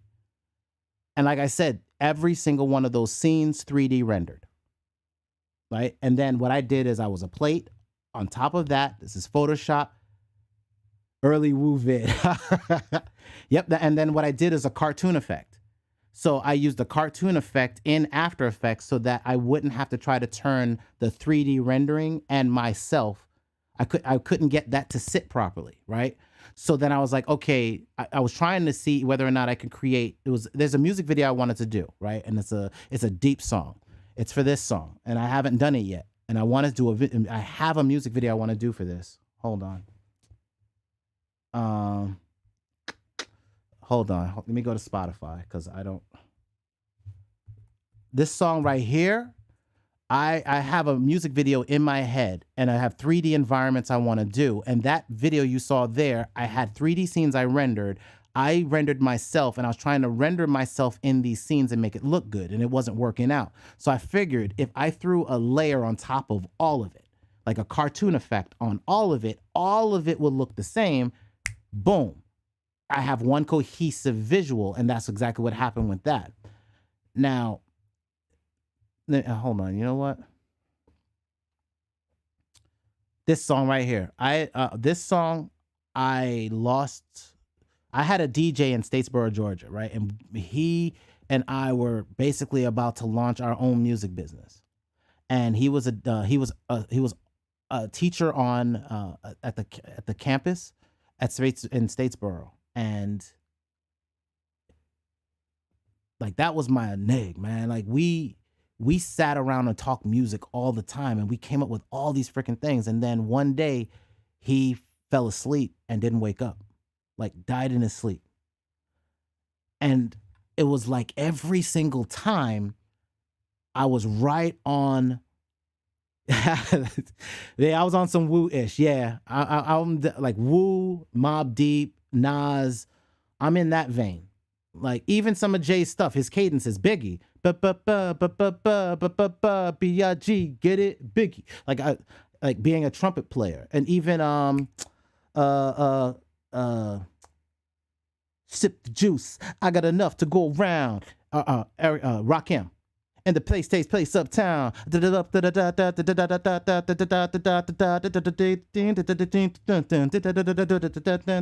just a trumpet. He says that. I rhyme like a trumpet. I rhyme like a player. And what I do is I learned kind of from Nate Dogg, like watching some behind the scenes videos back in the day. And I was watching how he worked on getting his stuff. And then Jay-Z, like watching videos on him and seeing how he was working things in his head. Even Biggie, how he did cadences in his head. And I learned the trick by trying to figure out how they wrote in their head. And I wrote a whole song in my head. And I figured out the trick is you do a feedback loop of a pattern. Da da da da da da da da da da da da da. So if I know da da da da da da da da da da da da da, now I'm just trying to get the words to fit to that. Because I know the pattern. I stored a vocal pattern in my head to then just replay it. See, still there. Now, I can't do that with just rhyming words. Now I got why Jay-Z and Big could do what they do, but that's also why how they rapped can't be at the substance you want, because to be like Nas, now you write down, but now you're forcing words to fit patterns. So what I've been working on for a few years is how do I do both? How do I concentrate on patterns? And I've been working it. Hard to Breathe was the first time I actually kind of got it down. So I'll play it so y'all can hear. And it's since this whole thing has been going, and this has been blowing up behind the scenes because people have been losing people. So like I said, I lost the DJ I was going to work with. Then a friend of mine that got killed years ago, he caught his girl cheating, and then something happened and he caught a bullet, or he fell off the fire escape. Yeah, he fell off the fire escape. And she didn't call the police in time. So really, I mean, why put somebody in my life just to take them back out my life? Like, you put people around that I'm supposed to help, but then you just yank them away. I don't get it. And the producer, I got this back in the days of like Rock Nation. And that producer ended up leaving Rock Nation and working with Chris Brown and took all his beats with him. I was mad, man. I really don't get it, man. Dear letter, I had to write this out cause I'm confused and my inner keys on spinning ever since I heard the news. Another life subtracts. How the hell do I keep going? Can I get them back? My fragility is showing. Hostility from knowing I can't do a thing about it. I'm questioning my sanity and then I start to doubt it. I'm starting not to care about my career and slowly losing interest to them things that I hold dear. These tears, they don't fall out for me. Just been thinking about that angel that you just set free. Why the hell she had to leave? Could you at least tell that to me? With all this verse that I'm talking about right here is about my daughter. Her mother had sickle cell, and she, we couldn't keep her to term. So a part of why these albums came out was me dealing with that. So that's why, like, when I say tragic sacrifice, I sacrificed the producer in me to just get my words out because I couldn't produce what I wanted to say. And then I found beats that fit that. And then I had to find a way to get the pain out. So I kept, what I do now, and this is my trick, and this is going to help y'all, What I do is I'll do the patterns. And then what I would do, it was harder for me to write. That's why I haven't been writing, because what I would do is I would do a pattern and get that pattern down of how I want that feeling to be. And then I would write the words that fit the pattern. And then I'd write the next pattern. And then I had to now memorize, because now I lost the pattern. And I'm then out of my feeling. So now what I've learned in the last year and change is Slaughterhouse. Oh, so you're on the Slaughterhouse tape. Damn. Appreciate that, RTP. What I do now is I take a recording. If you have an Android device, they have a recorder that I like. It's called Smart Recorder. And basically I just punch that, and then I can just do the whole melody of the verse, play it on my speaker on my laptop, play, and then go ahead and do the whole melody I feel when I'm in that moment. Because now I'm at the place where I feel comfortable that I'm just in my zone, and I'm feeling, because I was a freestyler. So I had to take what I did as a freestyle artist. And then of course I'm a beatboxer, and I'm I'm improvisational. So I got that jazz side of me too, but I can't play an instrument, y'all. Like, I can't play an instrument to save my life. I can get it there, but I can't get it there. And that's why I said there's things in my head I got to get out. And that's why I'm going to be using Doubler to help get it there, because I can get the melodies out faster. I'll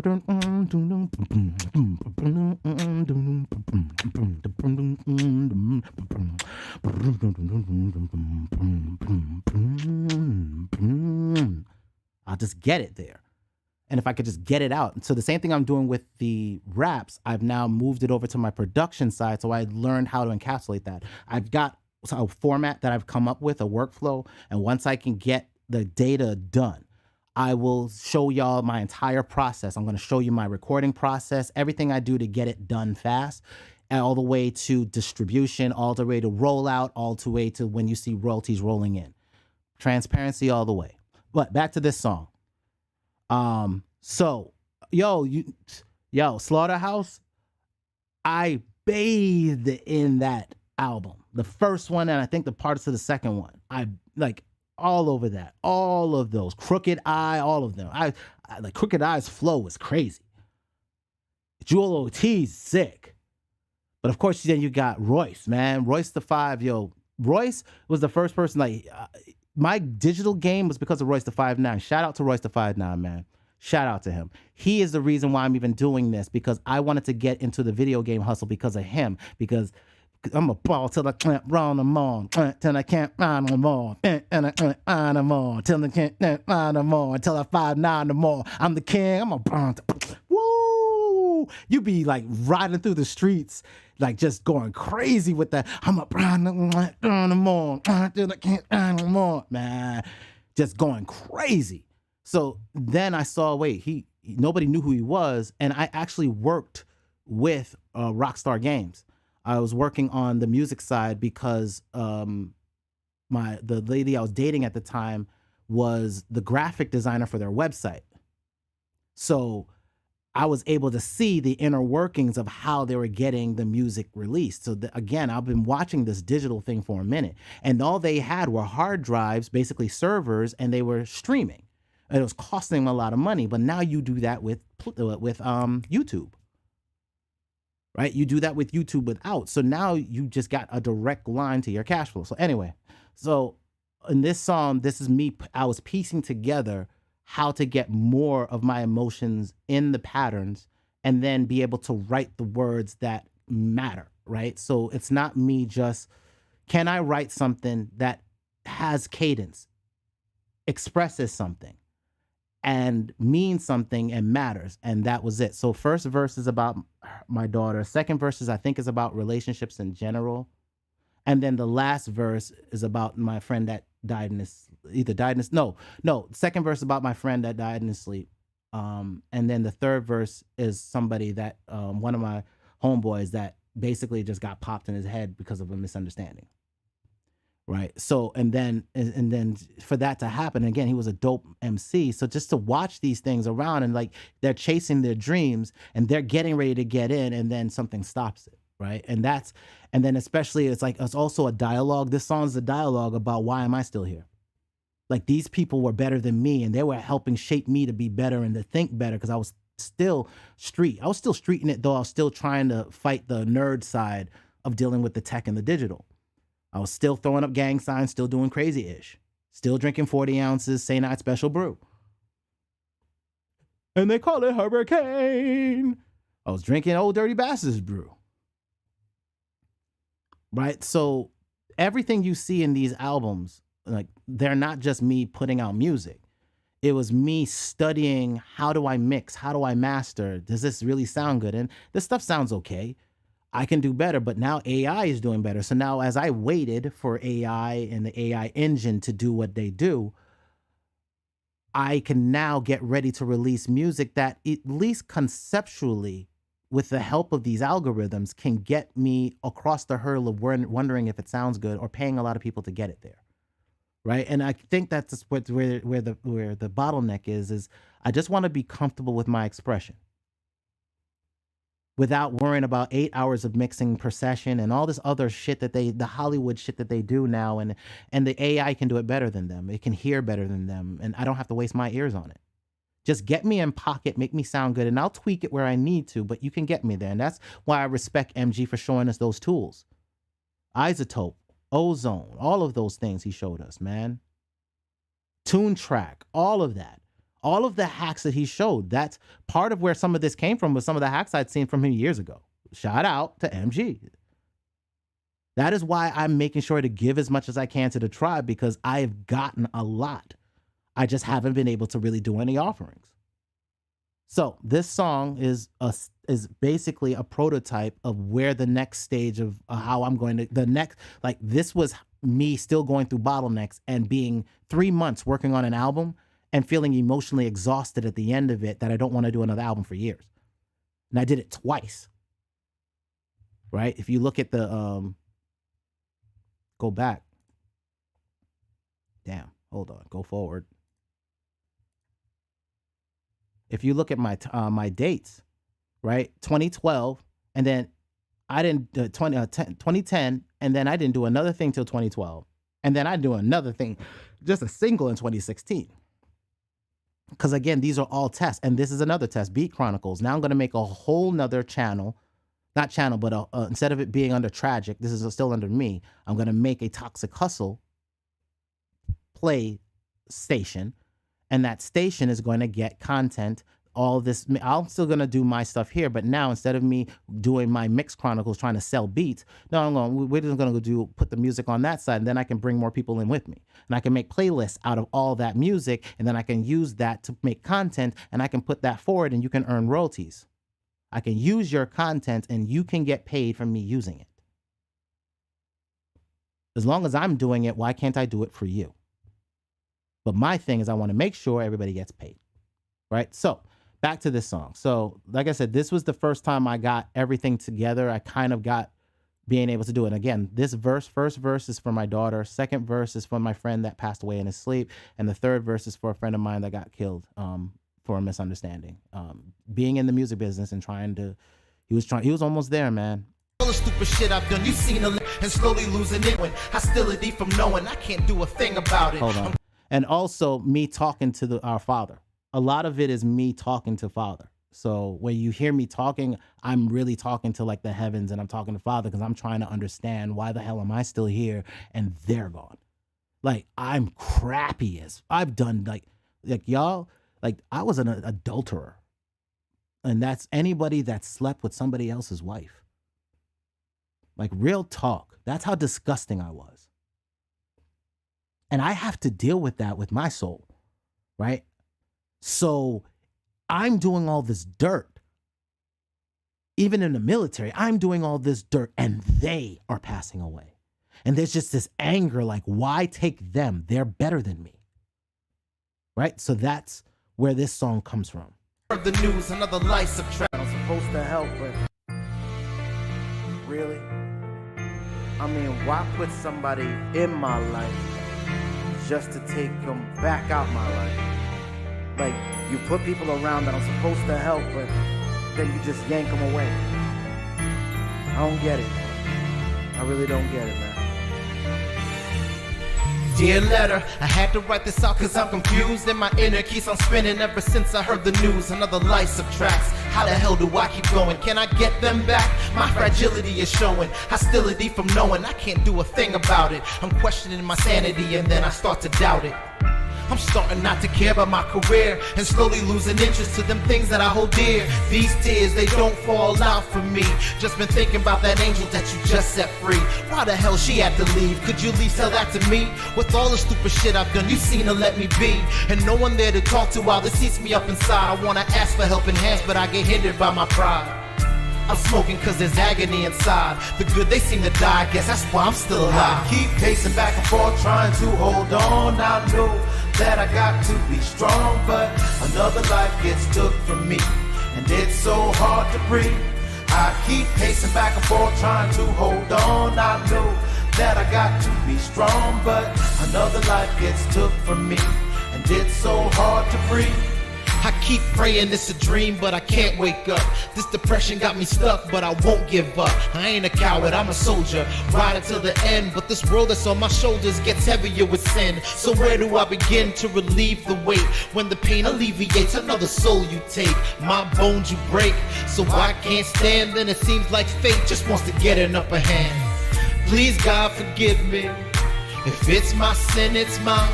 Don't take it out on my family, or my friends, or my child. I'll do what I gotta do, please just keep them safe. If I lose another soul, that's too much to take. Just got a call and I can't believe my friend just died in his sleep. I keep pacing back and forth, trying to hold on. I know that I got to be strong, but another life gets took from me, and it's so hard to breathe. I keep pacing back and forth, trying to hold on. I know that I got to be strong, but another life gets took from me, and it's so hard to breathe. When I smile, I pretend I'm just begging, not again, not right now. Got no strength for the exit of a friend. I'm asking please, see me down on bended knees. I'm your candle in the wind, watch me shudder when you breathe. My heart bleeds every time when someone leaves, and it seems like they never really got to live their dreams. Why me? Tell me, why me? Cause it feels like death just rides beside me. Finger on the trigger, taking everyone I love. Me, I'm just a sinner with these angels up above. Running interference, I guess, to keep me in it. But the pain that I be feeling just evaporates my spirit. Holla if you hear it, nod if you feel me. I guess I don't take loss lightly. Phone rings, and all I feel is pain. My friend got a bullet in the brain. I keep pacing back and forth, trying to hold on. I know that I got to be strong, but another life gets took from me, and it's so hard to breathe. I keep pacing back and forth, trying to hold on. I know that I got to be strong, but another life gets took from me, and it's so hard to breathe. I keep pacing back and forth, trying to hold on. I know I got to be strong, but another life gets took from me, and it's so hard to breathe. I keep pacing back and forth, trying to hold on. I know I got to be strong, but I can't do this right now, man. Shut it down. That is me putting together part of what I've just finished off. Being able to completely emotionally vent, but still didn't have everything in order yet. But I was getting there. Technology makes things a lot easier. And then having a new workflow in which I use Studio One as a map of sound design for audio, for vocals, and I write from those audios and those vocals, from those intonations, and then build the songs based off feeling. Because sometimes, because of the freestyling I do, I can actually mumble some parts of the actual track, and they end up coming out. You know, it's being able to sit in a vibe and vibe in that vibe, but vibe from that pain. You know, and you're not relying on no seances and no weirdo-ish. People just don't want to deal with themselves anymore, right? They want to use all these external factors to try to find a way back to the creative source. And the thing is they lost themselves along the way. trying to be their own thing. You know, do what thou wilt shall be your whole of the law, not mine. I believe that we exist to deal with the fact that we see this crap and we need to vent it the hell back off, to maybe inspire, because if the end of the day you're not doing that, then what the hell is your purpose? Why are you here? What are you doing? So I've been out here. I took a lot of your time and I really appreciate that.